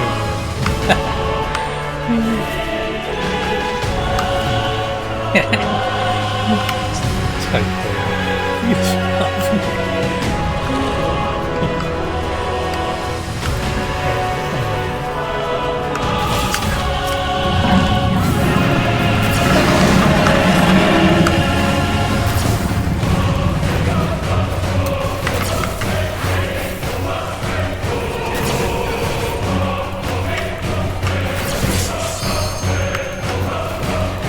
ああ、よく見てるわ。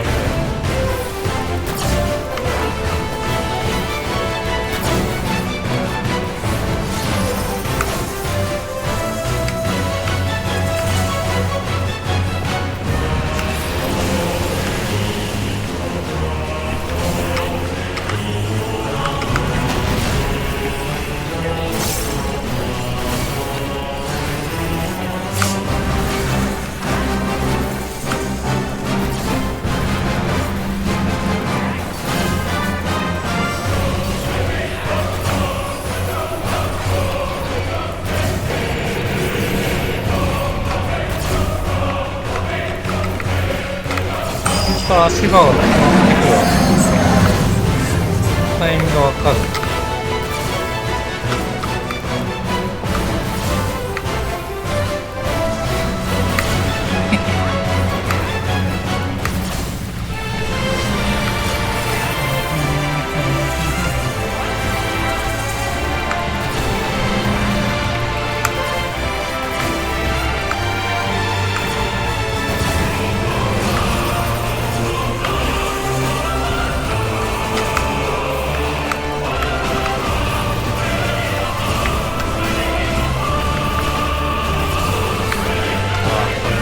これで昔落としそう。選挙に時間かかりますからね。確かに。まあ、みんなレベルが高いと思います。OK。そういう人、全然いけましたね。全然いけました。よかった。いや、もうタンクやらされるっていう怖さがね。こう避けたがるのに。ホットポイント的無理でしたね、どう考えてもね。2万いってたもんな、俺。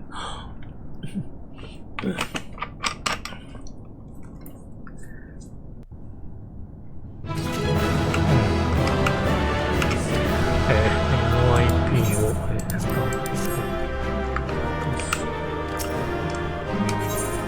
はい。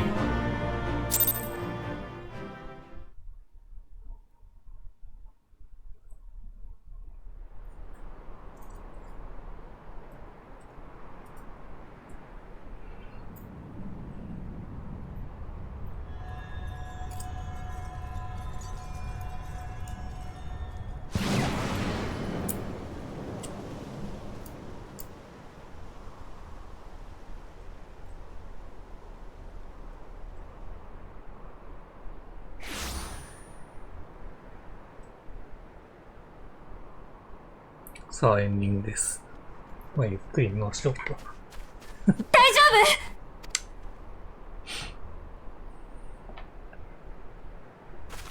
夫？ゼノス！生きてますね。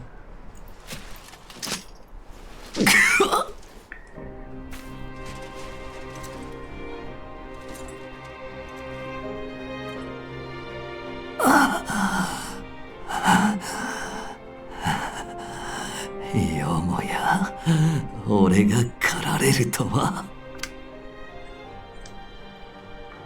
だが楽しかった。最高の戦だったぞ。これほどすがすがしい気分は初めてだ。すがすがしいですって。これだけの犠牲を出しておきながら。犠牲？バカバカしい。人は命を犠牲にせねば生きてはいけぬ存在。生きているだけで常に何かに犠牲を強いる存在なのだ。どうでもいい。これほどの戦を演じることができたのだ。一つきりの命を懸けたからこそ至上の時であった。ああ、ここメノスを理解するのは不可能に近い。今この時だ。俺の心臓は長くこの時のために行動してきたのだ。先など決してあるべきものか。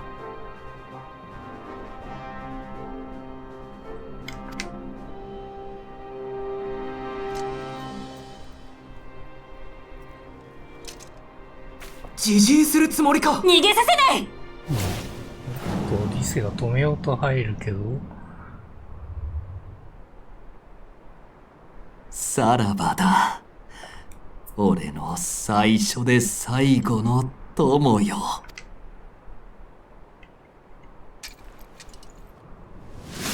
いや、切ったね。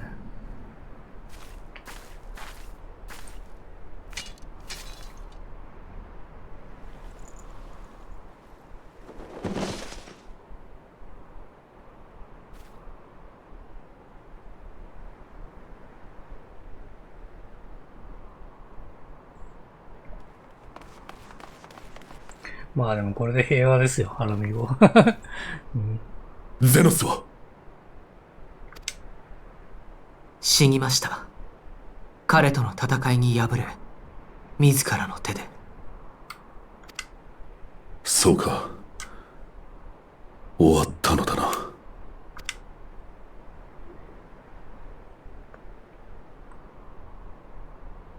いや、逃げられたのかな。私には最後までただの獣にしか見えなかったよ。ただ戦いを楽しむだけの哀れな男。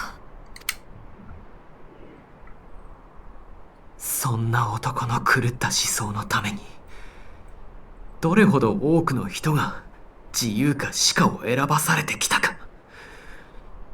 やりきれない気持ちになるよ。だがそれでも我らは勝ったのだ。今は死んだ敵将のことよりも生きている者たちのことを考えよう。ヒエもいるね。リセよ、胸を張れ。祖国を取り戻すため命かけて戦った者のために勝利を祝え。死んでいった者たちにも聞こえるように、天まで届くほどに。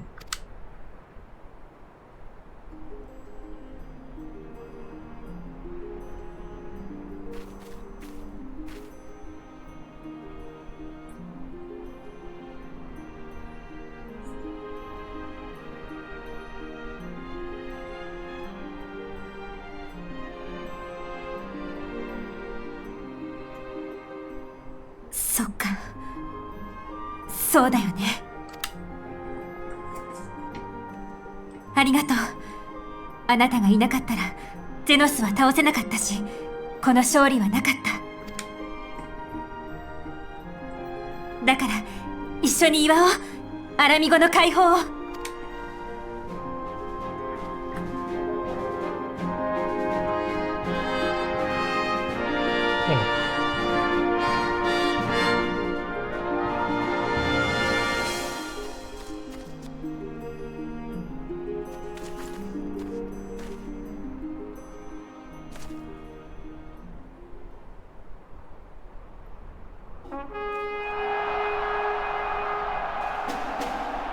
勝利の日。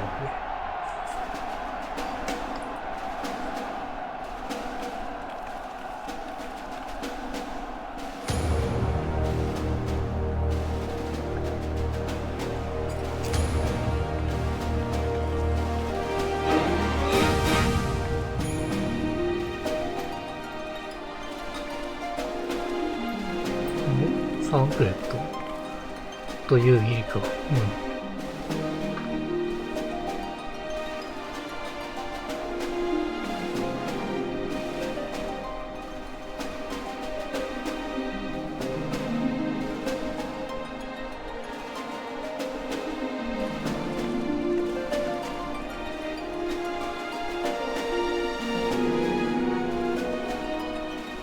うわ、もう FF のテーマが変わってますね。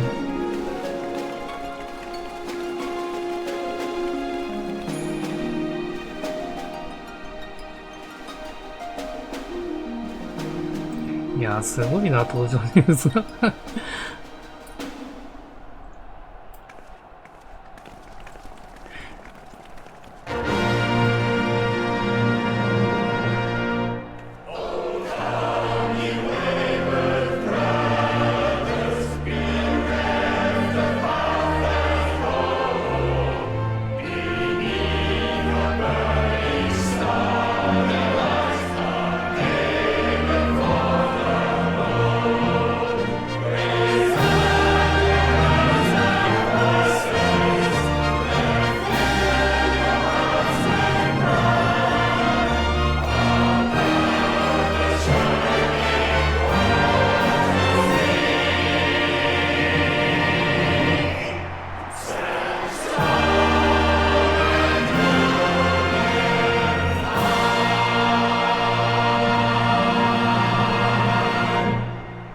いやー、グレンはやっぱ綺麗こうしてグレンの炎に染め上げられた戦いは終わり、祖国アラミゴは解放された。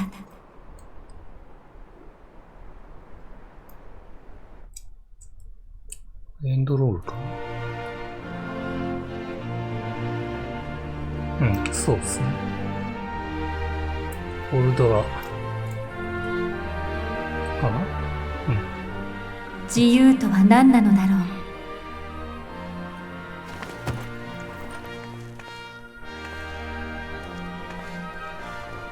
う。ロボかなんか入れられるってことですね。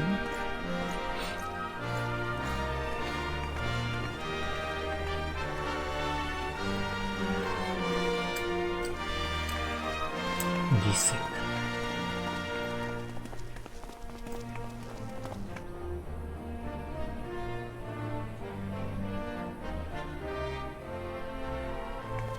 同じ土地に生まれ、同じ自由を望んでいた人でさえ憎しみ合うことがあると私は知った。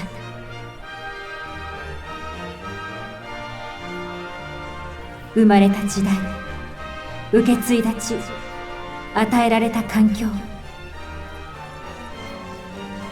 あのゼノスだって生まれた時は泣きじゃくったはずなのに、多くの命を食らい尽くす化け物へと成長を遂げた。20年の帝国支配によってアラミゴに刻まれた断絶。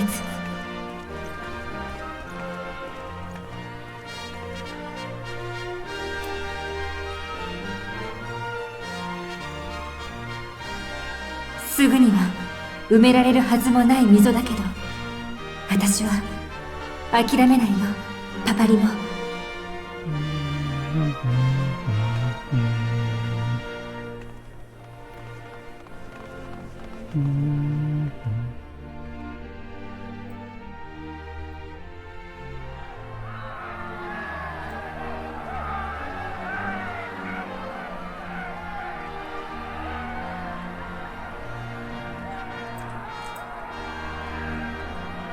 私たちは自由の価値を知った。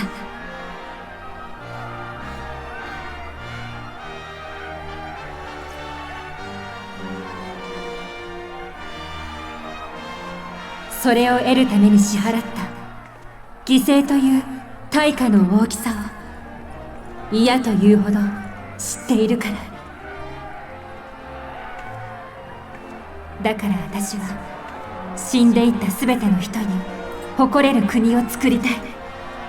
そのための試練なら喜んで受けて立つ。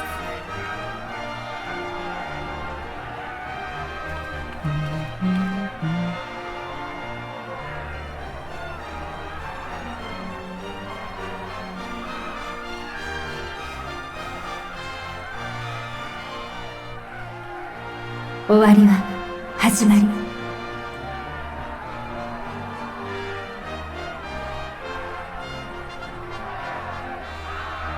今、アラミゴ準州という帝国属州の歴史は終わり、アラミゴの新しい歴史が始まったんだ。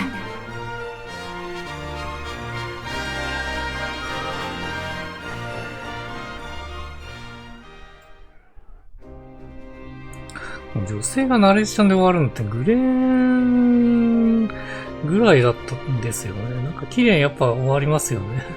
あとは大抵男勢がナレーションしてっていう感じですよね。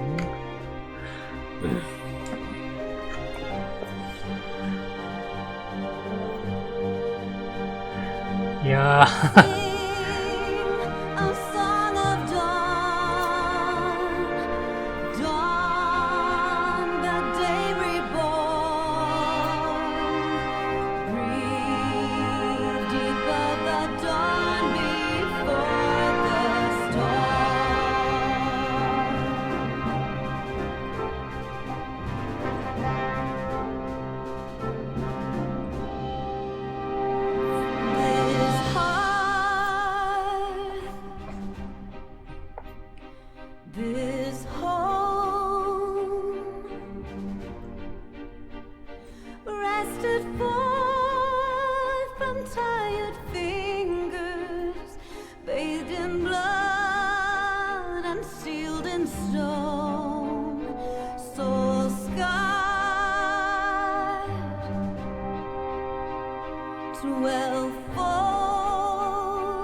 うわ、イダとパパリモで終わるんだ。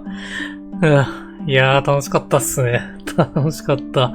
駆け足やりましたけどね。いやー、グレンはやっぱあれですね、やっぱボスキャラもやっぱ濃いですよね。ゼノスといい、ヨツエといい、グディーンワートに。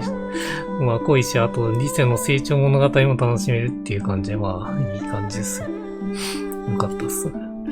で、まあ、ですね、あれですね、場面が2つに分かれてて、ノアとアラミゴか。まあ、それぞれ違った物語を楽しんでる感じ。まあ、共通目的は帝国と戦うっていう流れで、まあ、帝国との戦いがやっぱ一番楽しめる作品になってんじゃねえかな、グレンに関しては。そうですよね。まあ、漆黒とかになるとまた全然別の話になってきますからね。まあ、アシエンとかがやっぱメインになってきちゃいますからね。そうですね。やっぱ帝国とのバトルがしっかり楽しめるのはやっぱグレンがまあ一番なんですかね。おそらく。で、まあ、ですね、4.5 ぐらいまでは、まあ、グレン編は楽しめるんで、まあ、ですね、この辺のエリアとか行って、まあ、後半とかですね、後半とかあんまり回ってないけど、まあ、ですね、拡張パッケージの方で、まあ、ですね、回ることになると思うんで、まあ、そちらやるときは、まあ、楽しみにしてください。楽しんでください。拡張って言ってももう実装はされてるんで3つもできるんですけど、ちょっと他のゲームを混ぜてからまた、ですね、まあ、ほとぼり冷めたあたりにまでやろうかなっていう感じですね。よろしくお願いします。まあですね、グレー、そうですね。まあ特に 4.3 がね、めちゃくちゃ楽しいんで、ね、グレーに関してはね。そこを楽しみにしつつやってるっていう感じですね。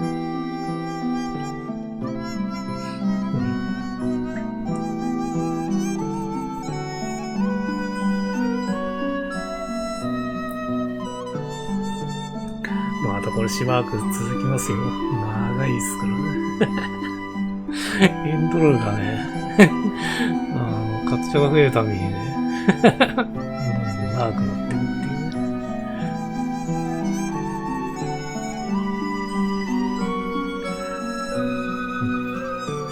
ね。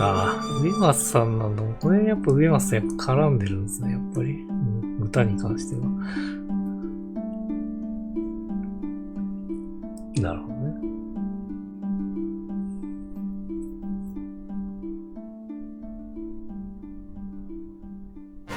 まあ、ぽいっすよね、完全に。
いや、まあさっきの歌は、もともとは帝国の歌とアラミゴが最後あれですよね。歌詞を変えて歌ってましたよ。まあ、アラミゴがオリジナルなんですかね、あの歌に関しては。よくわかんないけど。で、帝国の歌といえばね、行月とかあの辺とかでもね、名曲が出てくるんで、まあ、その辺もね、楽しみですね。ただ、行月はあれか、アーカイブを見てくださいかな。もう多分、その辺はね、上がってるんでですね。行月に関してはすでに上がってます。ただ、順番をね、並べてないんでね、すみません。それがちょっとあれですよね。並べないとわかんないと思いますね。わかんないですよね。どうにかしたいんですけどね。でもまあ、しっかりあれですよね。漆黒とかも並べないとわけわかんなくなるからな。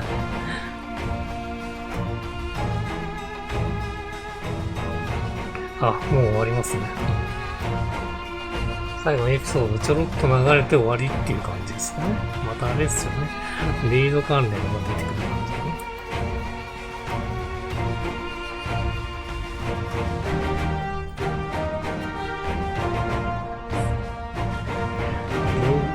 別にグレンのレードゲームはあれです。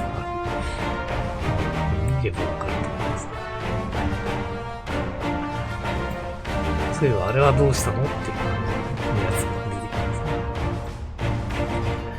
ますね。行月のいいのはね、行月じゃねえや、グレンの、レードのいいところはですね、過去作のね、ボスとかで結構出てくるんで、その辺は結構楽しみですね。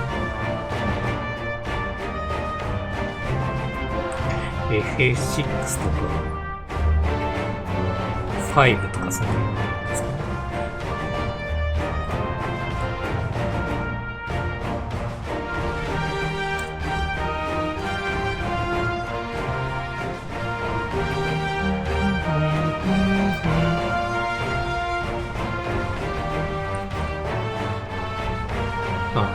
吉田。オッケー。終わりました。プロデュースバイスクエアエニックス仕様の LTD。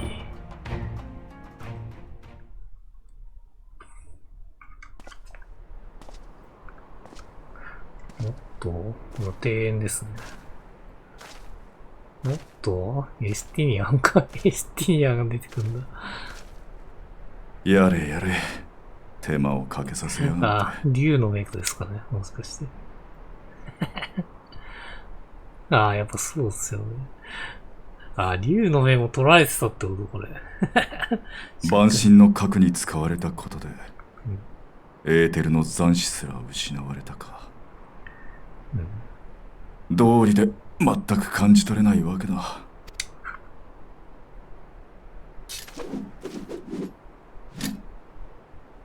とはいえ、このままにもしておけん。ついに切るんだ。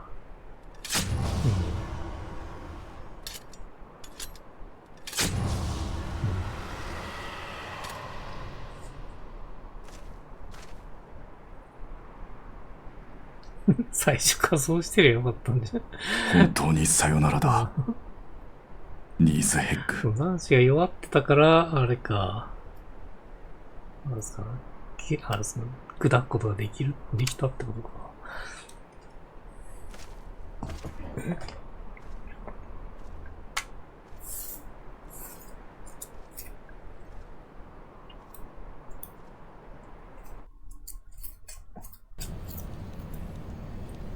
帝国。皇帝じゃない。皇帝だ。長方形の。来た、長方形。ゼノスは散ったか。ここはボイスねえのかよ。皇帝陛下も息子の死には干渉的になるといったところか。くだらん。来たな、LD ですだ。非常な方だ。世界を制覇せんとする強国の皇帝ともあれば、実の息子を逃げとして実験台に乗せることすら造作もないと。どのみち奴は皇帝の器ではなかった。あれは、己の快楽を求めすぎる。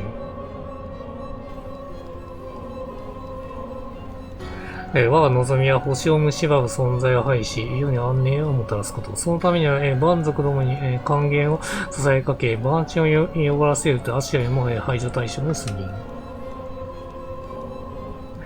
国営の森どもとやり合おうというなら止めはせんさ。私の望みは救済たれ、この真の姿を取り戻させることだけ。その点の目的は一致していると思うんだが。世界の統合によるゾディアークの完全覚醒、そしてハイデリンと再び一つにか。果たして真の姿を取り戻した世界に人の住まう場所があるのか。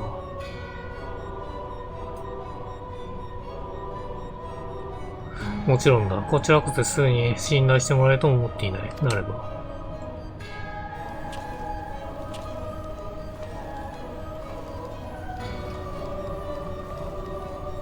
いやー、足がついてんのも厄介っすよね。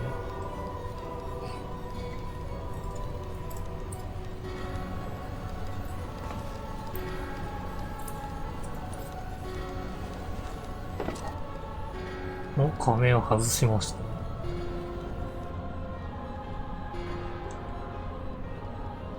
貴様その顔をもっと知ってるかも。まあこの辺も後々出てくるってことですね。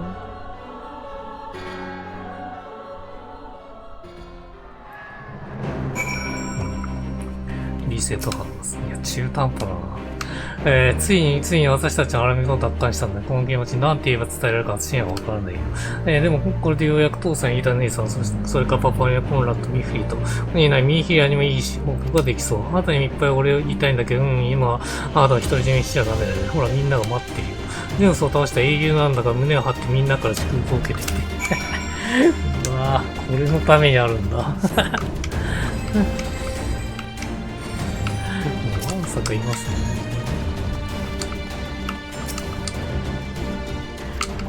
100面ずつぐらいは買いましたけど。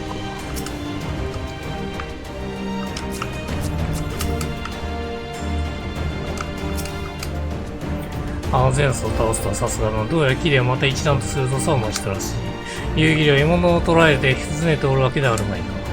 ご冗談は悔しいですが、わしの腕は差し違えてでも打ち取れるんでしょう。純粋にカーズの部を叩いているんです。確かに叩えるべきだろうな。わしにとっても奴は父の仇だった。誠よくぞ打ち明かしてくれた。そして白露たち人狼族を救ってくれたことにも感謝せねばならん。あの日の窓と出るように言っておくとしよう。まさかギラバニア地で姫様と再会できるとはどうやらもしない人を結ぶ演師の力があるらしい。感謝するぞ、ことを伺ってほしい。全く驚くべきことだが、記念と共に戦いことをわざわざ誇るとしよう。この未来に幸ある。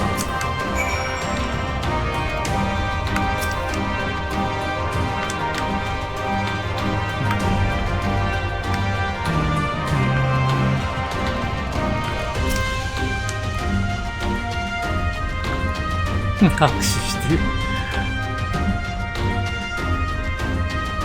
ミーヒラのコピーも取りました。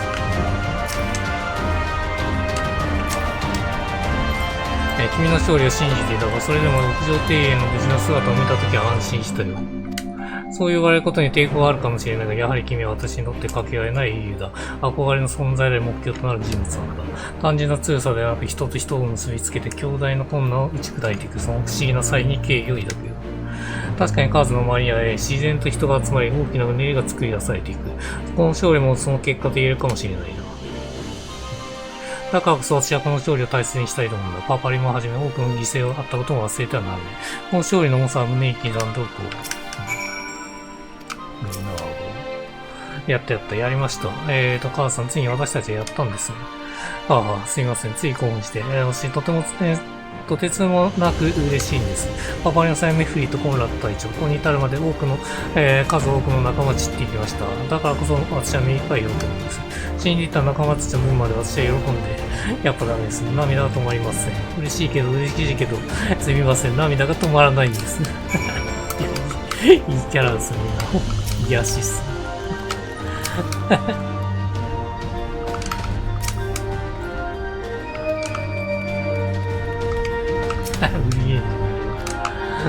ここに突っ立ってたんですけどね。全く配置が変わっている。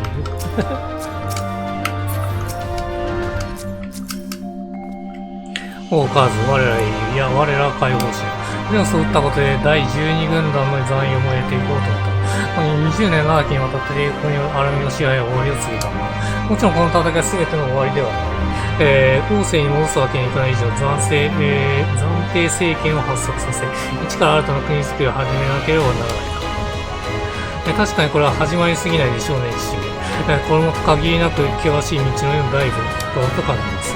だがこの苦難の20年を耐え抜いた人々ならば、国の作りを、成し遂げることができると我は信じている。その機会を、作ってくれたことに感謝する。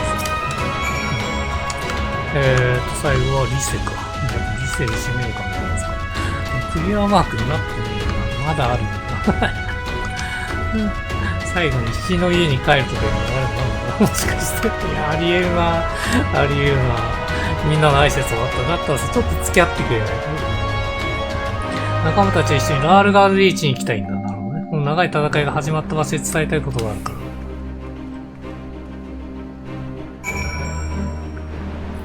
ら。あ、これで終わりだ。ここで終わるんですね。カーズ、あなたがいなかったら今日この日を迎えなかったと思う。ここまで一緒に歩んでくれてありがとう。で、最後に、終わってもらった雰囲気がある感じ。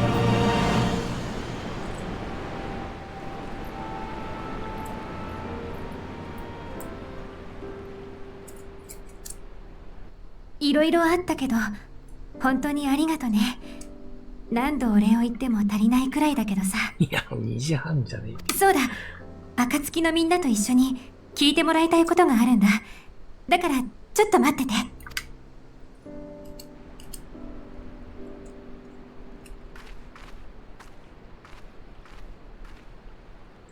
まあ、行くと思ってましたけど。みんな、集まってくれてありがとう。ミセは今後どうするかって話ですね。ありがとうなんて言葉だけじゃ言い尽くせないくらい心の底から感謝してるんだ。でもみんなが感謝されたいからって必死に戦ってくれたわけじゃないことも知ってる。だからアラミゴをしっかり支えることで応えさせてほしいんだ。コンラッドの後を継いで解放軍の先頭に立った以上、こんな私にもこれからのアラミゴに責任があるしね。解放軍として残ると。でもそう思った時に気づいちゃったんだ。私はもう中立じゃいられないんだって。だからけじめをつけるべきだって考えたんだ。アラミゴのために働く以上、中立の暁にはいられない。わがままだって分かってるけど、それが私の決意なんだ。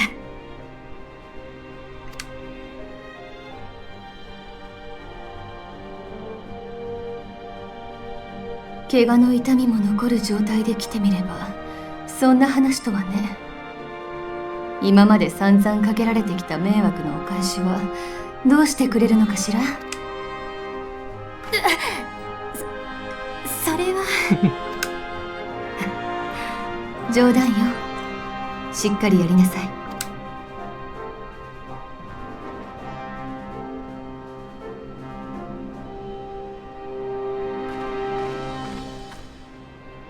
でもこれだけは忘れないで。暁を抜けたとしてもあなたは私たちの仲間よ。それはずっと変わらない。いや、シュトラは石柄で最初に助かったから今回あれか、あんまり活躍できなかったのか。そうよね。そういう流れですよね、多分。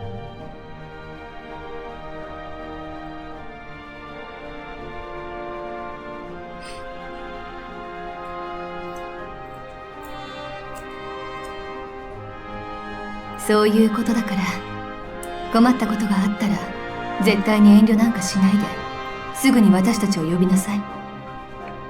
きっと約束よ。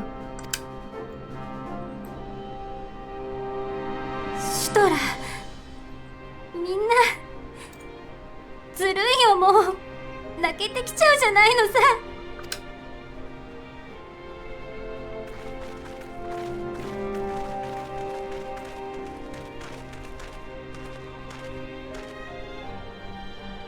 いやー、遠藤さんの声が良すぎる。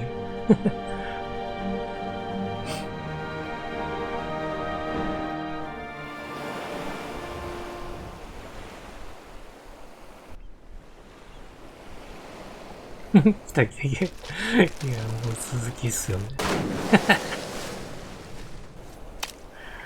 ここであれですね、安堵するんですよね。外れてしまったか。まったく、糧を得るのも楽ではござらんな。いや、豪雪は生きてたっていう流れですね。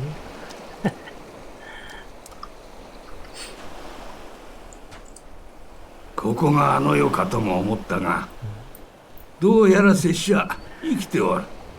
その証拠に腹がすく。やっと悟った死に場まで気合で乗り越えんでもよかろうに。水没で助かったってこと天はまだ拙者になすべきことがあるとでも申すか。まっことままならぬ。しかもよりにもよってこやつも一緒とは。問題はこれですね。問題はこれ。腰椎。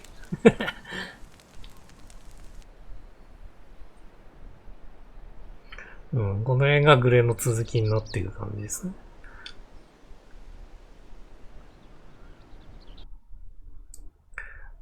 これ以外も、あれですね、ここですね。これがレイドかな？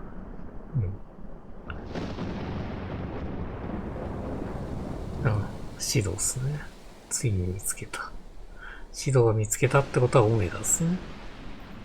現地の、住民の証言によると、この大穴が開いたのは、シンリュウとオメガが戦った際。シンリュウは皇太子ゼウスによって捕獲されたが、オメガは以後行方知れずのまま。そして大穴から巨大なエネルギー反応があるときた。オメガ再起動の一端を担った身として調査を請け負ったが、今回も楽な案件じゃなさそうだ。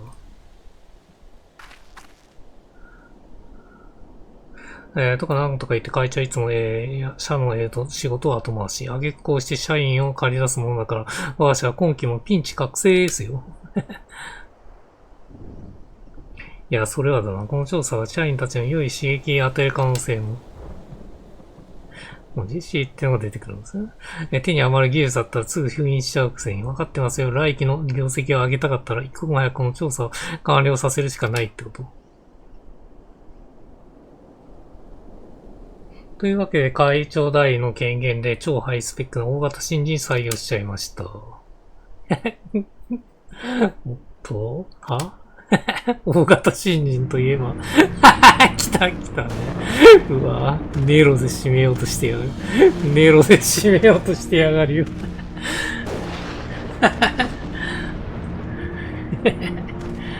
手振ってるし。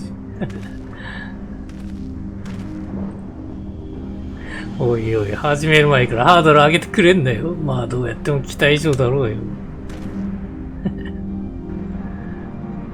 まあ待て待て、お前何してんだね。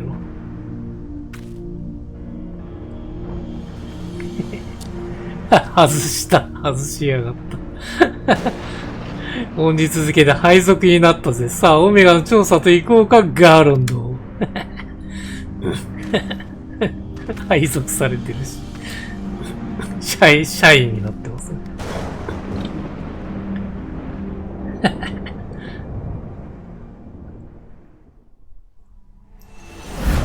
続く。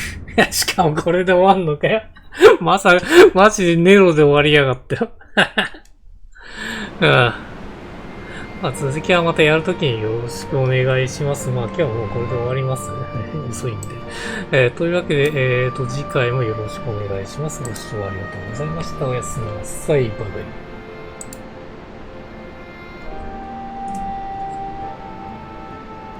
ご視聴ありがとうございました。